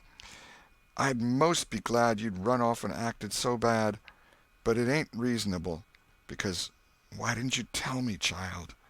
"Why, you see, when you got to talking about the funeral, I just got all full of the idea of our coming and hiding in the church, and I couldn't somehow bear to spoil it. So I just put the bark back in my pocket and kept mum." "What bark?" "The bark I wrote on to tell you we'd gone pirating. I wish now you'd waked up when I kissed you. I do, honest." The hard lines in his aunt's face relaxed, and a sudden tenderness dawned in her eyes. "Did you kiss me, Tom?" "Why, yes, I did." "Are you sure you did, Tom?" "Why, yes, I did, Auntie, certain sure." "What did you kiss me for, Tom?" "Because I loved you so, and you laid there moaning, and I was so sorry." The words sounded like truth. The old lady could not hide a tremor in her voice when she said, "Kiss me again, Tom, and be off with you to school now, and don't bother me any more." The moment he was gone, she ran to a closet and got out the ruin of a jacket which Tom had gone pirating in. Then she stopped, with it in her hand, and said to herself, "No, I don't dare. Poor boy, I reckon he'd lied about it.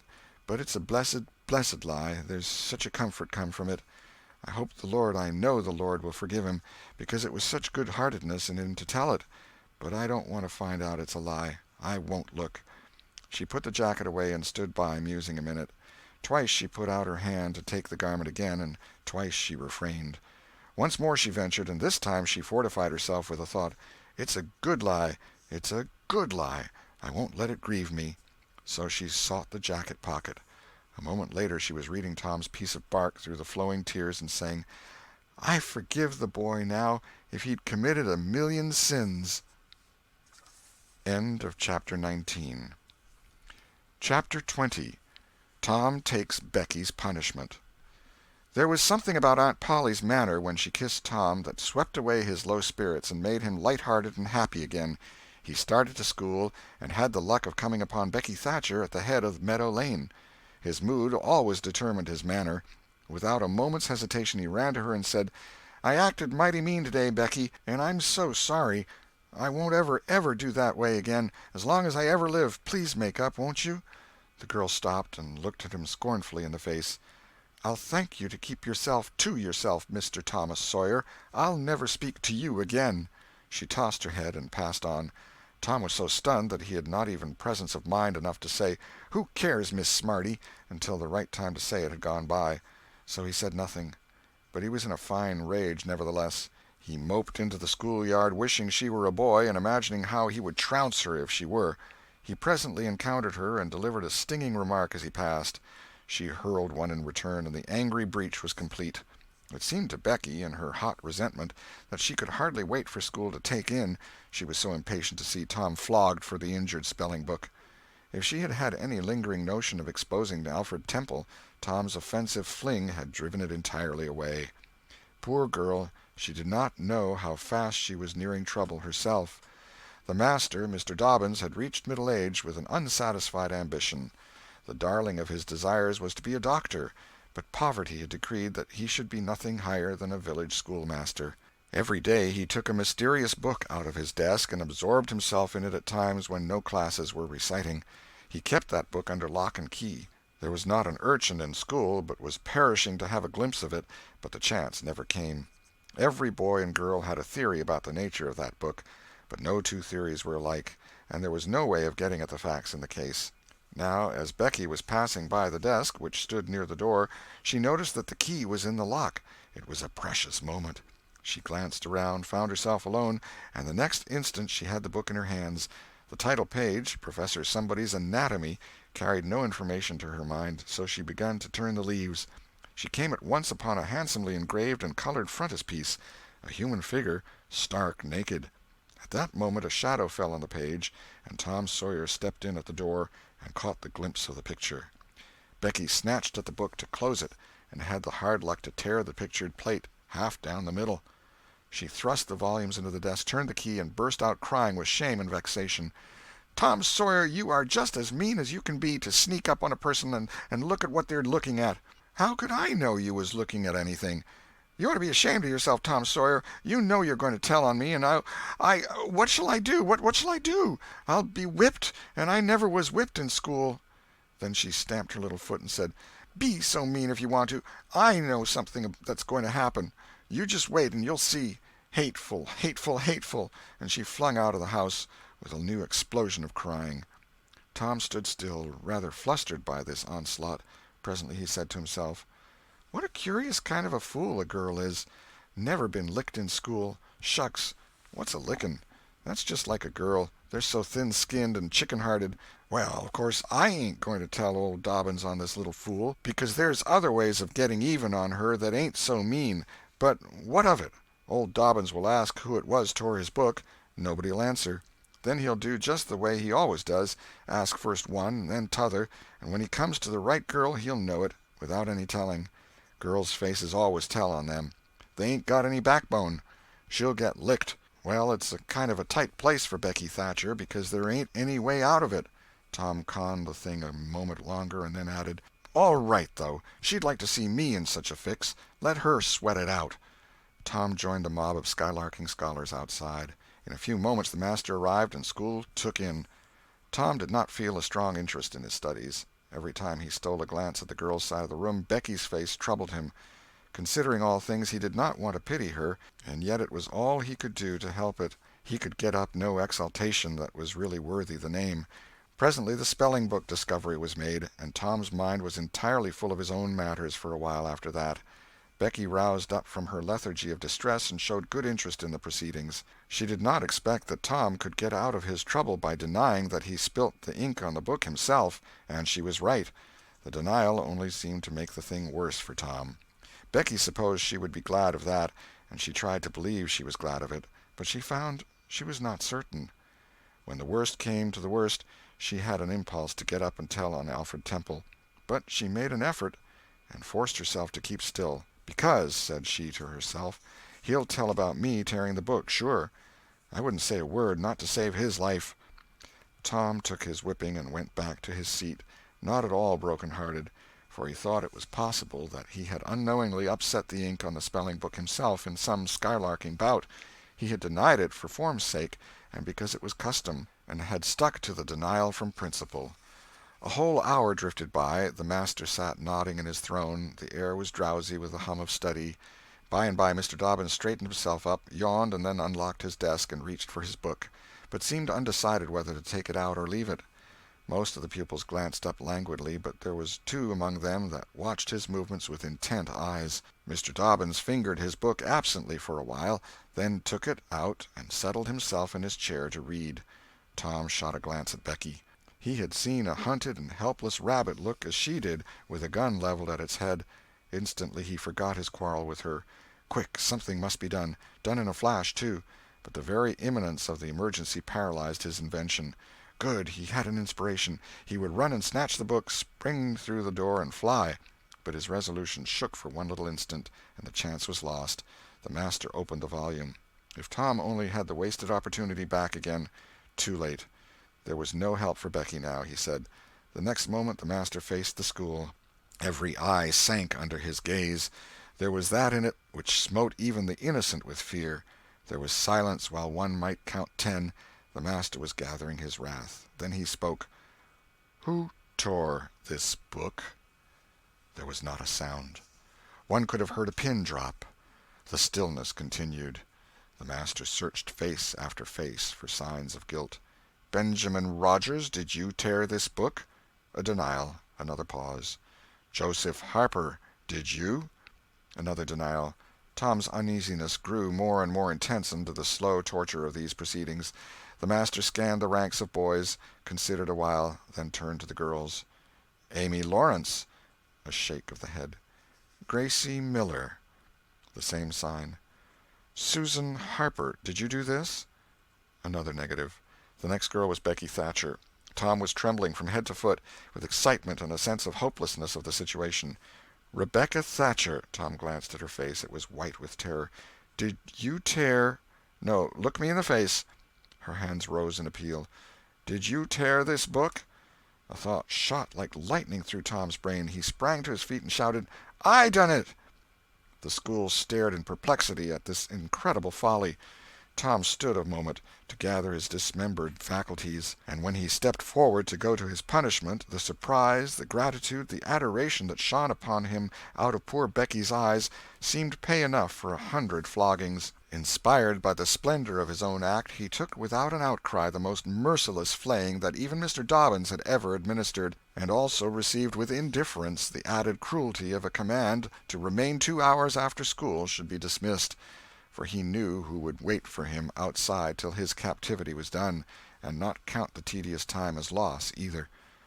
Tom went to bed that night planning vengeance against Alfred Temple, for with shame and repentance Becky had told him all, not forgetting her own treachery, but even the longing for vengeance had to give way soon to pleasanter musings, and he fell asleep at last with Becky's latest words lingering dreamily in his ear. "Tom, how could you be so noble?" End of chapter 20. Chapter 21. Eloquence and the Master's Gilded Dome. Vacation was approaching. The schoolmaster, always severe, grew severer and more exacting than ever, for he wanted the school to make a good showing on examination day. His rod and his ferule were seldom idle now, at least among the smaller pupils. Only the biggest boys and young ladies of 18 and 20 escaped lashing. Mr. Dobbin's lashings were very vigorous ones, too, for although he carried under his wig a perfectly bald and shiny head, he had only reached middle age, and there was no sign of feebleness in his muscle. As the great day approached, all the tyranny that was in him came to the surface. He seemed to take a vindictive pleasure in punishing the least shortcomings. The consequence was that the smaller boys spent their days in terror and suffering, and their nights in plotting revenge. They threw away no opportunity to do the master a mischief, but he kept ahead all the time. The retribution that followed every vengeful success was so sweeping and majestic that the boys always retired from the field badly worsted. At last they conspired together and hit upon a plan that promised a dazzling victory. They swore in the sign-painter's boy, told him the scheme, and asked his help. He had his own reason for being delighted, for the master boarded in his father's family, and had given the boy ample cause to hate him. The master's wife would go on a visit to the country in a few days, and there would be nothing to interfere with the plan. The master always prepared himself for great occasions by getting pretty well fuddled, and the sign-painter's boy said that when the dominie had reached the proper condition on examination evening, he would manage the thing while he napped in his chair. Then he would have him awakened at the right time and hurried away to school. In the fullness of time the interesting occasion arrived. At 8 in the evening the schoolhouse was brilliantly lighted and adorned with wreaths and festoons of foliage and flowers. The master sat throned in his great chair upon a raised platform with his blackboard behind him. He was looking tolerably mellow. 3 rows of benches on each side and 6 rows in front of him were occupied by the dignitaries of the town and by the parents of the pupils.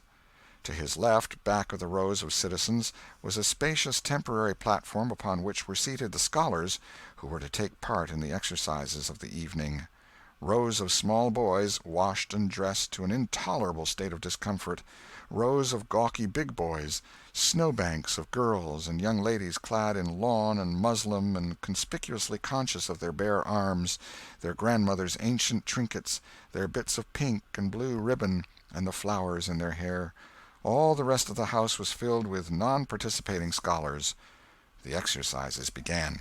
A very little boy stood up and sheepishly recited, "You'd scarce expect one of my age to speak in public on the stage," etc., accompanying himself with the painfully exact and spasmodic gestures which a machine might have used, supposing the machine to be a trifle out of order.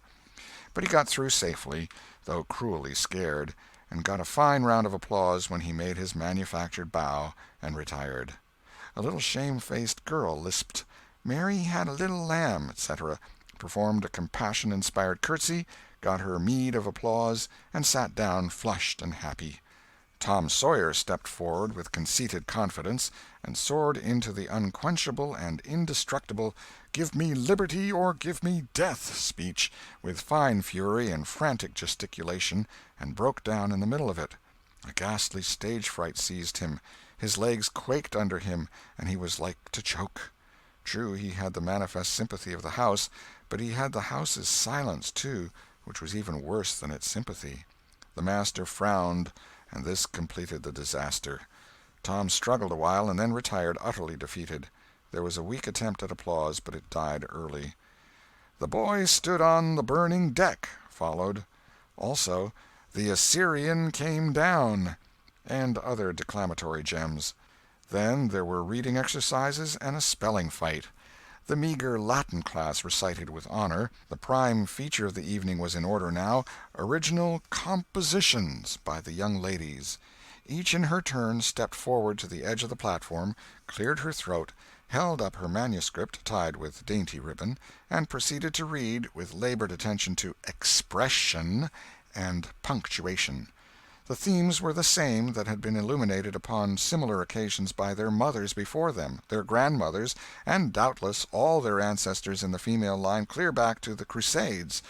Friendship was one, memories of other days, religion in history, dreamland, the advantages of culture, forms of political government compared and contrasted, melancholy, filial love, heart longings, etc., etc. A prevalent feature in these compositions was a nursed and petted melancholy.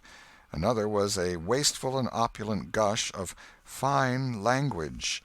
Another was a tendency to lug in by the ears particularly prized words and phrases until they were worn entirely out, and a peculiarity that conspicuously marked and marred them was the inveterate and intolerable sermon that wagged its crippled tail at the end of each and every one of them. No matter what the subject might be, a brain-racking effort was made to squirm it into some aspect or other that the moral and religious mind could contemplate with edification. The glaring insincerity of these sermons was not sufficient to compass the banishment of the fashion from the schools, and it is not sufficient today. It never will be sufficient while the world stands, perhaps. There is no school in all our land where the young ladies do not feel obliged to close their compositions with a sermon. And you will find that the sermon of the most frivolous and the least religious girl in the school is always the longest and the most relentlessly pious. But enough of this. Homely truth is unpalatable. Let us return to the examination. The first composition that was read was one entitled, "Is This, Then, Life?" Perhaps the reader can endure an extract from it. In the common walks of life, with what delightful emotions does the youthful mind look forward to some anticipated scene of festivity! Imagination is busy sketching rose-tinted pictures of joy. In fancy the voluptuous votary of fashion sees herself amid the festive throng, the observed of all observers. Her graceful form, arrayed in snowy robes, is whirling through the mazes of the joyous dance. Her eye is brightest, her step is lightest in the gay assembly. In such delicious fancies time quickly glides by, and the welcome hour arrives for her entrance into the Elysian world, of which she has had such bright dreams.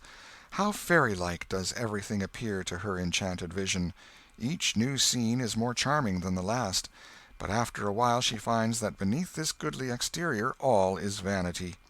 The flattery which once charmed her soul now grates harshly upon her ear. The ballroom has lost its charms, and with wasted health and embittered heart she turns away with the conviction that earthly pleasures cannot satisfy the longings of the soul. And so forth and so on.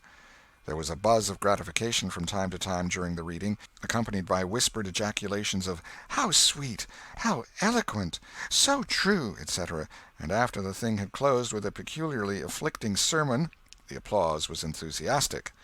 Then arose a slight, melancholy girl, whose face had the interesting paleness that comes of pills and indigestion, and read a poem.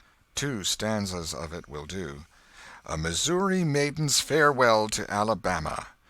Alabama, good-bye, I love thee well, but yet for a while do I leave thee now. Sad, yes, sad thoughts of thee my heart doth swell, and burning recollections throng my brow, for I have wandered through thy flowery woods, have roamed and read near Tallapoosa's stream, have listened to Tallahasssee's warring floods, and wooed on Coosa's side Aurora's beam. Yet shame I not to bear an o'erfull heart, nor blush to turn behind my tearful eyes. 'Tis from no stranger land I now must part, 'tis to no stranger's left I yield these sighs. Welcome and home were mine within this state, whose vales I leave, whose spires fade fast from me, and cold must be mine eyes, and heart, and thet, when, dear Alabama, they turn cold on thee. There were very few there who knew what "tet" meant, but the poem was very satisfactory nevertheless. Next appeared a dark-complexioned, black-eyed, black-haired young lady, who paused an impressive moment, assumed a tragic expression, and began to read in a measured, solemn tone. A Vision. Dark and tempestuous was night. Around the throne on high not a single star quivered, but the deep intonations of the heavy thunder constantly vibrated upon the ear, whilst the terrific lightning revelled in angry mood through the cloudy chambers of heaven, seeming to scorn the power exerted over its terror by the illustrious Franklin. Even the boisterous winds unanimously came forth from their mystic homes, and blustered about as if to enhance by their aid the wildness of the scene. At such a time, so dark, so dreary, for human sympathy my very spirit sighed, but instead thereof, "My dearest friend, my counselor, my comforter and guide, my joy in grief, my second bliss in joy," came to my side. She moved like one of those bright beings pictured in the sunny walks of fancy's Eden by the romantic and young, a queen of beauty unadorned save by her own transcendent loveliness. So soft was her step, it failed to make even a sound, and but for the magical thrill imparted by her genial touch, as other unobtrusive beauties, she would have glided away unperceived, unsought. A strange sadness rested upon her features, like icy tears upon the robe of December, as she pointed to the contending elements without, and bade me contemplate the two beings presented. This nightmare occupied some 10 pages of manuscript, and wound up with a sermon so destructive of all hope to non-Presbyterians that it took the first prize. This composition was considered to be the very finest effort of the evening. The mayor of the village, in delivering the prize to the author of it, made a warm speech in which he said that it was by far the most eloquent thing he had ever listened to, and that Daniel Webster himself might well be proud of it. It may be remarked in passing that the number of compositions in which the word beauteous was overfondled, and human experience referred to as life's pages, was up to the usual average. Now the master, mellow almost to the verge of geniality, put his chair aside, turned his back to the audience, and began to draw a map of America on the blackboard to exercise the geography class upon. But he made a sad business of it with his unsteady hand, and a smothered titter rippled over the house. He knew what the matter was, and set himself to right it. He sponged out lines and remade them, but he only distorted them more than ever, and the tittering was more pronounced. He threw his entire attention upon his work now, as if determined not to be put down by the mirth. He felt that all eyes were fastened upon him. He imagined he was succeeding, and yet the tittering continued. It even manifestly increased, and well it might. There was a garret above, pierced with a scuttle over his head, and down through this scuttle came a cat, suspended around the haunches by a string. She had a rag tied about her head and jaws to keep her from mewing. As she slowly descended, she curved upward and clawed at the string. She swung downward and clawed at the intangible air. The tittering rose higher and higher. The cat was within 6 inches of the absorbed teacher's head. Down, down, a little lower, and she grabbed his wig with her desperate claws, clung to it, and was snatched up into the garret in an instant with her trophy still in her possession. And how the light did blaze abroad from the master's bald pate, for the sign-painter's boy had gilded it. That broke up the meeting. The boys were avenged. Vacation had come. Note: the pretended compositions quoted in this chapter are taken without alteration from a volume entitled Prose and Poetry by a Western Lady, but they are exactly and precisely after the schoolgirl pattern, and hence are much happier than any mere imitations could be. End of chapter 21. Chapter 22. Huck Finn quotes Scriptures. Tom joined the new order of cadets of temperance, being attracted by the showy character of their regalia. He promised to abstain from smoking, chewing, and profanity as long as he remained a member. Now he found out a new thing, namely, that to promise not to do a thing is the surest way in the world to make a body want to go and do that very thing. Tom soon found himself tormented with a desire to drink and swear. The desire grew to be so intense that nothing but the hope of a chance to display himself in his red sash kept him from withdrawing from the order. 4th of July was coming, but he soon gave that up. Gave it up before he had worn his shackles over 48 hours, and fixed his hopes upon old Judge Fraser, Justice of the Peace, who was apparently on his deathbed and would have a big public funeral, since he was so high an official. During 3 days Tom was deeply concerned about the judge's condition and hungry for news of it.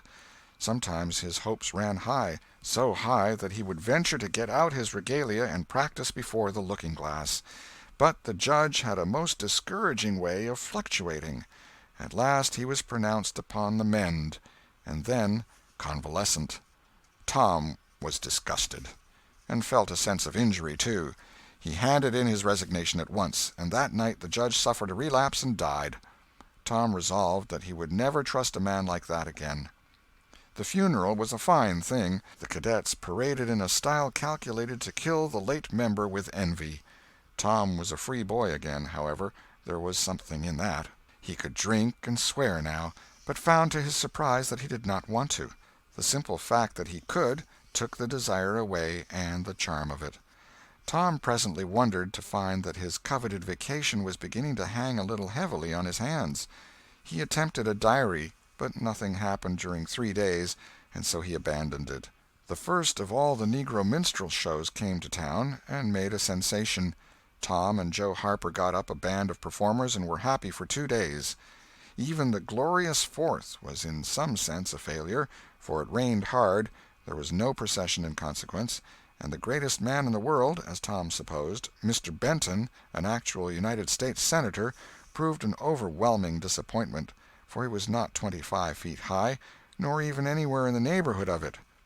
A circus came. The boys played circus for 3 days afterward in tents made of rag carpeting. Admission, 3 pins for boys, 2 for girls, and then circusing was abandoned. A phrenologist and a mesmerizer came, and went again, and left the village duller and drearier than ever.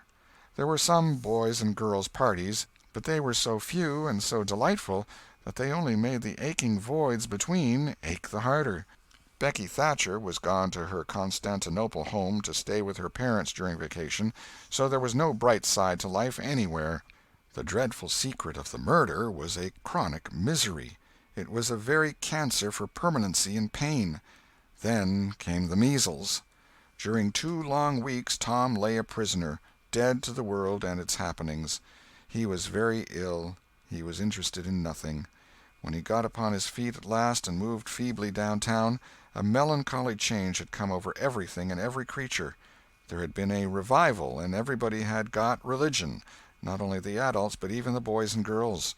Tom went about hoping against hope for the sight of one blessed sinful face, but disappointment crossed him everywhere.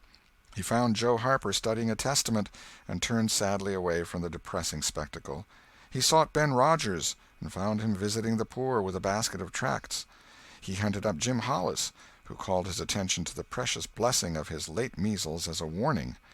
Every boy he encountered added another ton to his depression, and when, in desperation, he flew for refuge at last to the bosom of Huckleberry Finn, and was received with a scriptural quotation, his heart broke, and he crept home and to bed, realizing that he alone of all the town was lost forever and forever. And that night there came on a terrific storm, with driving rain, awful claps of thunder, and blinding sheets of lightning.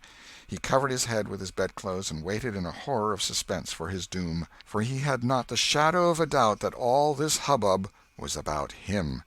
He believed he had taxed the forbearance of the powers above to the extremity of endurance, and that this was the result. It might have seemed to him a waste of pomp and ammunition to kill a bug with a battery of artillery, but there seemed nothing incongruous about the getting up such an expensive thunderstorm as this to knock the turf from under an insect like himself. By and by the tempest spent itself and died without accomplishing its object. The boy's first impulse was to be grateful and reform. His second was to wait, for there might not be any more storms. The next day the doctors were back. Tom had relapsed. The 3 weeks he spent on his back this time seemed an entire age. When he got abroad at last, he was hardly grateful that he had been spared, remembering how lonely was his estate, how companionless and forlorn he was. He drifted listlessly down the street and found Jim Hollis acting as judge in a juvenile court that was trying a cat for murder, in the presence of her victim, a bird. He found Joe Harper and Huck Finn up an alley eating a stolen melon. Poor lads, they, like Tom, had suffered a relapse. End of Chapter 22. Chapter 23. The Salvation of Muff Potter.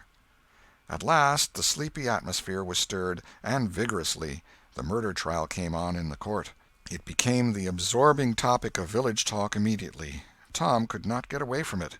Every reference to the murder sent a shudder to his heart, for his troubled conscience and fears almost persuaded him that these remarks were put forth in his hearing as feelers. He did not see how he could be suspected of knowing anything about the murder, but still he could not be comfortable in the midst of this gossip. It kept him in a cold shiver all the time. He took Huck to a lonely place to have a talk with him. It would be some relief to unseal his tongue for a little while, to divide his burden of distress with another sufferer. Moreover, he wanted to assure himself that Huck had remained discreet. "Huck, have you ever told anybody about that?" "About what?" "You know what." "Oh, course I haven't." "Never a word?" "Never a solitary word, so help me. What makes you ask?" "Well, I was afeard." "Why, Tom Sawyer, we wouldn't be alive 2 days if that got found out. You know that." Tom felt more comfortable. After a pause, "Huck, they couldn't anybody get you to tell, could they?" "Get me to tell? Why, if I wanted that half-breed devil to drown me, they could get me to tell. They ain't no different way." "Well, that's all right, then. I reckon we're safe as long as we keep mum. But let's swear again, anyway. It's more surer." "I'm agreed." So they swore again with dread solemnities. "What is the talk around, Huck? I've heard a power of it." "Talk? Well, it's just Muff Potter, Muff Potter, Muff Potter all the time. It keeps me in a sweat, constant, so's I want to hide somewheres. That's just the same way they go on round me. I reckon he's a goner. Don't you feel sorry for him sometimes?" "Most always, most always. He ain't no account, but then he ain't ever done anything to hurt anybody. Just fishes a little, to get money to get drunk on, and loafs around considerable." "But, Lord, we all do that. Leastways most of us. Preachers and such like. But he's kind of good. He give me half a fish once, when there weren't enough for two. And lots of times he's kind of stood by me when I was out of luck." "Well, he's mended kites for me, Huck, and knitted hooks onto my line. I wish we could get him out of there." "My, we couldn't get him out, Tom, and besides, 'twouldn't do any good. They'd catch him again." "Yes, so they would. But I hate to hear 'em abuse him so like the dickens when he never done that." "I do too, Tom. Lord, I hear 'em say he's the bloodiest looking villain in this country, and they wonder he wasn't ever hung before." "Yes, they talk like that all the time. I've heard 'em say that if he was to get free they'd lynch him." "And they'd do it, too." The boys had a long talk, but it brought them little comfort. As the twilight drew on, they found themselves hanging about the neighborhood of the little isolated jail, perhaps with an undefined hope that something would happen that might clear away their difficulties. But nothing happened. There seemed to be no angels or fairies interested in this luckless captive. The boys did as they had often done before, went to the cell grating and gave Potter some tobacco and matches. He was on the ground floor, and there were no guards. His gratitude for their gifts had always smote their conscience before. It cut deeper than ever this time. They felt cowardly and treacherous to the last degree when Potter said, "You've been mighty good to me, boys, better'n anybody else in this town, and I don't forget it, I don't. Often I says to myself, says I used to mend all the boys' kites and things and show 'em where the good fishing places was, and befriend 'em what I could, and now they've all forgot old Muff when he's in trouble. But Tom don't, and Huck don't. They don't forget him, says I, and I don't forget them. Well, boys, I done an awful thing. Drunk and crazy at the time, that's the only way I count for it, and now I got to swing for it, and it's right. Right, and best, too, I reckon. I hope so, anyway. Well, we won't talk about that. I don't want to make you feel bad. You've befriended me. But what I want to say is, don't you ever get drunk. Then you won't ever get here. Stand a little further west, so that's it. It's a prime comfort to see faces that's friendly when a body's in such a muck of trouble, and there don't none come here but yourn. Good friendly faces. Good friendly faces. Get up on one another's backs and let me touch 'em. That's it. Shake hands. Yourn'll come through the bars, but mine's too big. Little hands and weak, and they've helped Muff Potter a power, and they'd help him more if they could." Tom went home miserable, and his dreams that night were full of horrors. The next day and the day after he hung about the courtroom, drawn by an impossible, irresistible impulse to go in, but forcing himself to stay out. Huck was having the same experience. They studiously avoided each other. Each wandered away from time to time, but the same dismal fascination always brought them back presently. Tom kept his ears open when idlers sauntered out of the courtroom, but invariably heard distressing news. The toils were closing more and more relentlessly around poor Potter. At the end of the second day the village talk was to the effect that Injun Joe's evidence stood firm and unshaken, and that there was not the slightest question as to what the jury's verdict would be. Tom was out late that night, and came to bed through the window. He was in a tremendous state of excitement. It was hours before he got to sleep. All the village flocked to the courthouse the next morning, for this was to be the great day. Both sexes were about equally represented in the packed audience. After a long wait the jury filed in and took their places. Shortly afterward, Potter, pale and haggard, timid and hopeless, was brought in, with chains upon him, and seated where all the curious eyes could stare at him. No less conspicuous was Injun Joe, stolid as ever. There was another pause, and then the judge arrived and the sheriff proclaimed the opening of the court. The usual whisperings among the lawyers and gathering together of papers followed. These details and accompanying delays worked up an atmosphere of preparation that was as impressive as it was fascinating. Now a witness was called who testified that he found Muff Potter washing in the brook at an early hour the morning that the murder was discovered, and that he immediately sneaked away. After some further questioning, counsel for the prosecution said, "Take the witness." The prisoner raised his eyes for a moment, but dropped them again when his own counsel said, "I have no questions to ask him." The next witness proved the finding of the knife near the corpse. Counsel for the prosecution said, "Take the witness." "I have no questions to ask him," Potter's lawyer replied. A third witness swore he had often seen the knife in Potter's possession. "Take the witness." Counsel for Potter declined to question him. The faces of the audience began to betray annoyance. Did this attorney mean to throw away his client's life without an effort? Several witnesses deposed concerning Potter's guilty behavior when brought to the scene of the murder. They were allowed to leave the stand without being cross-questioned. Every detail of the damaging circumstances that occurred in the graveyard upon that morning, which all present remembered so well, was brought out by credible witnesses, but none of them were cross-examined by Potter's lawyer. The perplexity and dissatisfaction of the house expressed itself in murmurs and provoked a reproof from the bench. Counsel for the prosecution now said, "By the oaths of citizens whose simple word is above suspicion, we have fastened this awful crime, beyond all possibility of question, upon the unhappy prisoner at the bar. We rest our case here." A groan escaped from poor Potter, and he put his face in his hands and rocked his body softly to and fro, while a painful silence reigned in the courtroom. Many men were moved, and many women's compassion testified itself in tears. Counsel for the defense rose and said, "Your Honor, in our remarks at the opening of this trial, we foreshadowed our purpose to prove that our client did this fearful deed while under the influence of a blind and irresponsible delirium produced by drink. We have changed our mind. We shall not offer that plea." Then to the clerk, "Call Thomas Sawyer." A puzzled amazement awoke in every face in the house, not even excepting Potter's. Every eye fastened itself with wondering interest upon Tom as he rose and took his place upon the stand. The boy looked wild enough, for he was badly scared. The oath was administered. "Thomas Sawyer, where were you on the 17th of June about the hour of midnight?" Tom glanced at Injun Joe's iron face, and his tongue failed him.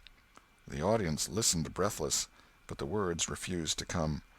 After a few moments, however, the boy got a little of his strength back, and managed to put enough of it into his voice to make part of the house hear. "In the graveyard." "A little bit louder, please. Don't be afraid. You were in the graveyard." A contemptuous smile flitted across Injun Joe's face. "Were you anywhere near Horse William's grave?"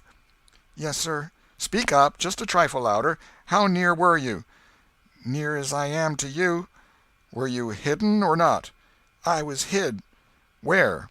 "Behind the elms that's on the edge of the grave." Injun Joe gave a barely perceptible start. "Anyone with you?" "Yes, sir. I went there with—" Wait a moment. Never mind mentioning your companion's name. We will produce him at the proper time. Did you carry anything there with you?" Tom hesitated and looked confused. "Speak out, my boy. Don't be diffident. The truth is always respectable. What did you take there?" "Only a dead cat."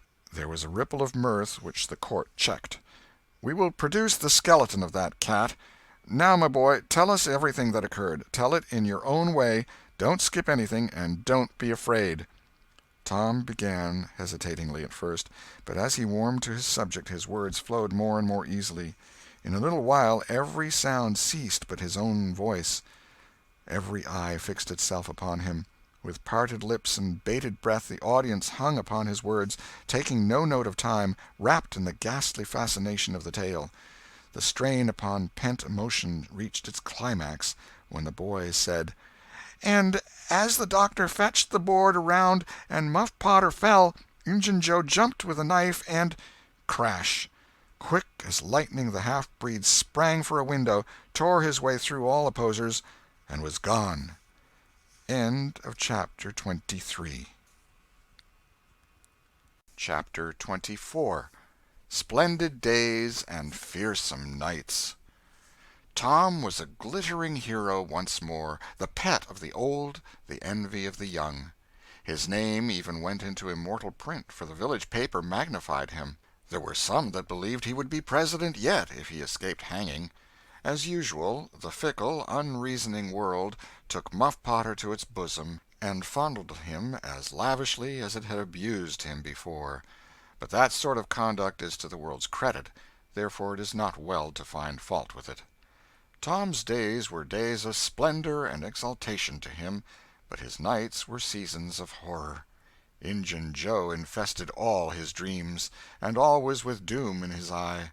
Hardly any temptation could persuade the boy to stir abroad after nightfall.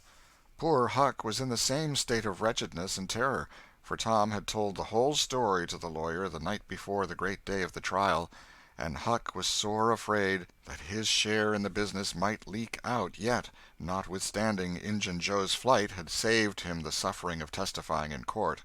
The poor fellow had got the attorney to promise secrecy, but what of that, since Tom's harassed conscience had managed to drive him to the lawyer's house by night and wring a dread tale from lips that had been sealed with the dismalest and most formidable of oaths. Huck's confidence in the human race was well nigh obliterated. Daily, Muff Potter's gratitude made Tom glad he had spoken, but nightly he wished he had sealed up his tongue. Half the time Tom was afraid Injun Joe would never be captured, the other half he was afraid he would be. He felt sure he never could draw a safe breath again until that man was dead and he had seen the corpse. Rewards had been offered, the country had been scoured, but no Injun Joe was found. One of those omniscient and awe-inspiring marvels, a detective, came up from St. Louis, moused around, shook his head, looked wise, and made that sort of astounding success which members of the craft usually achieve. That is to say, he found a clue. But you can't hang a clue for murder, and so after that detective had got through and gone home, Tom felt just as insecure as he was before. The slow days drifted on, and each left behind it a slightly lightened weight of apprehension. End of chapter 24. Chapter 25. Seeking the Buried Treasure. There comes a time in every rightly constructed boy's life when he has a raging desire to go somewhere and dig for hidden treasure. This desire suddenly came upon Tom one day. He sallied out to find Joe Harper, but failed of success. Next he sought Ben Rogers. He had gone fishing. Presently he stumbled upon Huck Finn, the red-handed. Huck would answer. Tom took him to a private place and opened the matter to him confidentially. Huck was willing. Huck was always willing to take a hand in any enterprise that offered entertainment and required no capital, for he had a troublesome superabundance of that sort of time which is not money. "Where'll we dig?" said Huck. "Oh, most anywhere." "Why, is it hid all round?" "No, indeed it ain't. It's hid in mighty particular places, Huck. sometimes on islands, sometimes in rotten chests under the end of a limb of an old dead tree, just where the shadow falls at midnight, but mostly under the floor in haunted houses." "Who hides it?" "Why, robbers, of course. Who'd you reckon? Sunday school superintendents?" "I don't know. If 'twas mine, I wouldn't hide it. I'd spend it and have a good time." "So would I. But robbers don't do that way. They always hide it and leave it there." "Don't they come after it any more?" "No, they think they will, but they generally forget the marks, or else they die.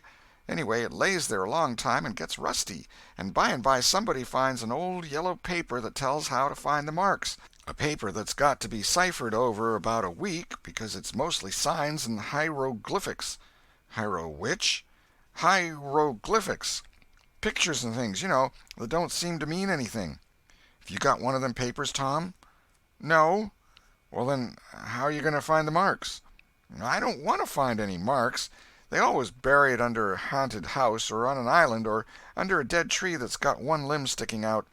Well, we've tried Jackson's Island a little, and we can try it again sometime. And there's the old haunted house up the Still House branch, and there's lots of dead-limb trees, dead loads of them." "Is it under all of them?" "How you talk! No." "Then how are you going to know which one to go for?" "Go for all of them." "Why, Tom, it'll take all summer." "Well, what of that? Suppose you find a brass pot with $100 in it, all rusty and gay, or a rotten chest full of diamonds. How's that?" Huck's eyes glowed. "That's bully. Plenty bully enough for me. Just you give me the $100, and I don't want no diamonds." "All right, but I bet you I ain't going to throw off on diamonds. Some of 'em's worth $20 apiece. There ain't any, hardly, but's worth 6 bits or $1. "No. Is that so?" "Certainly. Anybody'd tell you so. Hain't you ever seen one, Huck?" "Not as I remember." "Oh, kings have slathers of them." "Well, I don't know no kings, Tom." "I reckon you don't. But if you was to go to Europe you'd see a raft of 'em hopping around." "Do they hop?" "Hop? Your granny! No." "Well, what'd you say they did for?" "Shucks, I only meant you'd see 'em, not hopping, of course. What do they want to hop for? But I mean you'd just see 'em scattered around, you know, in a kind of a general way, like that old humpbacked Richard." "Richard? What's his other name?" "He didn't have any other name. Kings don't have any but a given name." "No? But they don't." "Well, if they like it, Tom, all right, but I don't want to be a king and have only just a given name, like a nigger. But say, where you going to dig first?" "Well, I don't know. Suppose we tackle that old dead-limb tree on the hill t'other side of Stillhouse Branch." "I'm agreed." So they got a crippled pick and a shovel and set out on their 3-mile tramp. They arrived hot and panting, and threw themselves down in the shade of a neighboring elm to rest and have a smoke. "I like this," said Tom. "So do I. Say, Huck, if we find a treasure here, what you going to do with your share?" "Well, I'll have pie and a glass of soda every day, and I'll go to every circus that comes along. I bet I'll have a gay time." "Well, ain't you going to save any of it?" "Save it? What for?" "Why, so as to have something to live on by and by." "Oh, that ain't any use. Pap would come back to this yer town some day and get his claws on it if I didn't hurry up, and I tell you he'd clean it out pretty quick. What you going to do with yourn, Tom?" "I'm going to buy a new drum, and a sure enough sword, and a red necktie and a bull pup, and get married." "Married?" "That's it." "Tom, why, you ain't in your right mind." "Wait. You'll see." "Well, that's the foolishest thing you could do. Look at Pap and my mother. Fight! Why, they used to fight all the time. I remember mighty well." "That ain't anything. The girl I'm going to marry won't fight." "Tom, I reckon they're all alike. They'll all comb a body. Now, you better think about this a while. I tell you, you better. What's the name of the gal?" "It ain't a gal at all. It's a girl." "It's all the same, I reckon. Some says gal, some says girl. Both's right, like enough. Anyway, what's her name, Tom?" "I'll tell you sometime. Not now." "All right, that'll do. Only if you get married I'll be more lonesomer than ever." "No, you won't. You'll come and live with me. Now, stir out of this, and we'll go to digging." They worked and sweated for half an hour. No result. They toiled another half hour. Still no result. Huck said, "Do they always bury it as deep as this?" "Sometimes. Not always. Not generally. I reckon we haven't got the right place." So they chose a new spot and began again. The labor dragged a little, but still they made progress. They pegged away in silence for some time. Finally Huck leaned on his shovel, swabbed the beaded drops from his brow with his sleeve, and said, "Where are you going to dig next, after we get this one?" "I reckon maybe we'll tackle the old tree that's over yonder on Cardiff Hill, back of the widow's." "I reckon that'll be a good one. But won't the widow take it away from us, Tom? It's on her land." "She take it away? Maybe she'd like to try it once. Whoever finds one of these hid treasures, it belongs to him. It don't make any difference whose land it's on." That was satisfactory. The work went on. By and by Huck said, "Blame it, we must be in the wrong place again. What do you think?" "It is mighty curious, Huck. I don't understand it. Sometimes witches interfere. I reckon maybe that's what's the trouble now." "Shucks, witches ain't got no power in the daytime." "Well, that's so. I didn't think of that. Oh, I know what the matter is. What a blamed lot of fools we are. You got to find out where the shadow of the limb falls at midnight, and that's where you dig." "Then consound it, we fooled away all this work for nothing. Now, hang it all, we've got to come back in the night. It's an awful long way. Can you get out?" "I bet I will. We've got to do it tonight, too, because if somebody sees these holes they'll know in a minute what's here, and they'll go for it." "Well, I'll come around and mow tonight." "All right. Let's hide the tools in the bushes." The boys were there that night about the appointed time. They sat in the shadow, waiting. It was a lonely place, and an hour made solemn by old traditions. Spirits whispered in the rustling leaves. Ghosts lurked in the murky nooks. The deep baying of a hound floated up out of the distance. An owl answered with his sepulchral note. The boys were subdued by these solemnities, and talked little. By and by they judged that 12 had come. They marked where the shadow fell, and began to dig. Their hopes commenced to rise. Their interest grew stronger, and their industry kept pace with it. The hole deepened and still deepened, but every time their hearts jumped to hear the pick strike upon something, they only suffered a new disappointment. It was only a stone or a chunk. At last Tom said, "It ain't no use, Huck. We're wrong again." "Well, but we can't be wrong. We spotted the shadow to a dot." "I know it, but then there's another thing." "What's that?" "Why, we only guessed at the time. Like enough it was too late or too early." Huck dropped his shovel. "That's it," he said. "That's the very trouble. We got to give this one up. We can't ever tell the right time. And besides, this kind of thing's too awful, here this time of night with witches and ghosts a-fluttering around so. I feel as if something's behind me all the time, and I'm afeard to turn around because maybe there's others in front a-waiting for a chance. I've been creeping all over ever since I got here." "Well, I've been pretty much so too, Huck. They most always put in a dead man when they bury a treasure under a tree, to look out for it." "Lordy!" "Yes, they do. I've always heard that." "Tom, I don't like to fool around much where there's dead people. A body's bound to get into trouble with 'em, sure." "I don't like to stir 'em up, either. Suppose this one here was to stick his skull out and say something." "Don't, Tom, it's awful." "Well, it just is. Huck, I don't feel comfortable a bit." "Say, Tom, let's give this place up and try somewhere else." "All right, I reckon we better." "What'll it be?" Tom considered a while, and then said, "The haunted house. That's it." "Blame it, I don't like haunted houses, Tom. Why, they're a dern sight worse'n dead people. Dead people might talk, maybe, but they don't come sliding around in a shroud when you ain't noticing, and peep over your shoulder all of a sudden and grit their teeth the way a ghost does. I couldn't stand such a thing as that, Tom. Nobody could." "Yes, but, Huck, ghosts don't travel around only at night. They won't hinder us from digging there in the daytime." "Well, that's so. But you know mighty well people don't go about that haunted house in the day nor the night." "Well, that's mostly because they don't like to go where a man's been murdered, anyway. But nothing's ever been seen around that house except in the night. Just some blue lights slipping by the windows. No regular ghosts." "Well, where you see one of them blue lights flickering around, Tom, you can bet there's a ghost mighty close behind it. It stands to reason, because you know that they don't anybody but ghosts use 'em." "Yes, that's so. But anyway, they don't come around in the daytime, so what's the use of our being afeard?" "Well, all right, we'll tackle the haunted house if you say so, but I reckon it's taking chances." They had started down the hill by this time. There, in the middle of the moonlit valley below them, stood the haunted house, utterly isolated, its fences gone long ago, rank weeds smothering the very doorsteps, the chimney crumpled to ruin, the window sashes vacant, a corner of the roof caved in. The boys gazed a while, half expecting to see a blue light flit past a window.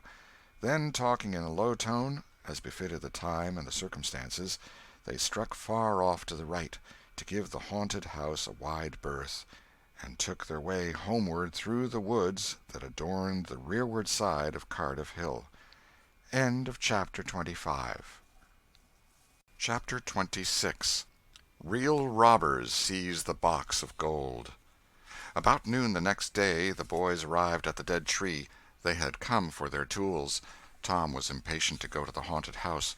Huck was measurably so, also, but suddenly said, "Looky here, Tom, do you know what day it is?" Tom mentally ran over the days of the week, and then quickly lifted his eyes with a startled look in them. "My, I never once thought of it, Huck." "Well, I didn't either, but all at once it popped onto me that it was Friday. Blame me, a body can't be too careful, Huck. We might 'a' got into an awful scrape tackling such a thing on a Friday." "Might. Better say we would. There's some lucky days, maybe, but Friday ain't." "Any fool knows that. I don't reckon you was the first that found it out, Huck." "Well, I never said it was, did I? And Friday ain't all, neither. I had a rotten bad dream last night. Dreamt about rats." "No! Sure sign of trouble. Did they fight?" "No." "Well, that's good, Huck. When they don't fight it's only a sign that there's trouble around, you know. All we got to do is to look mighty sharp and keep out of it. We'll drop this thing for today and play. Do you know Robin Hood, Huck?" "No. Who's Robin Hood?" "Why, he was one of the greatest men that was ever in England, and the best. He was a robber." "Cracky, I wished I was. Who did he rob?" "Only sheriffs and bishops and rich people and kings and such like. But he never bothered the poor. He loved 'em. He always divided up with 'em perfectly square." "Well, he must have been a brick." "I bet you he was, Huck. Oh, he was the noblest man that ever was. They ain't any such men now, I can tell you. He could lick any man in England with one hand tied behind him, and he could take his yew-bow and plug a 10-cent piece every time, a mile and a half." "What's a yew-bow?"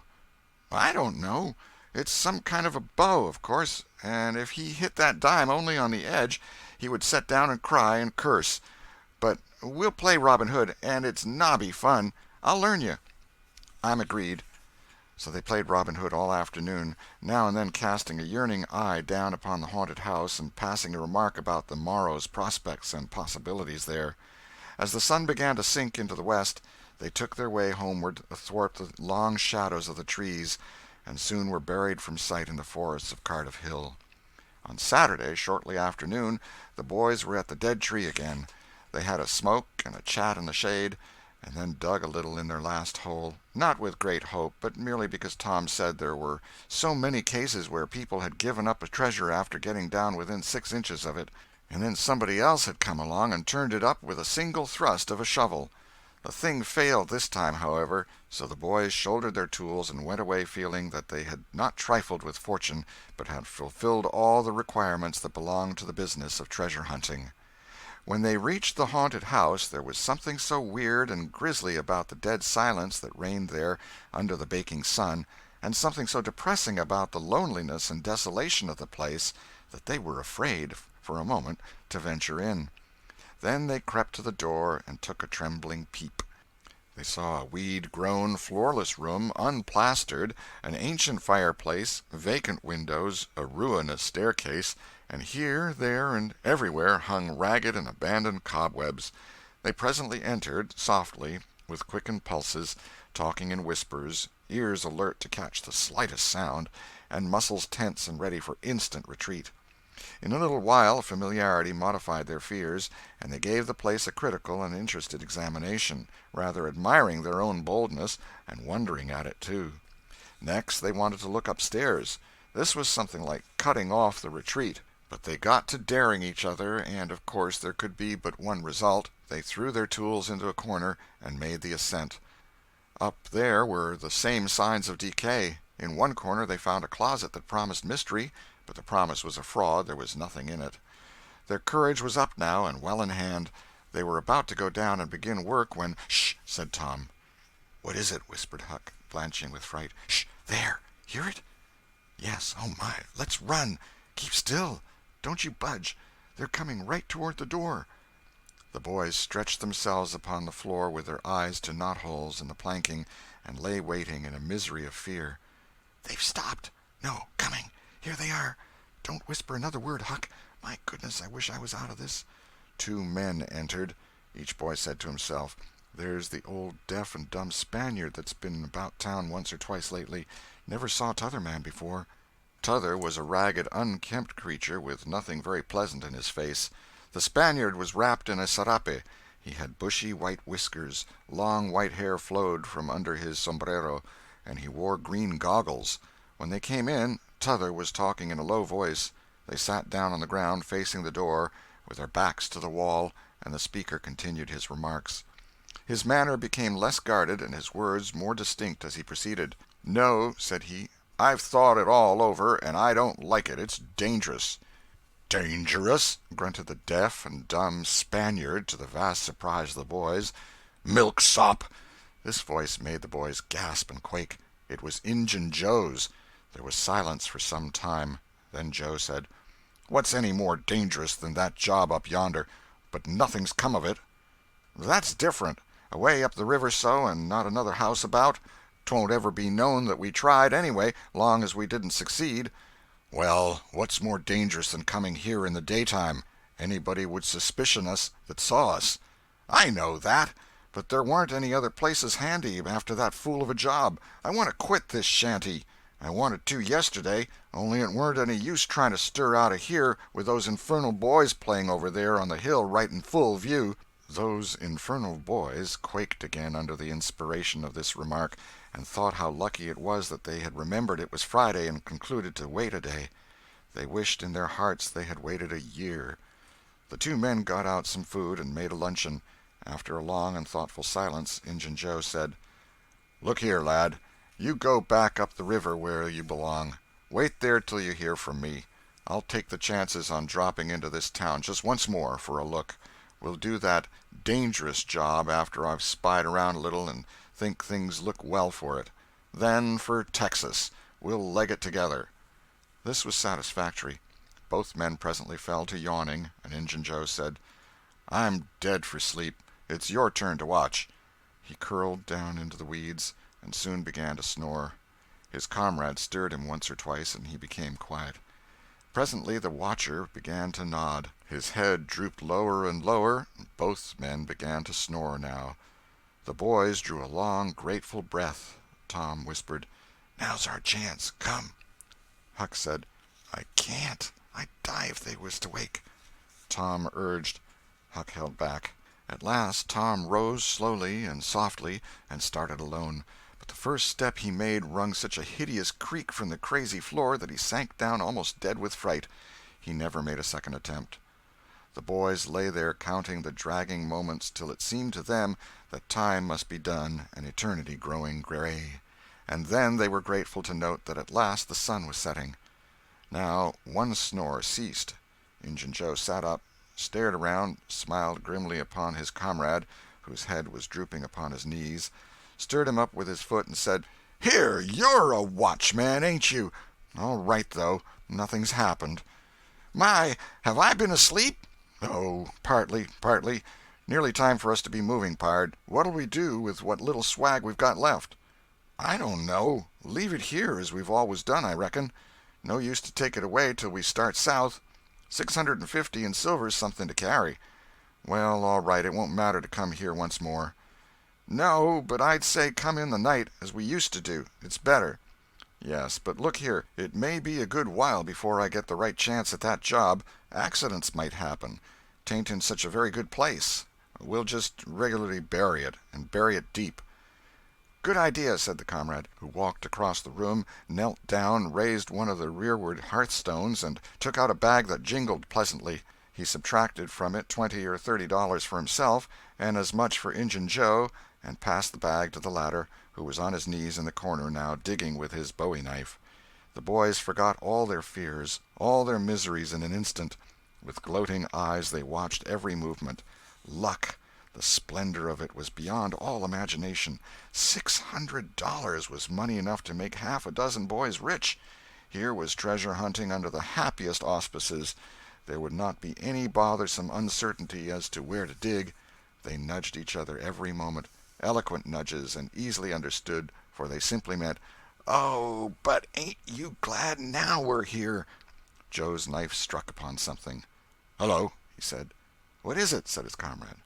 "Half-rotten plank. No, it's a box, I believe.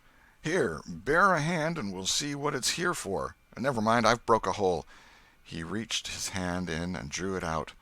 "Man, it's money!" The two men examined the handful of coins. They were gold. The boys above were as excited as themselves, and as delighted. Joe's comrade said, "We'll make quick work of this. There's an old rusty pick over amongst the weeds in the corner the other side of the fireplace. I saw it a minute ago." He ran and brought the boys' pick and shovel. Injun Joe took the pick, looked it over critically, shook his head, muttered something to himself, and then began to use it. The box was soon unearthed. It was not very large. It was iron-bound, and had been very strong before the slow years had injured it. The men contemplated the treasure a while in blissful silence. "Pard, there's thousands of dollars here," said Injun Joe. "'Twas always said that Murrell's gang used to be around here one summer," the stranger observed. "I know it," said Injun Joe, "and this looks like it, I should say. Now you won't need to do that job." The half-breed frowned. Said he, "You don't know me. Least you don't know all about that thing. 'Tain't robbery altogether, it's revenge." And a wicked light flamed in his eyes. "I'll need your help in it. When it's finished, then Texas. Go home to your Nance and your kids and stand by till you hear from me." "Well, if you say so. What'll we do with this? Bury it again?" "Yes." Ravishing delight overhead. "No, by the great Sachem, no!" Profound distress overhead. "I'd nearly forgot. That pick had fresh earth on it." The boys were sick with terror in a moment. "What business has a pick and a shovel here? What business with fresh earth on them? Who brought them here? And where are they gone? Have you heard anybody? Seen anybody?" "What, buried again and leave them to come and see the ground disturbed? Not exactly, not exactly. We'll take it to my den." "Why, of course. Might have thought of that before. You mean number 1? "No, number 2, under the cross. The other place is bad, too common." "All right. It's nearly dark enough to start." Injun Joe got up and went about from window to window, cautiously peeping out. Presently he said, "Who could have brought those tools here? Do you reckon they can be upstairs?" The boys' breath forsook them. Injun Joe put his hand on his knife, halted a moment, undecided, and then turned toward the stairway. The boys thought of the closet, but their strength was gone. The steps came creaking up the stairs. The intolerable distress of the situation woke the stricken resolution of the lads. They were about to spring for the closet when there was a crash of rotten timbers and Joe landed on the ground amid debris of the ruined stairway. He gathered himself up, cursing, and his comrade said, "Now what's the use of all that? If it's anybody and they're up there, let 'em stay there. Who cares? If they want to jump down now and get into trouble, who objects? It will be dark in 15 minutes, and then let them follow us if they want to. I'm willing. In my opinion, whoever hove those things in here caught a sight of us and took us for ghosts or devils or something. I'll bet they're running yet."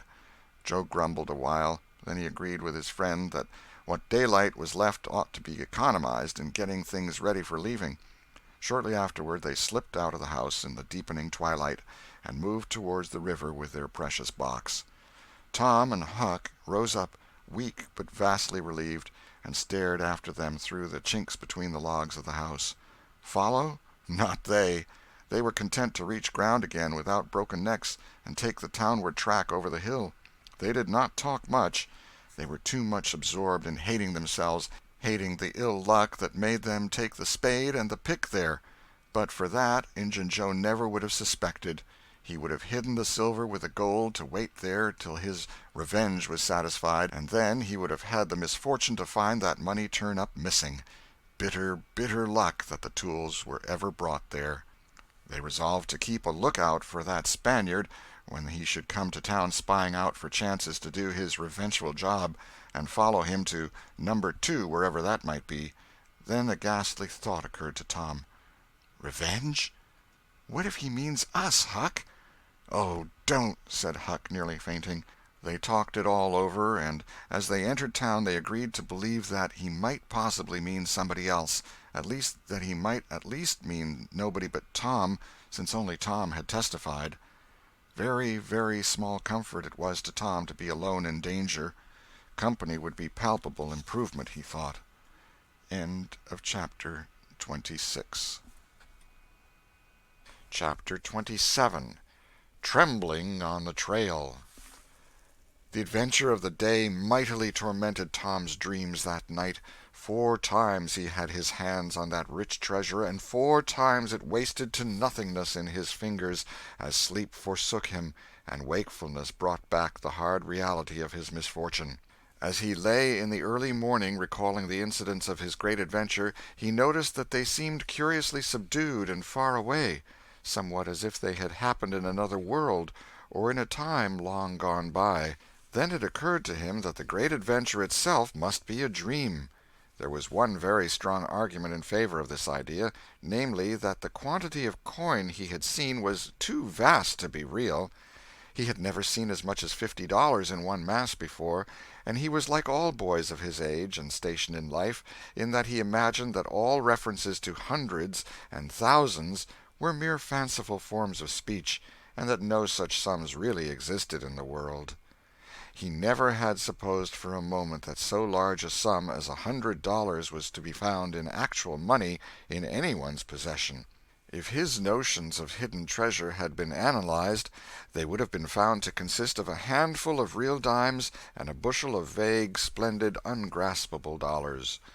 But the incidents of his adventure grew sensibly sharper and clearer under the attrition of thinking them over, and so he presently found himself leaning to the impression that the thing might not have been a dream after all.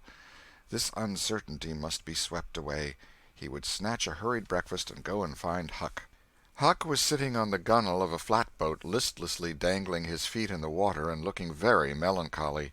Tom concluded to let Huck lead up to the subject. If he did not do it, then the adventure would be proved to have been only a dream. "Hello, Huck." "Hello yourself."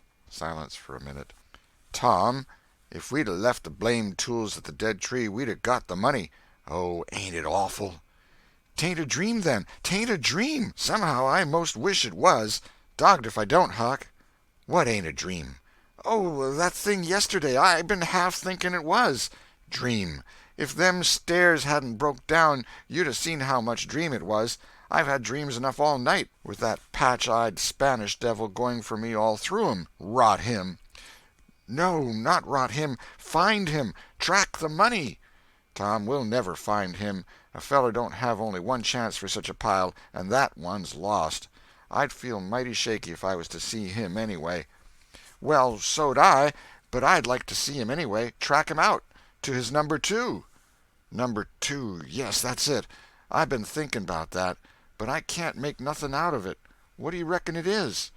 "I don't know. It's too deep. Say, Huck, maybe it's the number of a house." "Goody! No, Tom, that ain't it. If it is, it ain't in this one-horse town. They ain't no numbers here." "Well, that's so. Let me think a minute. Here, it's the number of a room in a tavern, you know." "Oh, that's the trick. They ain't only 2 taverns. We can find out quick. You stay here, Huck, till I come." Tom was off at once. He did not care to have Huck's company in public places. He was gone half an hour. He found that in the best tavern, number 2 had long been occupied by a young lawyer, and was still so occupied. In the less ostentatious house, number 2 was a mystery. The tavern-keeper's young son said it was kept locked all the time, and he never saw anybody go into it or come out of it except at night. He did not know any particular reason for this state of things, had had some little curiosity, but it was rather feeble. had made the most of the mystery by entertaining himself with the idea that the room was haunted, had noticed that there was a light in there the night before. "That's what I've found out, Huck. I reckon that's the very number 2 we're after." "I reckon it is, Tom. Now what you going to do?" "Let me think." Tom thought a long time. Then he said, "I'll tell you. The back door of that number 2 is the door that comes out into the little close alley between the tavern and the old rattle-trap of a brick store. Now you get hold of all the door keys you can find, and I'll nip all of Auntie's, and the first dark night we'll go there and try 'em. And mind you, keep a lookout for Injun Joe, because he said he was going to drop into town and spy around once more for a chance to get his revenge. If you see him, you just follow him, and if he don't go to that number 2, that ain't the place." "Lordy, I don't want to follow him by myself."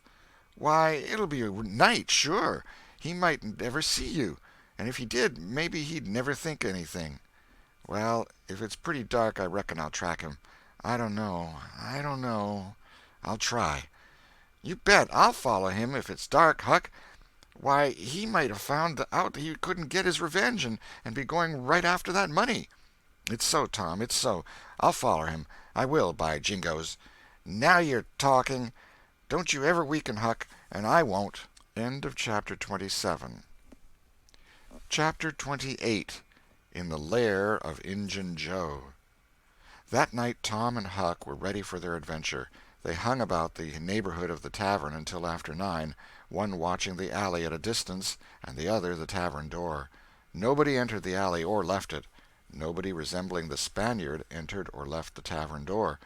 The night promised to be a fair one, so Tom went home with the understanding that if a considerable degree of darkness came on, Huck was to come and "mow," whereupon he would slip out and try the keys. But the night remained clear, and Huck closed his watch and retired to bed in an empty sugar hogshead about 12. Tuesday the boys had the same ill luck, also Wednesday, but Thursday night promised better. Tom slipped out in good season with his aunt's old tin lantern and a large towel to blindfold it with. He hid the lantern in Huck's sugar hogshead, and the watch began. An hour before midnight the tavern closed up, and its lights, the only ones thereabouts, were put out. No Spaniard had been seen. Nobody entered or left the alley. Everything was auspicious. The blackness of darkness reigned. The perfect stillness was interrupted only by occasional mutterings of distant thunder. Tom got his lantern, lit it in the hogshead, wrapped it closely in the towel, and the two adventurers crept in the gloom toward the tavern. Huck stood sentry, and Tom felt his way into the alley. Then there was a season of waiting anxiety that weighed upon Huck's spirits like a mountain. He began to wish he could see a flash from the lantern. It would frighten him, but it would at least tell him that Tom was alive yet. It seemed hours since Tom had disappeared. Surely he must have fainted. Maybe he was dead. Maybe his heart had burst under terror and excitement. In his uneasiness, Huck found himself drawing closer and closer to the alley, fearing all sorts of dreadful things and momentarily expecting some catastrophe to happen that would take away his breath. There was not much to take away, for he seemed only able to inhale it by thimblefuls, and his heart would soon wear itself out, the way it was beating. Suddenly there was a flash of light, and Tom came tearing by him. "Run!" said he. "Run for your life!" He needn't have repeated it. Once was enough. Huck was making 30 or 40 miles an hour before the repetition was uttered. The boys never stopped till they reached the shed of a deserted slaughter-house at the lower end of the village. Just as they got within its shelter the storm burst and the rain poured down. As soon as Tom got his breath he said, "Huck, it was awful. I tried 2 of the keys, just as soft as I could, but they seemed to make such a power of a racket that I couldn't hardly get my breath, I was so scared. They wouldn't turn in the lock, either. Well, without noticing what I was doing, I took hold of the knob, and open comes the door. It warn't locked. I hopped in and shook off the towel, and great Caesar's ghost!" What'd you see, Tom?" "Huck, I most stepped onto Injun Joe's hand." "No!" "Yes, he was laying there sound asleep on the floor, with his old patch on his eye and his arms spread out." "Lordy, what'd you do? Did he wake up?" "No, never budged. Drunk, I reckon. I just grabbed that towel and started." "I'd never thought of the towel, I bet." "Well, I would. My aunt would make me mighty sick if I lost it." "Say, Tom, did you see that box?" "Huck, I didn't wait to look around. I didn't see the box. I didn't see the cross. I didn't see anything but a bottle and a tin cup on the floor by Injun Joe. Yes, and I saw 2 barrels and lots more bottles in the room. Don't you see, now? What's the matter with that haunted room?" "How?" "Why, it's haunted with whiskey. Maybe all the temperance taverns have got a haunted room, hey, Huck?" "Well, I reckon maybe that's so. Who'd have thought such a thing? But say, Tom, now's a mighty good time to get that box if Injun Joe's drunk." "It is that. You try it." Huck shuddered. "Well, no, I reckon not." "And I reckon not, Huck. Only 1 bottle alongside of Injun Joe ain't enough. If there'd been 3 he'd be drunk enough, and I'd do it." There was a long pause for reflection, and then Tom said, "Looky here, Huck, let's not try that thing any more till we know Injun Joe's not in there. It's too scary. Now, if we watch every night, we'll be dead sure to see him go out, sometime or other, and then we'll snatch that box quicker'n lightning." "Well, I'm agreed. I'll watch the whole night long, and I'll do it every night, too, if you'll do the other part of the job." "All right, I will. All you got to do is to trot up Hooper Street a block and mow, and if I'm asleep, you throw some gravel at the window, and that'll fetch me." "Agreed, and good as wheat." "Now, Huck, the storm's over, and I'll go home. It'll begin to be daylight in a couple hours. You go back and watch that long, will you?" "I said I would, Tom, and I will. I'll haunt that tavern every night for a year. I'll sleep all day, and I'll stand watch all night." "That's all right. Now, where are you going to sleep?" "In Ben Rogers' hayloft. He lets me, and so does his pap's nigger man, Uncle Jake. I tote water for Uncle Jake whenever he wants me to, and any time I ask him he gives me a little something to eat if he can spare it. That's a mighty good nigger, Tom. He likes me, because I don't ever act as if I was above him. Sometimes I set right down and eat with him. But you needn't tell that. A body's got to do things when he's awful hungry he wouldn't want to do as a steady thing. Well, if I don't want you in the daytime, I'll let you sleep. I won't come bothering round. Any time you see something's up in the night, just skip right around and meow." End of chapter 28. Chapter 29. Huck Saves the Widow. The first thing Tom heard on Friday morning was a glad piece of news. Judge Thatcher's family had come back to town the night before. Both Injun Joe and the treasure sank into secondary importance for a moment, and Becky took the chief place in the boy's interest. He saw her, and they had an exhausting good time playing high spy and gully keeper with a crowd of their schoolmates. The day was completed and crowned in a peculiarly satisfactory way. Becky teased her mother to appoint the next day for the long-promised and long-delayed picnic, and she consented. The child's delight was boundless, and Tom's not more moderate. The invitations were sent out before sunset, and straightway the young folks of the village were thrown into a fever of preparation and pleasurable anticipation. Tom's excitement enabled him to keep awake until a pretty late hour, and he had good hopes of hearing Huck's mow and of having his treasure to astonish Becky and the picnickers with next day. But he was disappointed. No signal came that night. Morning came eventually, and by 10 or 11 o'clock a giddy and rollicking company were gathered at Judge Thatcher's, and everything was ready for a start. It was not the custom for elderly people to mar picnics with their presence. The children were considered safe enough under the wings of a few young ladies of 18 and a few young gentlemen of 23 or thereabouts. The old steam ferry-boat was chartered for the occasion. Presently the gay throng filed up the main street laden with provision baskets. Sid was sick and had to miss the fun. Mary remained at home to entertain him. The last thing Mrs. Thatcher said to Becky was, "You'll not get back till late. Perhaps you'd better stay all night with some of the girls that live near the ferry landing, child." "Then I'll stay with Susie Harper, Mama." "Very well. And mind and behave yourself, and don't be any trouble." Presently, as they tripped along, Tom said to Becky, "Say, I'll tell you what we'll do. Instead of going to Joe Harper's, we'll climb right up the hill and stop at the Widow Douglas's. She'll have ice cream. She has it most every day. Dead loads of it. And she'll be awful glad to have us." "Oh, that will be fun." Then Becky reflected a moment and said, "But what will Mama say?" "Well, how she'll ever know." The girl turned the idea over in her mind and said reluctantly, "I reckon it's wrong, but—" "But shucks, your mother won't know, and so what's the harm? All she wants is that you'll be safe, and I bet you she'd have said go there if she'd 'a' thought about it. I know she would." The Widow Douglas's splendid hospitality was a tempting bait. It and Tom's persuasions presently carried the day, so it was decided to say nothing to anybody about the night's program. Presently it occurred to Tom that maybe Huck might come in this very night and give the signal. The thought took a deal of the spirit out of his anticipation. Still, he could not bear to give up the fun at Widow Douglas's. And why should he give it up, he reasoned. The signal did not come the night before, so why should it be any more likely to come tonight? The sure fun of the evening outweighed the uncertain treasure, and, boylike, he determined to yield to the stronger inclination and not allow himself to think of the box of money another time that day. 3 miles below town the ferry-boat stopped at the mouth of the woody hollow and tied up.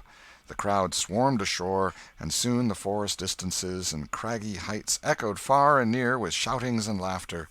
All the different ways of getting hot and tired were gone through with, and by the rovers straggled back to camp, fortified with responsible appetites, and then the destruction of the good things began.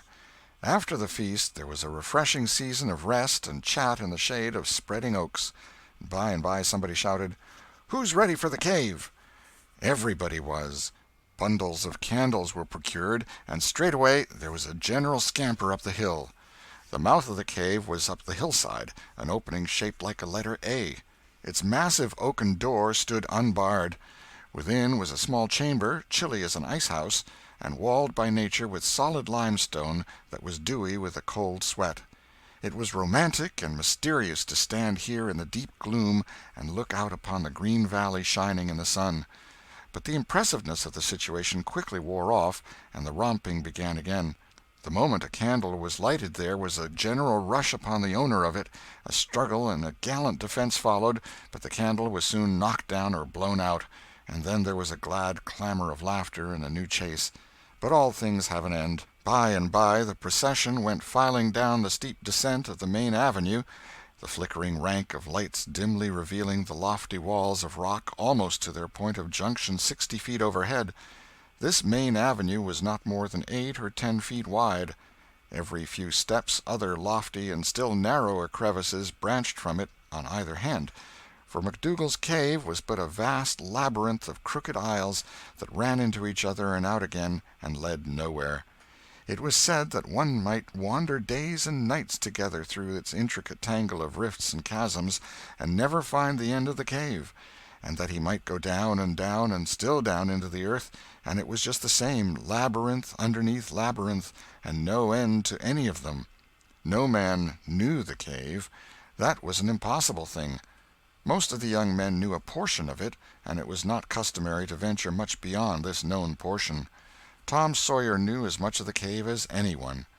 The procession moved along the main avenue some 3/4 of a mile, then groups and couples began to slip aside into branch avenues, fly along the dismal corridors, and take each other by surprise at points where the corridors joined again.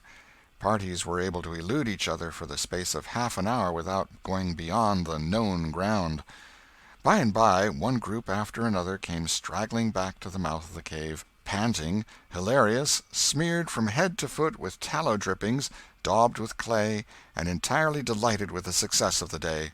Then they were astonished to find that they had been taking no note of time, and that night was about at hand.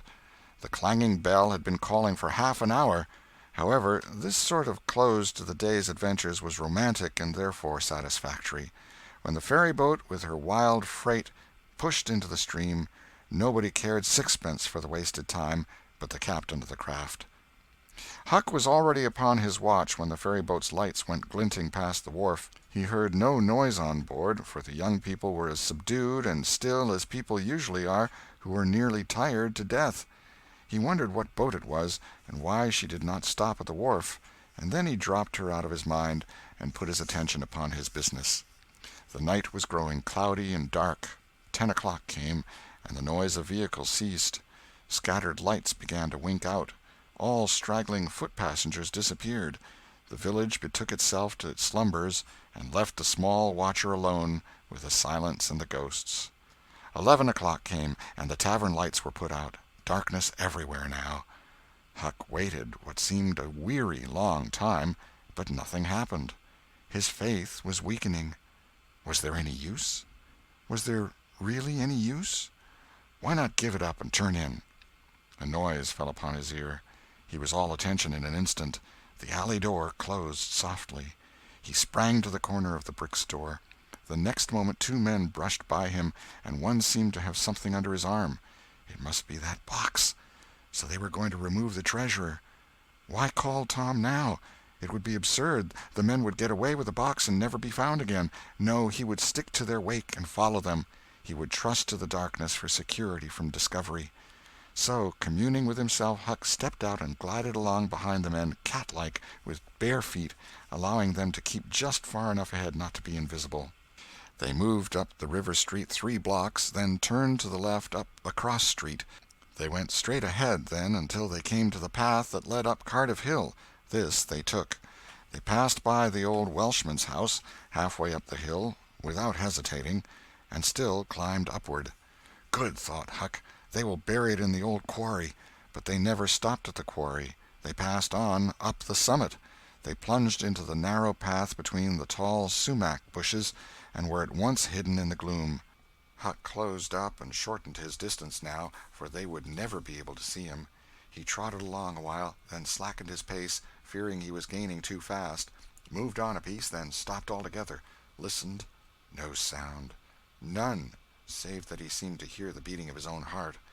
The hooting of an owl came from over the hill. Ominous sound. But no footsteps. Heavens, was everything lost?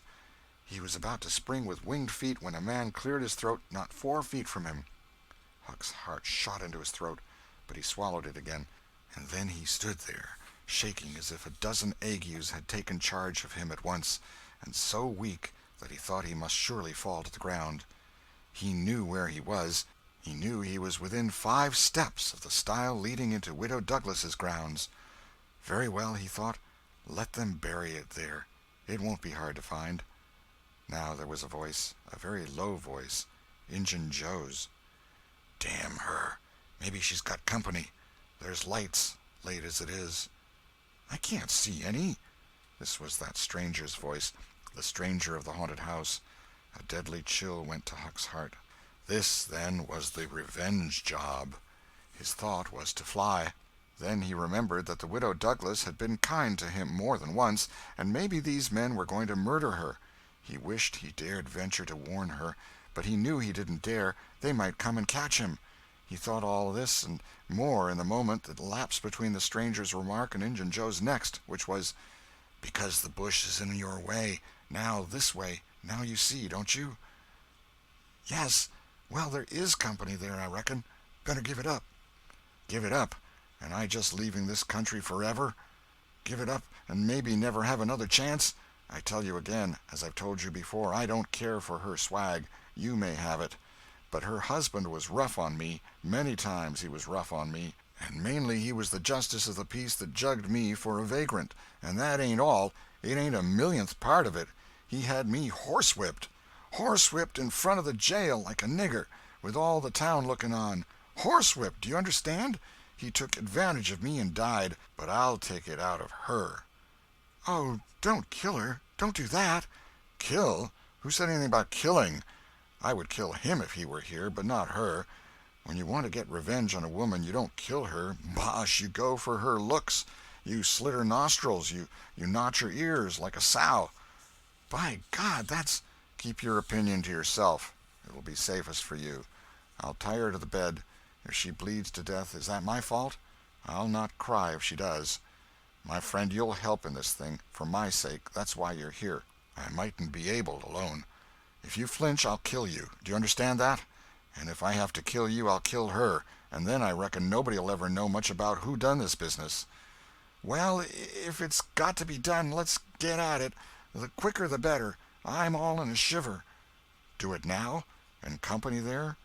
Look here, I'll get suspicious of you first thing you know. No, we'll wait till the lights are out. There's no hurry." Huck felt that a silence was going to ensue, a thing still more awful than any amount of murderous talk, so he held his breath and stepped gingerly back, planted his foot carefully and firmly, after balancing, one-legged, in a precarious way, and almost toppling over, first on one side and then on the other. He took another step back with the same elaboration and the same risks, then another and another, and a twig snapped under his foot. His breath stopped and he listened. There was no sound. The stillness was perfect. His gratitude was measureless.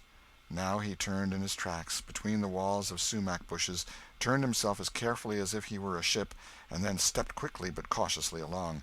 When he emerged at the quarry he felt secure, and so he picked up his nimble heels and flew.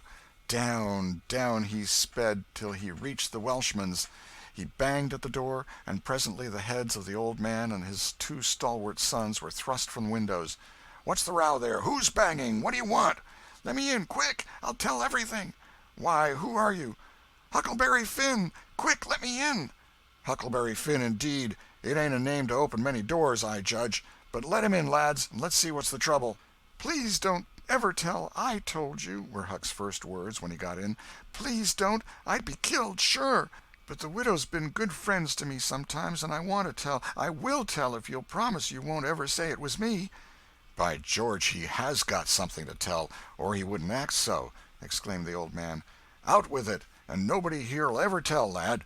3 minutes later the old man and his sons, well armed, were up the hill and just entering the sumac path on tiptoe, their weapons in their hands. Huck accompanied them no farther. He hid behind a great boulder and fell to listening. There was a lagging, anxious silence, and then all of a sudden there was an explosion of firearms and a cry. Huck waited for no particulars. He sprang away and sped down the hill as fast as his legs could carry him. End of chapter 29. Chapter 30. Tom and Becky in the Cave. As the earliest suspicion of dawn appeared on Sunday morning, Huck came groping up the hill and rapped gently at the old Welshman's door.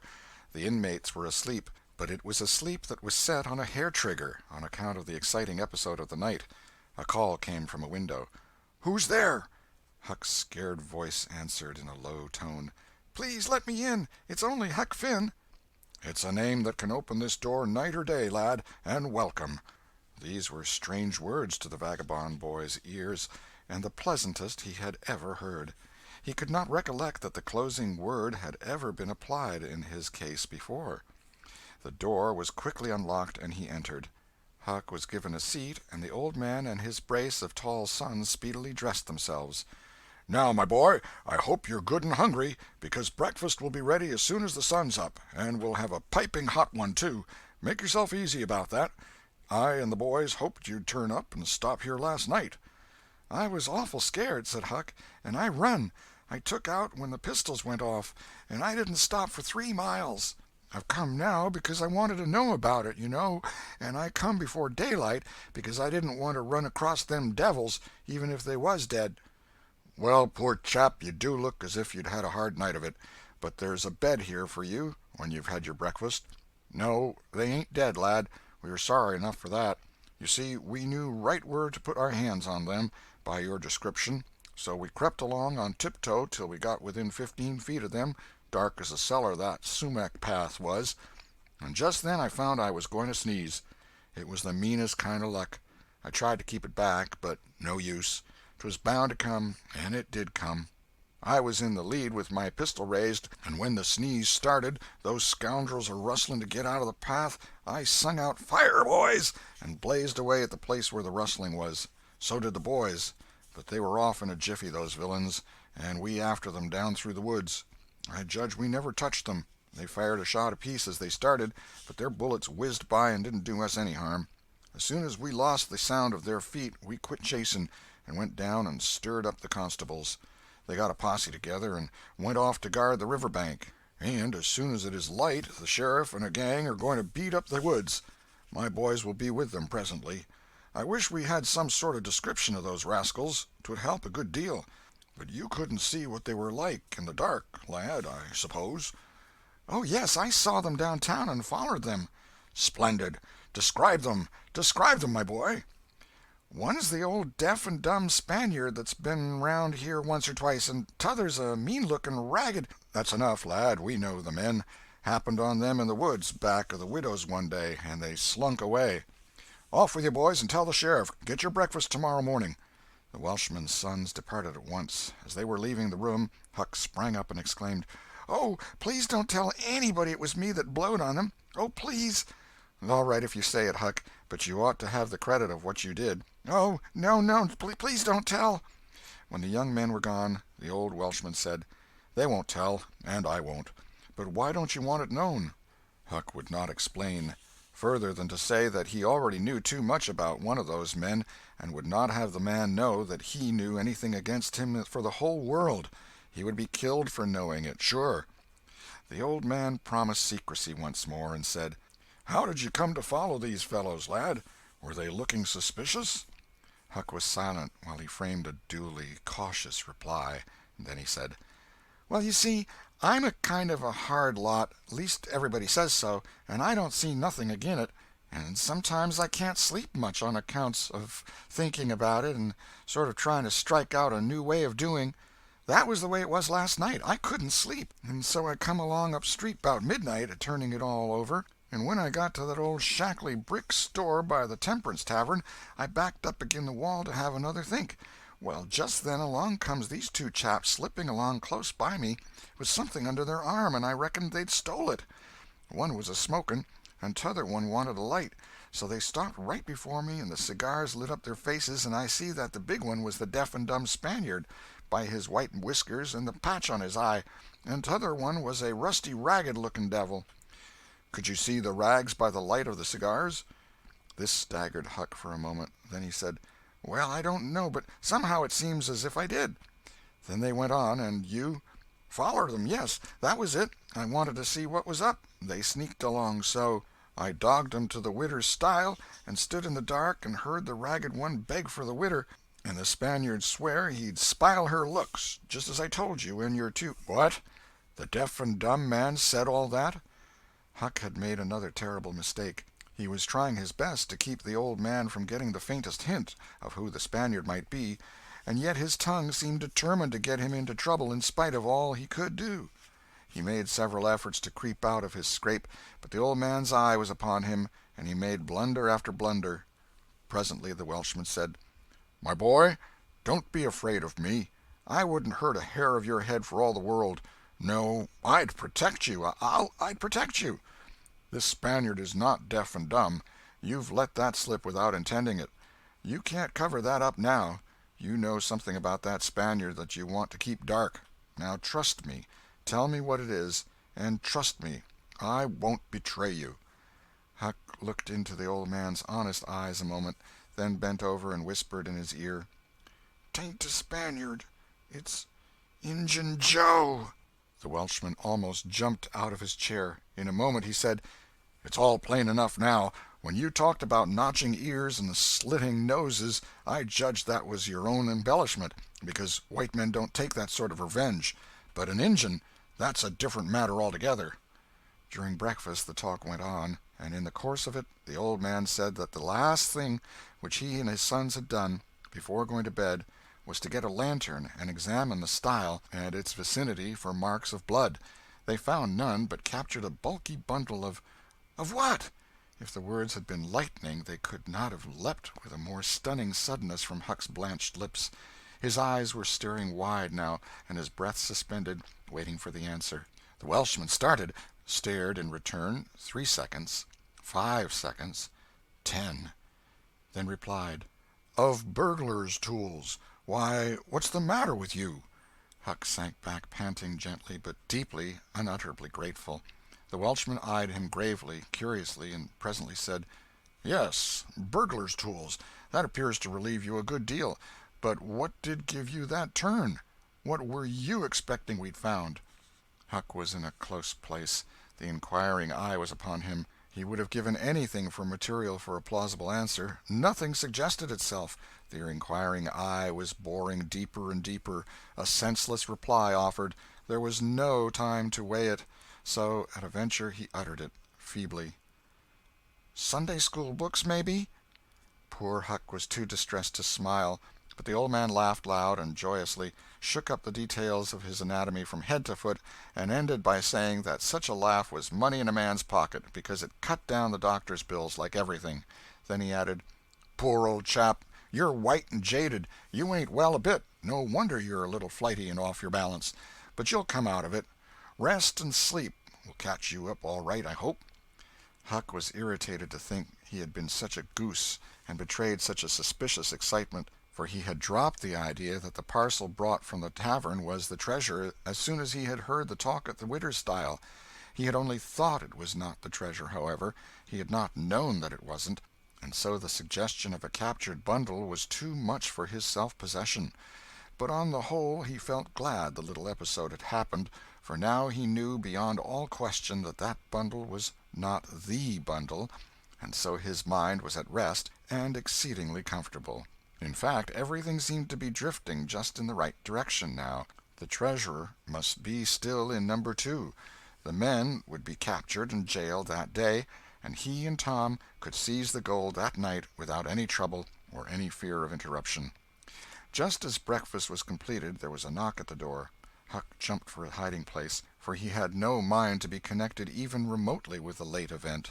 The Welshman admitted several ladies and gentlemen, among them the widow Douglas, and noticed that groups of citizens were climbing up the hill to stare at the stile, so the news had spread. The Welshman had to tell the story of the night to the visitors. The widow's gratitude for her preservation was outspoken. "Don't say a word about it, madam. There's another that you're more beholden to than you are to me and my boys, maybe, but he don't allow me to tell his name. We wouldn't have been there but for him."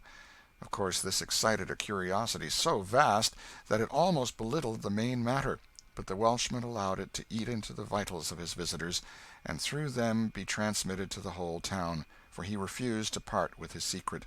When all else had been learned, the widow said, "I went to sleep reading in bed and slept straight through all that noise.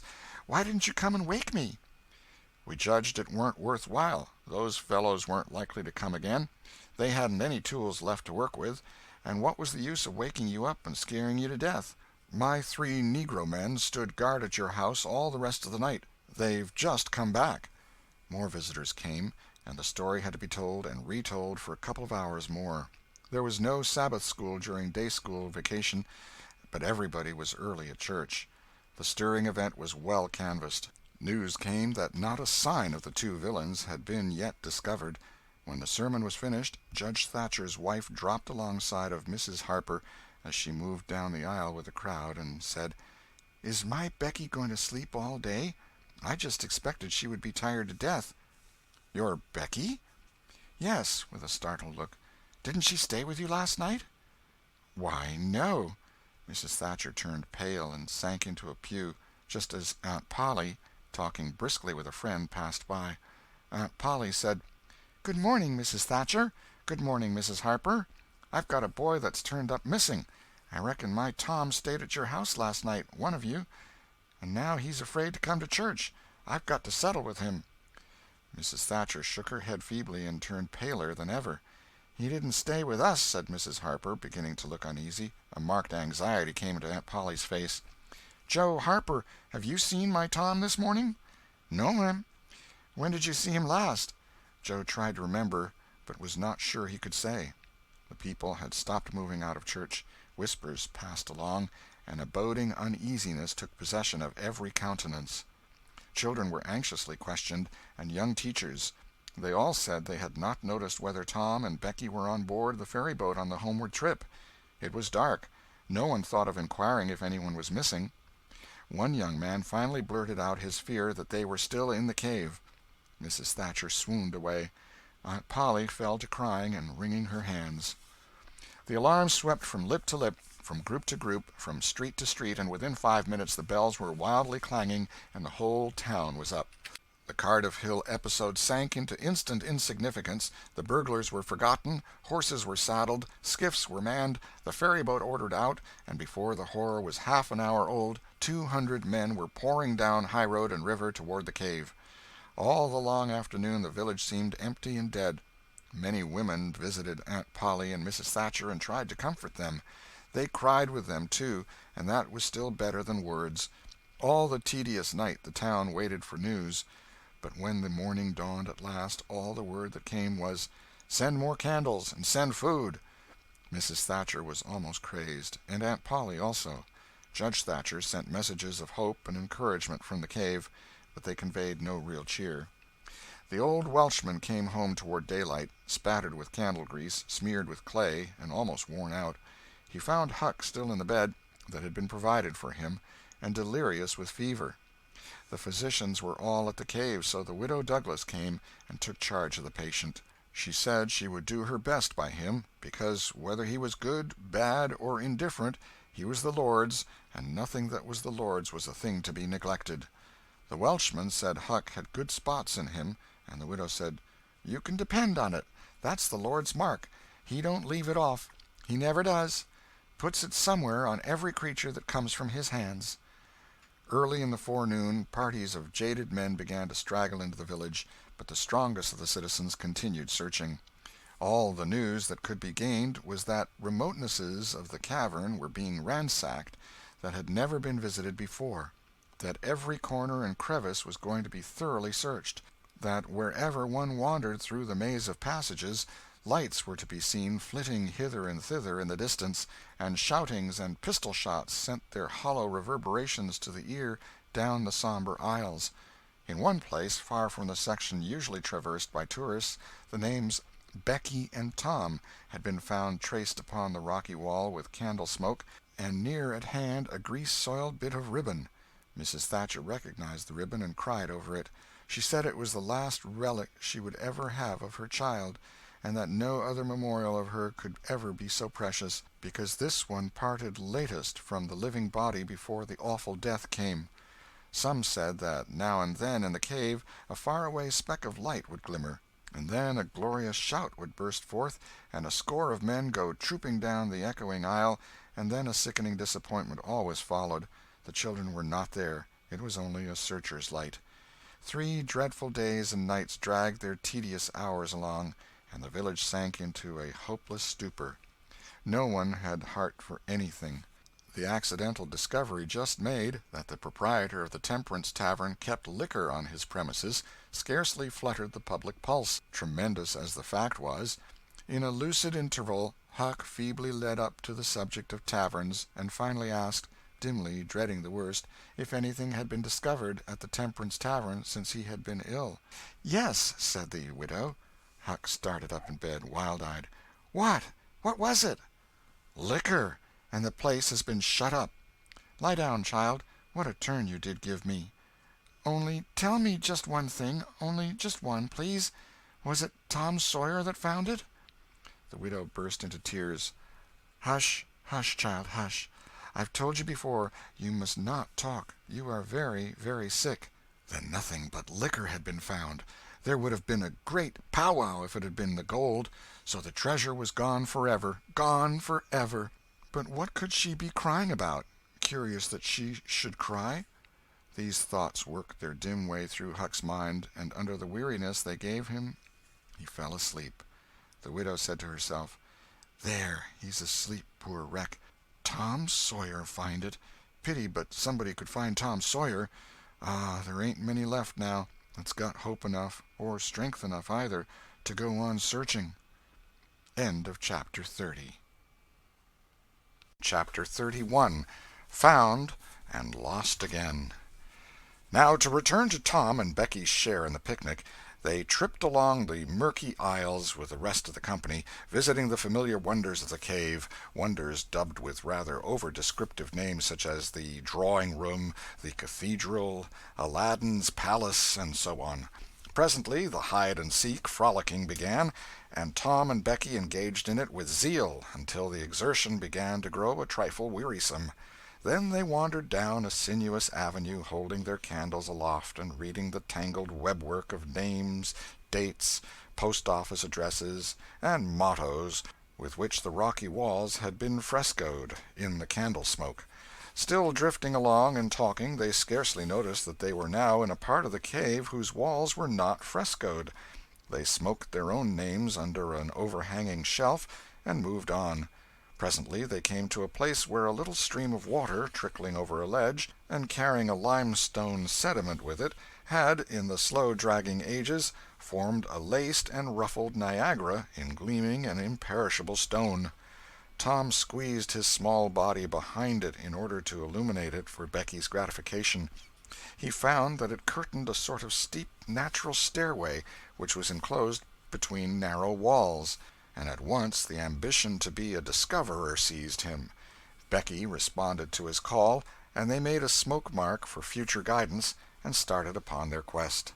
They wound this way and that, far down into the secret depths of the cave, made another mark, and branched off in search of novelties to tell the upper world about. In one place they found a spacious cavern, from whose ceiling depended a multitude of shining stalactites of the length and circumference of a man's leg.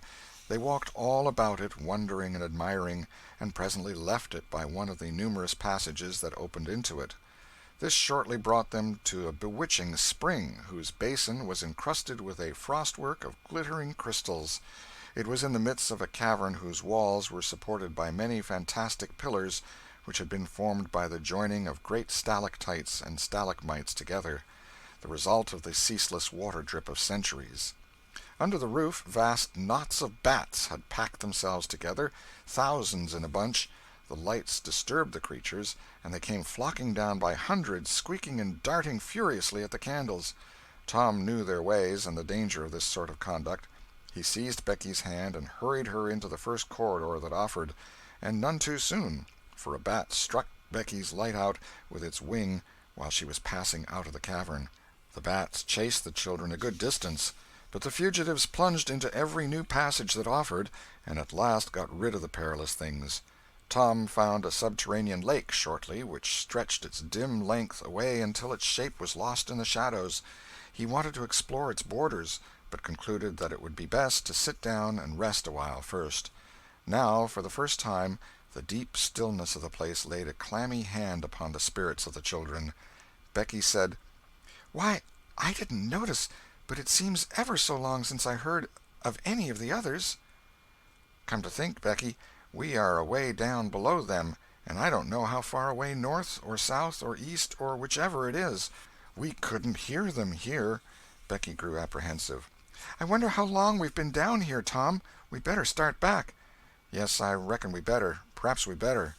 Can you find the way, Tom? It's all a mixed-up crookedness to me." "I reckon I could find it, but then the bats. If they put both of our candles out, it will be an awful fix. Let's try some other way, so as not to go through there."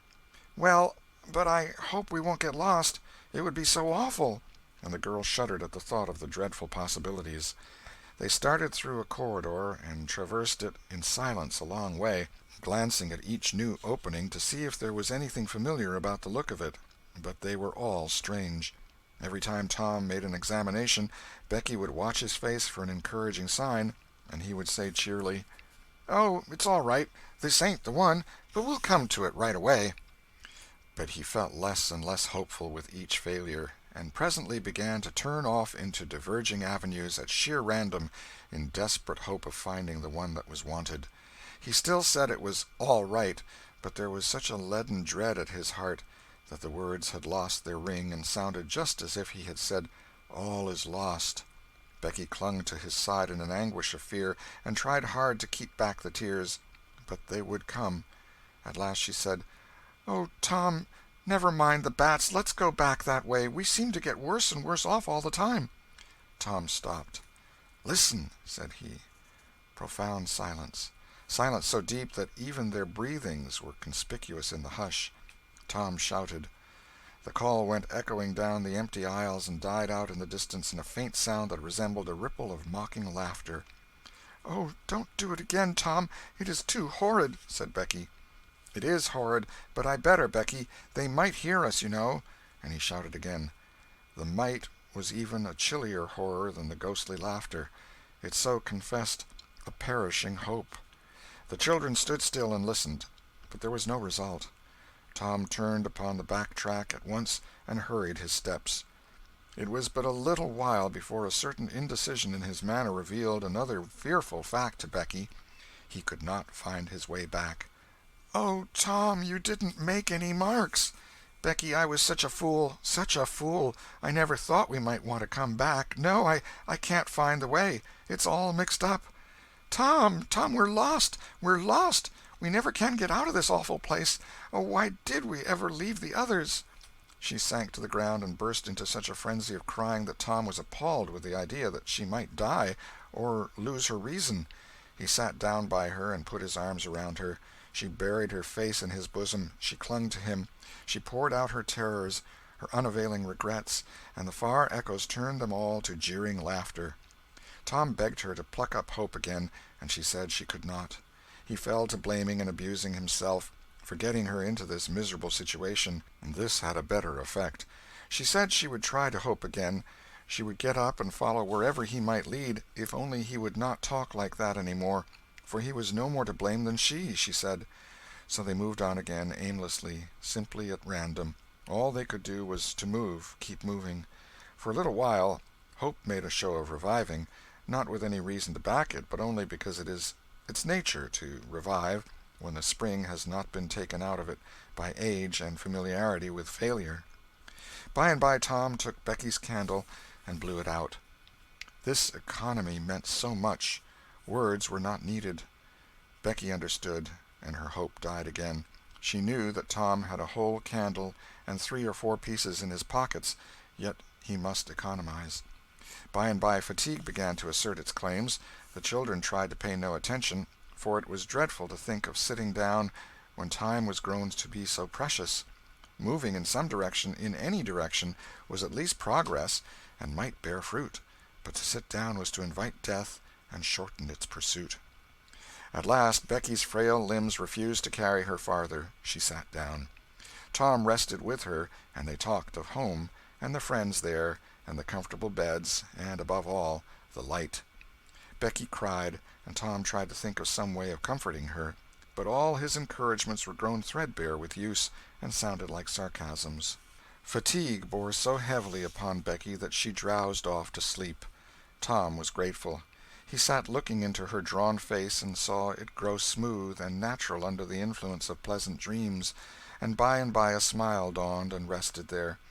The peaceful face reflected somewhat of peace and healing into his own spirit, and his thoughts wandered away to bygone times and dreamy memories. While he was deep in his musings, Becky woke up with a breezy little laugh, but it was stricken dead upon her lips, and a groan followed it. "Oh, how could I sleep! I wish I never had waked. No, I don't, Tom. Don't look so. I won't say it again." "I'm glad you've slept, Becky. You'll feel rested now, and we'll find the way out." "We can try, Tom, but I've seen such a beautiful country in my dream. I reckon we are going there." "Maybe not. Maybe not. Cheer up, Becky, and let's go on trying." They rose up and wandered along, hand in hand, and hopeless. They tried to estimate how long they had been in the cave, but all they knew was that it seemed days and weeks, and yet it was plain that this could not be, for their candles were not gone yet. A long time after this, they could not tell how long, Tom said they must go softly and listen to dripping water. They must find a spring. They found one presently, and Tom said it was time to rest again. Both were cruelly tired, yet Becky said she thought she could go on a little farther. She was surprised to hear Tom dissent. She could not understand it. They sat down, and Tom fastened his candle to the wall in front of them with some clay. Thought was soon busy. Nothing was said for some time. Then Becky broke the silence. "Tom, I'm so hungry." Tom took something out of his pocket. "Do you remember this?" said he. Becky almost smiled. "It's our wedding cake, Tom." "Yes, I wish it was as big as a barrel, for it's all we've got." "I saved it from the picnic for us to dream on, Tom, the way grown-up people do with wedding cake, but it'll be our—" She dropped the sentence where it was. Tom divided the cake, and Becky ate with good appetite, while Tom nibbled at his moiety. There was abundance of cold water to finish the feast with. By and by Becky suggested that they move on again. Tom was silent a moment, then he said, "Becky, can you bear it if I tell you something?" Becky's face paled, but she thought she could. "Well then, Becky, we must stay here where there's water to drink. That little piece is our last candle." Becky gave loose to tears and wailings. Tom did what he could to comfort her, but with little effect. At length Becky said, "Tom." "Well, Becky?" "They'll miss us and hunt for us." Yes, they will. Certainly they will. Maybe they're hunting for us now, Tom. Why, I reckon maybe they are. I hope they are. When would they miss us, Tom? When they get back to the boat, I reckon. Tom, it might be dark then. Would they notice we hadn't come? I don't know. But anyway, your mother would miss you as soon as they got home. A frightened look in Becky's face brought Tom to his senses, and he saw that he had made a blunder. Becky was not to have gone home that night. The children became silent and thoughtful. In a moment a new burst of grief from Becky showed Tom that the thing in his mind had struck hers also, that the Sabbath morning might be half spent before Mrs. Thatcher discovered that Becky was not at Mrs. Harper's. The children fastened their eyes upon their bit of candle and watched it melt slowly and pitilessly away, saw the half-inch of wick stand alone at last, saw the feeble flame rise and fall, climb the thin column of smoke, linger at its top a moment, and then the horror of utter darkness reigned. How long afterward it was that Becky came to a slow consciousness that she was crying in Tom's arms, neither could tell. All that they knew was that, after what seemed a mighty stretch of time, both awoke out of a dead stupor of sleep and resumed their miseries once more. Tom said it might be Sunday now, maybe Monday. He tried to get Becky to talk, but her sorrows were too oppressive. All her hopes were gone. Tom said that they must have been missed long ago, and no doubt the search was going on. He would shout, and maybe someone would come. He tried it, but in the darkness the distant echoes sounded so hideously that he tried it no more. The hours wasted away, and hunger came to torment the captives again. A portion of Tom's half of the cake was left. They divided and ate it, but they seemed hungrier than before. The poor morsel of food only whetted desire. By and by Tom said, "Shh! Did you hear that?" Both held their breath and listened. There was a sound like the faintest far-off shout. Instantly Tom answered it, and leading Becky by the hand, started groping down the corridor in its direction. Presently he listened again. Again the sound was heard, and apparently a little nearer. "It's them," said Tom. "They're coming. Come along, Becky. We're all right now." The joy of the prisoners was almost overwhelming. Their speed was slow, however, because pitfalls were somewhat common and had to be guarded against. They shortly came to one and had to stop. It might be 3 feet deep, it might be 100. There was no passing it, at any rate. Tom got down on his breast and reached as far down as he could. No bottom. They must stay there and wait until the searchers came. They listened. Evidently the distant shoutings were growing more distant. A moment or two more, and they had gone altogether. The heart-sinking misery of it. Tom whooped until he was hoarse, but it was of no use. He talked hopefully to Becky, but an age of anxious waiting passed, and no sounds came again. The children groped their way back to the spring. The weary time dragged on. They slept again, and awoke famished and woe-stricken. Tom believed it must be Tuesday by this time. Now an idea struck him. There were some side passages near at hand. It would be better to explore some of these than bear the weight of the heavy time in idleness. He took a kite-line from his pocket, tied it to a projection, and he and Becky started, Tom in the lead, unwinding the line as he groped along. At the end of 20 paces the corridor ended in a jumping-off place. Tom got down on his knees and felt below, and then as far around the corner as he could reach with his hands conveniently. He made an effort to stretch yet a little farther to the right, and at that moment, not 20 yards away, a human hand holding a candle appeared from behind a rock. Tom lifted up a glorious shout, and instantly that hand was followed by the body it belonged to. Injun Joe's! Tom was paralyzed. He could not move. He was vastly gratified the next moment to see the Spaniard take to his heels and get himself out of sight. Tom wondered that Joe had not recognized his voice and come over and killed him for testifying in court.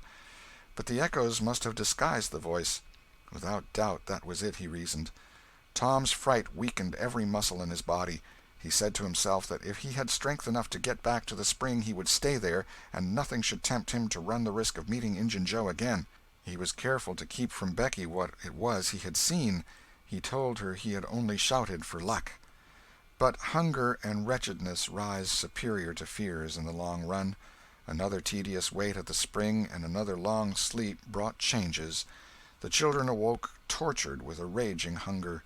Tom believed that it must be Wednesday or Thursday or even Friday or Saturday now, and that the search had been given over. He proposed to explore another passage. He felt willing to risk Injun Joe and all other terrors. But Becky was very weak. She had sunk into a dreary apathy and would not be roused. She said she would wait, now, where she was, and die. It would not be long. She told Tom to go with his kite-line and explore if he chose, but she implored him to come back every little while and speak to her, and she made him promise that when the awful time came he would stay by her and hold her hand until all was over. Tom kissed her, with a choking sensation in his throat, and made a show of being confident of finding the searchers or an escape from the cave. Then he took the kite-line in his hand and went groping down one of the passages on his hands and knees, distressed with hunger and sick with bodings of coming doom. End of Chapter 31. Chapter 32. Turn out! They're found! Tuesday afternoon came and waned to the twilight. The village of St. Petersburg still mourned. The lost children had not been found. Public prayers had been offered up for them, and many a private prayer that had the petitioner's whole heart in it, but still no good news came from the cave. The majority of the searchers had given up the quest and gone back to their daily vocations, saying that it was plain the children could never be found. Mrs. Thatcher was very ill, and a great part of the time delirious. People said it was heartbreaking to hear her call her child, and raise her head and listen a whole minute at a time, then lay it wearily down again with a moan. Aunt Polly had drooped into a settled melancholy, and her gray hair had grown almost white. The village went to its rest on Tuesday night, sad and forlorn. Away in the middle of the night, a wild peal burst from the village bells, and in a moment the streets were swarming with frantic, half-clad people who shouted, "Turn out! Turn out! They're found! They're found!" Tin pans and horns were added to the din. The population massed itself and moved toward the river, met the children coming in an open carriage drawn by shouting citizens, thronged around it, joined its homeward march, and swept magnificently up the main street roaring huzzah after huzzah. The village was illuminated. Nobody went to bed again. It was the greatest night the little town had ever seen. During the first half-hour a procession of villagers filed through Judge Thatcher's house, seized the saved ones and kissed them, squeezed Mrs. Thatcher's hand, tried to speak but couldn't, and drifted out, raining tears all over the place. Aunt Polly's happiness was complete, and Mrs. Thatcher's nearly so. It would be complete, however, as soon as the messenger dispatched with the great news to the cave should get the word to her husband. Tom lay upon a sofa with an eager auditory about him, and told the history of the wonderful adventure, putting in many striking additions to adorn it withal, and closed with a description of how he left Becky and went on an exploring expedition, how he followed 2 avenues as far as his kite-line would reach, how he followed a third to the fullest stretch of the kite-line, and was about to turn back when he glimpsed a far-off speck that looked like daylight, dropped the line and groped toward it, pushed his head and shoulders through a small hole, and saw the broad Mississippi rolling by. And if it had only happened to be night, he would not have seen that speck of daylight, and would not have explored that passage any more. He told how he went back for Becky, and broke the good news, and she told him not to fret her with such stuff, for she was tired, and knew she was going to die, and wanted to.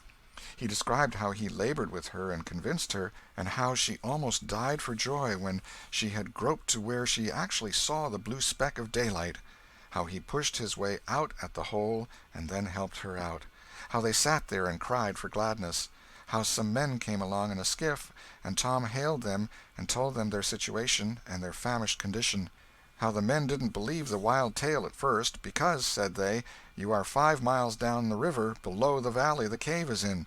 Then took them aboard, rowed to a house, gave them supper, made them rest till 2 or 3 hours after dark, and then brought them home. Before day dawn, Judge Thatcher and the handful of searchers with him were tracked out in the cave by the twine clues they had strung behind them, and informed of the great news. 3 days and nights of toil and hunger in the cave were not to be shaken off at once, as Tom and Becky soon discovered. They were bedridden all of Wednesday and Thursday, and seemed to grow more and more tired and worn all the time. Tom got about a little on Thursday, was downtown Friday, and nearly as whole as ever Saturday, but Becky did not leave her room until Sunday, and then she looked as if she had passed through a wasting illness. Tom learned of Huck's sickness and went to see him on Friday, but could not be admitted to the bedroom. Neither could he on Saturday or Sunday. He was admitted daily after that, but was warned to keep still about his adventure and introduce no exciting topic. The Widow Douglas stayed by to see that he obeyed. At home Tom learned of the Cardiff Hill event, also that the ragged man's body had eventually been found in the river near the ferry landing. He had been drowned while trying to escape, perhaps. About a fortnight after Tom's rescue from the cave, he started off to visit Huck, who had grown plenty strong enough now to hear exciting talk, and Tom had some that would interest him, he thought. Judge Thatcher's house was on Tom's way, and he stopped to see Becky. The judge and some friends set Tom to talking, and someone asked him ironically if he wouldn't like to go to the cave again. Tom said he thought he wouldn't mind it. The judge said, "Well, there are others just like you, Tom. I've not the least doubt. But we have taken care of that. Nobody will get lost in that cave any more." "Why?" "Because I had its big door sheathed with boiler iron 2 weeks ago, and triple locked, and I've got the keys." Tom turned as white as a sheet. "What's the matter, boy? Here, run somebody. Fetch a glass of water." The water was brought and thrown into Tom's face. "Ah, now you're all right. What was the matter with you, Tom?" "Oh, Judge, Injun Joe's in the cave." End of chapter 32. Chapter 33. The Fate of Injun Joe. Within a few minutes the news had spread, and a dozen skiff-loads of men were on their way to McDougal's cave, and the ferry-boat, well filled with passengers, soon followed. Tom Sawyer was in a skiff that bore Judge Thatcher. When the cave door was unlocked, a sorrowful sight presented itself in the dim twilight of the place. Injun Joe lay stretched upon the ground, dead, with his face close to the crack of the door, as if his longing eyes had been fixed, to the latest moment, upon the light and the cheer of the free world outside. Tom was touched, for he knew by his own experience how this wretch had suffered. His pity was moved, but nevertheless he felt an abounding sense of relief and security now, which revealed to him in a degree which he had not fully appreciated before how vast a weight of dread had been lying upon him since the day he lifted his voice against this bloody-minded outcast. Injun Joe's bowie knife lay close by, its blade broken in two. The great foundation beam of the door had been chipped and hacked through with tedious labor. Useless labor, too, it was, for the native rock formed a sill outside it, and upon that stubborn material the knife had wrought no effect. The only damage done was to the knife itself. But if there had been no stony obstruction there, the labor would have been useless still, for if the beam had been wholly cut away, Injun Joe could not have squeezed his body under the door, and he knew it. So he had only hacked that place in order to be doing something, in order to pass the weary time, in order to employ his tortured faculties. Ordinarily one could find half a dozen bits of candle stuck around in the crevices of this vestibule, left there by tourists, but there were none now. The prisoner had searched them out and eaten them. He had also contrived to catch a few bats, and these also he had eaten, leaving only their claws. The poor unfortunate had starved to death. In one place near at hand a stalagmite had been slowly growing up from the ground for ages, builded by the water drip from a stalactite overhead. The captive had broken off the stalagmite, and upon the stump had placed a stone, wherein he had scooped a shallow hollow to catch the precious drop that fell once in every 3 minutes, with the dreary regularity of a clock-tick, a dessert-spoonful once in 24 hours. That drop was falling when the pyramids were new, when Troy fell, when the foundations of Rome were laid, when Christ was crucified, when the Conqueror created the British Empire, when Columbus sailed, when the massacre at Lexington was news. It is falling now. It will still be falling when all these things shall have sunk down the afternoon of history and the twilight of tradition, and been swallowed up in the thick night of oblivion. Has everything a purpose and a mission? Did this drop fall patiently during 5,000 years to be ready for this flitting human insect's need? And has it another important object to accomplish 10,000 years to come? No matter. It is many and many a year since the hapless half-breed scooped out the stone to catch the priceless drops, but to this day the tourist stares longest at that pathetic stone and that slow-dropping water when he comes to see the wonders of McDougal's cave. Injun Joe's cup stands first in the list of the cavern's marvels. Even Aladdin's palace cannot rival it. Injun Joe was buried near the mouth of the cave, and people flocked there in boats and wagons from the towns and from all the farms and hamlets for 7 miles around. They brought their children and all sorts of provisions, and confessed that they had had almost as satisfactory a time at the funeral as they could have had at the hanging. This funeral stopped the further growth of one thing, the petition to the governor for Injun Joe's pardon. The petition had been largely signed, many tearful and eloquent meetings had been held, and a committee of sappy women been appointed to go in deep mourning and wail around the governor and implore him to be a merciful ass and trample his duty under foot. Injun Joe was believed to have killed 5 citizens of the village, but what of that? If he had been Satan himself, there would have been plenty of weaklings ready to scribble their names to a pardon petition and drip a tear on it from their permanently impaired and leaky waterworks. The morning after the funeral, Tom took Huck to a private place to have an important talk. Huck had learned all about Tom's adventure from the Welshman and the Widow Douglas by this time, but Tom said he reckoned there was one thing they had not told him. That thing was what he wanted to talk about now. Huck's face saddened. He said, "I know what it is.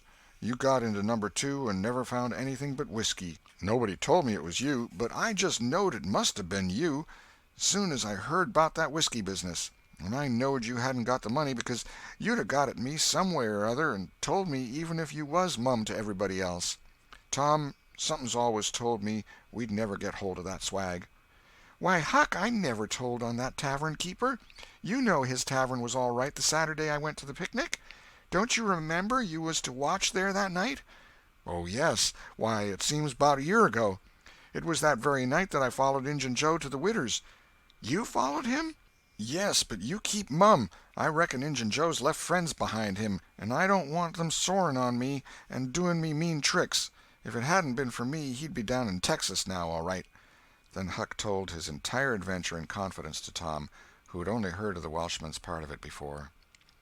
"Well," said Huck, presently, coming back to the main question, "whoever nipped the whiskey in number 2 nipped the money, too, I reckon. Anyway, it's a goner for us, Tom." "Huck, that money wasn't ever in number 2. "What?" Huck searched his comrade's face keenly. "Tom, have you got on the track of that money again?" "Huck, it's in the cave." Huck's eyes blazed. "Say it again, Tom." "The money's in the cave." "Tom, honest Injun now, is it fun or earnest?" "Earnest, Huck, just as earnest as ever I was in my life. Will you go in there with me and help me get it out?" "I bet I will. I will if it's where we can blaze our way to it and not get lost." "Huck, we can do that without the least little bit of trouble in the world." "Good as wheat. What makes you think the money's—" "Huck, you just wait till we get in there. If we don't find it, I'll agree to give you my drum and everything I've got in the world. I will, by jings." "All right, it's a whiz. When do you say?" "Right now, if you say it. Are you strong enough?" "Is it far in the cave? I've been on my pins a little 3-4 days now, but I can't walk more'n a mile, Tom. Least I don't think I could." "It's about 5 mile into there the way anybody but me would go, Huck. But there's a mighty short cut that they don't anybody but me know about. Huck, I'll take you right to it in a skiff. I'll float the skiff down there, and I'll pull it back again all by myself. You needn't ever turn your hand over." "Let's start right off, Tom." "All right. We want some bread and meat and our pipes, and a little bag or two, and 2 or 3 kite strings, and some of these newfangled things they call lucifer matches. I tell you, many's the time I wished I had some when I was in there before." A trifle after noon the boys borrowed a small skiff from a citizen who was absent, and got under way at once. When they were several miles below Cave Hollow, Tom said, "Now, you see this bluff here looks all alike all the way down from the Cave Hollow? No houses, no wood yards, bushes all alike. But do you see that white place up there where there's been a landslide? Well, that's one of my marks. We'll get ashore now." They landed. "Now, Huck, Where we're a-standing you could touch that hole I got out of with a fishing pole. See if you can find it." Huck searched all the place about and found nothing. Tom proudly marched into a thick clump of sumac bushes and said, "Here you are. Look at it, Huck. It's the snuggest hole in this country. You just keep mum about it. All along I've been wanting to be a robber, but I knew I'd got to have a thing like this, and where to run across it was the bother. We've got it now, and we'll keep it quiet. Only we'll let Joe Harper and Ben Rogers in, because of course there's got to be a gang, or else there wouldn't be any style about it. Tom Sawyer's Gang. It sounds splendid, don't it, Huck?" "Well, it just does, Tom. And who'll we rob?" "Oh, most anybody. Waylay people, that's mostly the way." "And kill them?" "No, not always. Hive them in the cave till they raise a ransom." "What's a ransom?" "Money. You make them raise all they can off'n their friends, and after you've kept them a year, if it ain't raised, then you kill them. That's the general way, only you don't kill the women. You shut up the women, but you don't kill them. They're always beautiful and rich and awfully scared. You take their watches and things, but you always take your hat off and talk polite. They ain't anybody as polite as robbers. You'll see that in any book. Well, the women get to loving you, and after they've been in the cave a week or 2 weeks, they stop crying, and after that you couldn't get them to leave. If you drove them out, they'd turn right around and come back. It's so in all the books." "Why, it's really bully, Tom. I believe it's better'n to be a pirate." "Yes, it's better in some ways, because it's close to home and circuses and all that." By this time everything was ready, and the boys entered the hole, Tom in the lead. They toiled their way to the farther end of the tunnel, then made their spliced kite-strings fast, and moved on. A few steps brought them to the spring, and Tom felt a shudder quiver all through him. He showed Huck the fragment of candle-wick perched on a lump of clay against the wall, and described how he and Becky had watched the flames struggle and expire. The boys began to quiet down to whispers now, for the stillness and gloom of the place oppressed their spirits. They went on, and presently entered and followed Tom's other corridors until they reached the jumping-off place. The candles revealed the fact that it was not really a precipice, but only a steep clay hill 20 or 30 feet high. Tom whispered, "Now I'll show you something, Huck." He held his candle aloft and said, "Look as far around the corner as you can. Do you see that? There, on the big rock over yonder, down with the candle smoke." "Tom, it's a cross." "Now, where's your number 2? Under the cross, hey? Right yonder's where I saw Injun Joe poke up his candle, Huck." Huck stared at the mystic sign a while, and then said with a shaky voice, "Tom, let's get out of here." "What? And leave the treasure?" "Yes, leave it. Injun Joe's ghost is round about there certain." "No, it ain't, Huck, no, it ain't. It would haunt the place where he died, way out at the mouth of the cave, 5 miles from here." "No, Tom, it wouldn't. It would hang around the money. I know the ways of ghosts, and so do you." Tom began to fear that Huck was right. Misgivings gathered in his mind, but presently an idea occurred to him. "Look here, Tuck, what fools we're making of ourselves. Injun Joe's ghost ain't a-going to come round where there's a cross." The point was well taken. It had its effect. "Tom, I didn't think of that. But that's so. It's luck for us, that cross is. I reckon we'll climb down there and have a hunt for that box." Tom went first, cutting rude steps in the clay hill as he descended. Huck followed. 4 avenues opened out of the small cavern which the great rock stood in. The boys examined 3 of them with no result. They found a small recess in the one nearest the base of the rock, with a pallet of blankets spread down in it. Also an old suspender, some bacon rind, and the well-gnawed bones of 2 or 3 fowls. But there was no money-box. The lads searched and researched this place, but in vain. Tom said, "He said under the cross. Well, this comes nearest to being under the cross. It can't be under the rock itself, because that's set solid on the ground." They searched everywhere once more, and then sat down discouraged. Huck could suggest nothing. By and by Tom said, "Looky here, Huck, there's footprints and some candle grease on the clay about one side of this rock, but not on the other sides. Now, what's that for?" "I bet you the money is under the rock. I'm going to dig in the clay." "That ain't no bad notion, Tom," said Huck with animation. Tom's real Barlow was out at once, and he had not dug 4 inches before he struck wood. "Hey, Huck, you hear that?" Huck began to dig and scratch now. Some boards were soon uncovered and removed. They had concealed a natural chasm which led under the rock. Tom got into this and held his candle as far under the rock as he could, but said he could not see to the end of the rift. He proposed to explore. He stooped and passed under. The narrow way descended gradually. He followed its winding course, first to the right and then to the left, Huck at his heels. Tom turned a short curve by and by and exclaimed, "My goodness, Huck, looky here!" It was the treasure box, sure enough, occupying a snug little cavern, along with an empty powder keg, a couple of guns in leather cases, 2 or 3 pairs of old moccasins, a leather belt, and some other rubbish well soaked with the water drip. "Got it at last," said Huck, plowing among the tarnished coins with his hands. "My, but we're rich, Tom." "Huck, I always reckoned we'd get it.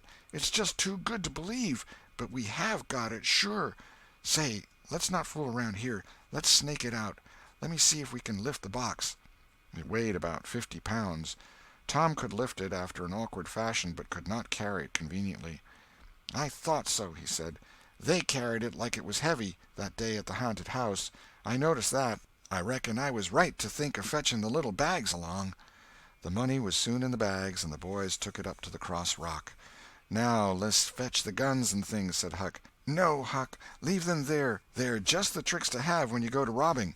We'll keep them there all the time, and we'll hold our orgies there, too. It's an awful snug place for orgies."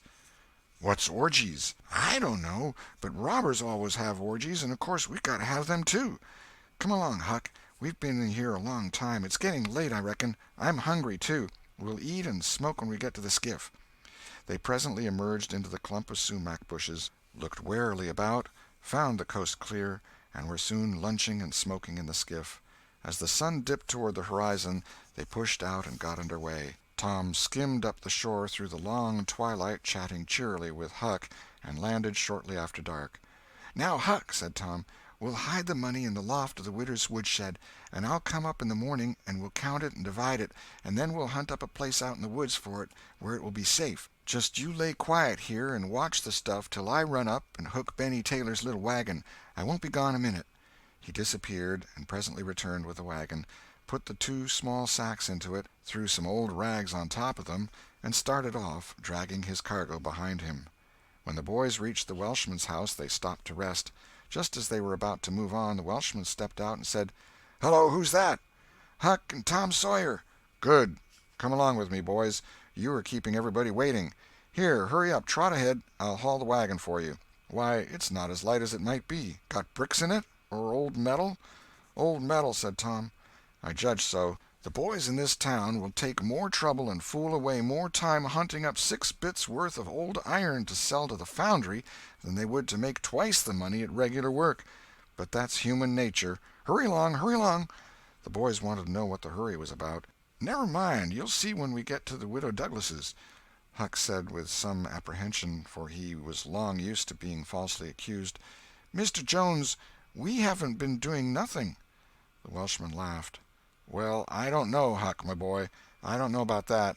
Ain't you and the widow good friends?" "Yes. Well, she's been good friends to me, anyways." "All right, then. What do you want to be afraid for?" This question was not entirely answered in Huck's slow mind before he found himself pushed, along with Tom, into Mrs. Douglas's drawing-room. Mr. Jones left the wagon near the door and followed. The place was grandly lighted, and everybody that was of any consequence in the village was there. The Thatchers were there, the Harpers, the Rogerses, Aunt Polly, Sid, Mary, the minister, the editor, and a great many more, and all dressed in their best. The widow received the boys as heartily as any one could well receive 2 such-looking beings. They were covered with clay and candle-grease. Aunt Polly blushed crimson with humiliation, and frowned and shook her head at Tom. Nobody suffered half as much as the 2 boys did, however. Mr. Jones said, "Tom wasn't at home yet, so I gave him up, but I stumbled on him and Huck right at my door, and so I just brought them along in a hurry." "And you did just right," said the widow. "Come with me, boys." She took them to a bedchamber and said, "Now wash and dress yourselves. Here are 2 new suits of clothes, shirts, socks, everything complete. They're Huck's. No thanks, Huck. Mr. Jones bought one and I the other, but they'll fit both of you. Get into them. We'll wait. Come down when you are slicked up enough." Then she left. End of chapter 33. Chapter 34. Floods of Gold. Huck said, "Tom, we can slope if we can find a rope. The window ain't high from the ground." "Shucks, what do you want to slope for?" "Well, I ain't used to that kind of crowd. I can't stand it. I ain't going down there, Tom." "Oh, bother, it ain't anything. I don't mind it a bit. I'll take care of you." Sid appeared. "Tom," said he, "Auntie has been waiting for you all the afternoon. Mary got your Sunday clothes ready, and everybody's been fretting about you. Say, ain't this grease and clay on your clothes? Now, Mr. Siddy, you just tend to your own business. What's all this blowout about, anyway?" "It's one of the widow's parties that she's always having. This time it's for the Welshman and his sons, on account of that scrape they helped her out of the other night. And say, I can tell you something, if you want to know." "Well, what?" "Why, old Mr. Jones is going to try to spring something on the people here tonight, but I overheard him tell Auntie today about it, as a secret, but I reckon it's not much of a secret now. Everybody knows, the widder too, for all she tries to let on she don't. Mr. Jones was bound Huck should be here, couldn't get along with his grand secret without Huck, you know." "Secret about what, Sid?" "About Huck tracking the robbers to the widow's. I reckon Mr. Jones was going to make a grand time over his surprise, but I bet you it will drop pretty flat." Sid chuckled in a very contented and satisfied way. "Sid, was it you that told?" "Oh, never mind who it was. Somebody told, that's enough. Sid, there's only one person in this town mean enough to do that, and that's you. If you'd been in Huck's place, you'd 'a' sneaked down the hill and never told anybody on the robbers. You can't do any but mean things, and you can't bear to see anybody praised for doing good ones. There, no thanks, as the widow says," and Tom cuffed Sid's ears and helped him to the door with several kicks. "Now go and tell Auntie if you dare, and tomorrow you'll catch it." Some minutes later the widow's guests were at the supper table, and a dozen children were propped up at little side tables in the same room, after the fashion of that country and that day. At the proper time Mr. Jones made his little speech, in which he thanked the widow for the honor she was doing himself and his sons, but said that there was another person whose modesty, and so forth and so on. He sprung his secret about Huck's share in the adventure in the finest dramatic manner he was master of, but the surprise it occasioned was largely counterfeit, and not as clamorous and effusive as it might have been under happier circumstances. However, the widow made a pretty fair show of astonishment, and heaped so many compliments and so much gratitude upon Huck that he almost forgot the nearly intolerable discomfort of his new clothes in the entirely intolerable discomfort of being set up as a target for everybody's gaze and everybody's laudations. The widow said she meant to give Huck a home under her roof and have him educated, and that when she could spare the money she would start him in business in a modest way. Tom's chance was come. He said, "Huck don't need it. Huck's rich." Nothing but a heavy strain upon the good manners of the company kept back the due and proper complimentary laugh at this pleasant joke, but the silence was a little awkward. Tom broke it. "Huck's got money. Maybe you don't believe it, but he's got lots of it. Oh, you needn't smile. I reckon I can show you. You just wait a minute." Tom ran out of doors. The company looked at each other with a perplexed interest, and inquiringly at Huck, who was tongue-tied. "Sid, what ails Tom?" said Aunt Polly. Well, there ain't ever any making of that boy out. I never—" Tom entered, struggling with the weight of his sacks, and Aunt Polly did not finish her sentence. Tom poured the mass of yellow coins upon the table and said, "There, what did I tell you? Half of it's Huck's and half of it's mine." The spectacle took the general breath away. All gazed, nobody spoke for a moment. Then there was a unanimous call for an explanation. Tom said he could furnish it, and he did. The tale was long, but brimful of interest. There was scarcely an interruption from any one to break the charm of its flow.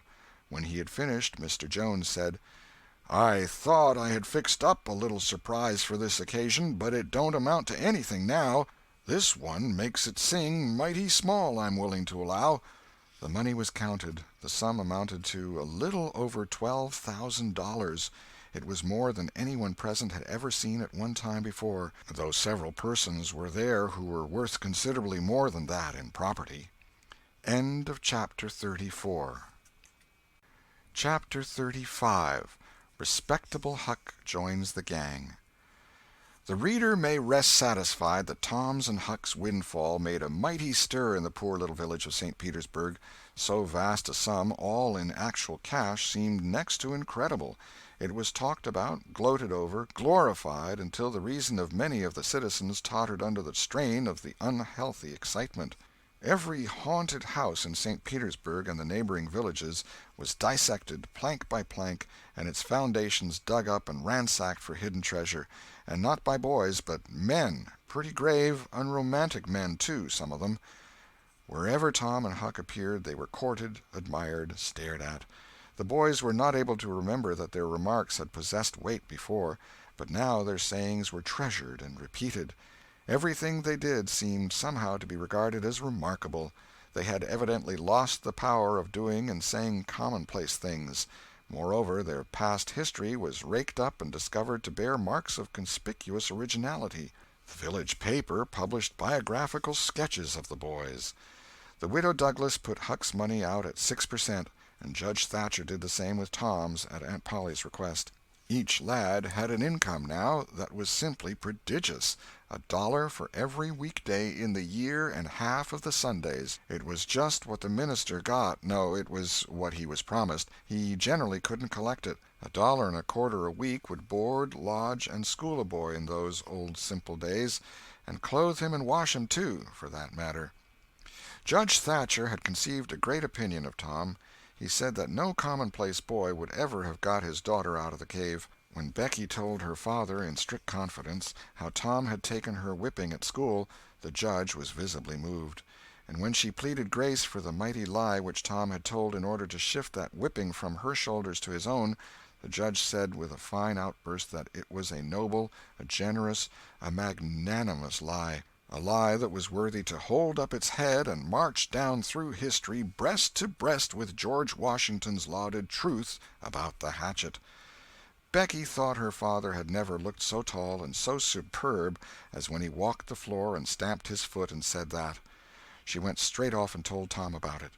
Judge Thatcher hoped to see Tom a great lawyer or a great soldier some day. He said he meant to look to it that Tom should be admitted to the National Military Academy and afterward trained in the best law school in the country, in order that he might be ready for either career or both.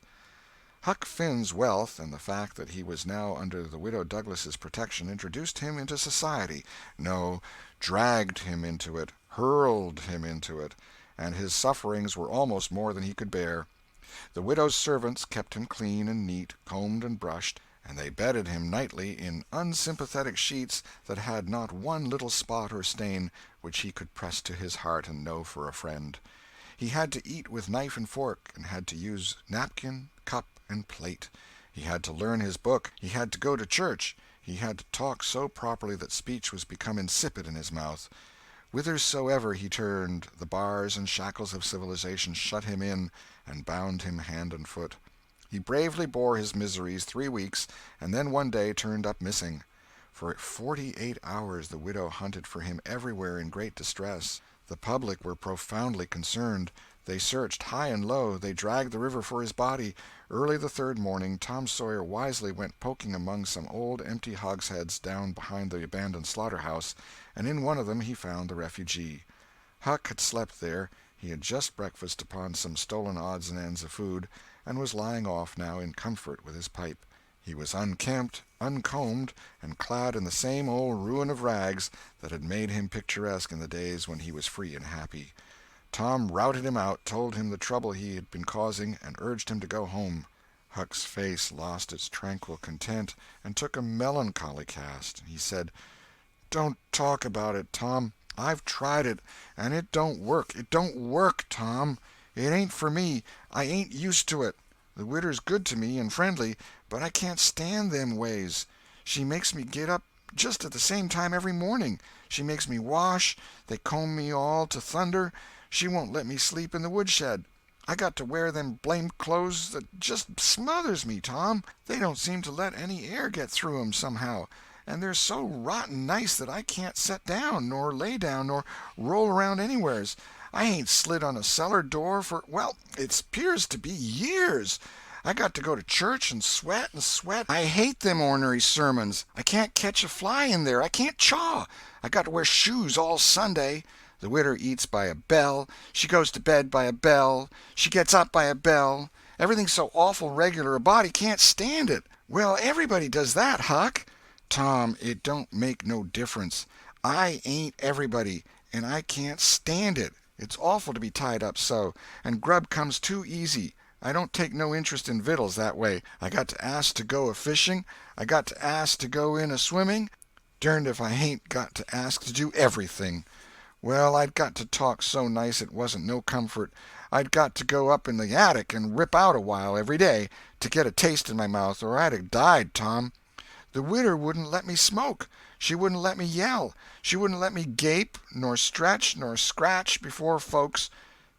Then, with a spasm of special irritation and injury, and dad fetch it, she prayed all the time. I never see such a woman. I had to shove, Tom, I just had to. And besides, that school's going to open, and I'd have got to go to it. Well, I wouldn't stand that, Tom. Looky here, Tom, being rich ain't what it's cracked up to be. It's just worry and sweat and a-wishing you was dead all the time. Now, these clothes suits me, and this barrel suits me, and I ain't ever going to shake 'em any more. Tom, I wouldn't ever got into all this trouble if it hadn't been for that money. Now you just take my share of it along with yourn, and give me a 10-center sometimes. Not many times, because I don't give a dern for a thing 'thout it's tolerable hard to git, and you go and beg off for me with a widder. Oh, Huck, you know I can't do that. 'Tain't fair. And besides, if you'll try this thing just a while longer, you'll come to like it. Like it? Yes, the way I'd like a hot stove if I was to set on it long enough. No, Tom, I won't be rich, and I won't live in them cussed smothery houses. I like the woods, and the river, and hogsheads, and I'll stick to 'em, too. Blame it all, just as we've got guns and a cave and all just fixed to rob, here this dern foolishness has got to come up and spile it all. Tom saw his opportunity. Looky here, Huck, being rich ain't going to keep me back from turning robber. No? Oh, good licks. Are you in real deadwood earnest, Tom? Just as dead earnest as I'm a-sitting here. But, Huck, we can't let you into the gang if you ain't respectable, you know. Huck's joy was quenched. Can't let me in, Tom? Didn't you let me go for a pirate? Yes, but that's different. A robber is more high-toned than what a pirate is, as a general thing. In most countries they're awful high up in the nobility, dukes and such. Now, Tom, hain't you always been friendly to me? You wouldn't have shut me out, would you, Tom? You wouldn't do that, now, would you, Tom? Huck, I wouldn't want to, and I don't want to, but what would people say? Why, they'd say, "Humph, Tom Sawyer's gang, pretty low characters in it." They'd mean you, Huck. You wouldn't like that, and I wouldn't. Huck was silent for some time, engaged in a mental struggle, and finally he said, "Well, I'll go back to the widder for a month and tackle it and see if I can come to stand it, if you'll let me belong to the gang, Tom." "All right, Huck, it's a whiz. Come along, old chap, and I'll ask the widder to let up on you a little, Huck." "Will you, Tom, now, will you? That's good. If she'll let up on some of the roughest things, I'll smoke private and cuss private and crowd through or bust. When you going to start the gang and turn robbers?" "Oh, right off. We'll get the boys together and have the initiation tonight, maybe." "Have the which?" "Have the initiation." "What's that?" "It's to swear to stand by one another and never tell the gang's secrets, even if you're chopped all to flinders, and kill anybody and all his family that hurts one of the gang." "That's gay. That's mighty gay, Tom, I tell you." "Well, I bet it is, and all that swearing's got to be done at midnight in the lonesomest, awfulest place you can find. A haunted house is the best, and they're all ripped up now." "Well, midnight's good, anyway, Tom." "Yes, so it is, and you've got to swear on a coffin and sign it with blood." "Now that's something like. Why, it's a million times bullier than pirating. I'll stick to the widder till I rot, Tom, and if I get to be regular ripper of a robber, and everybody talking about it, I reckon she'll be proud she snaked me in out of the wet. Conclusion. So endeth this chronicle. It being strictly a history of a boy, it must stop here. The story could not go much further without becoming the history of a man. When one writes a novel about grown people, he knows exactly where to stop, that is, with a marriage, but when he writes of juveniles he must stop where he best can. Most of the characters that perform in this book still live, and are prosperous and happy. Some day it may seem worth while to take up the story of the younger ones again, and see what sort of men and women they turned out to be. Therefore it will be wisest not to reveal any of that part of their lives at present. The End. This is the end of The Adventures of Tom Sawyer by Mark Twain.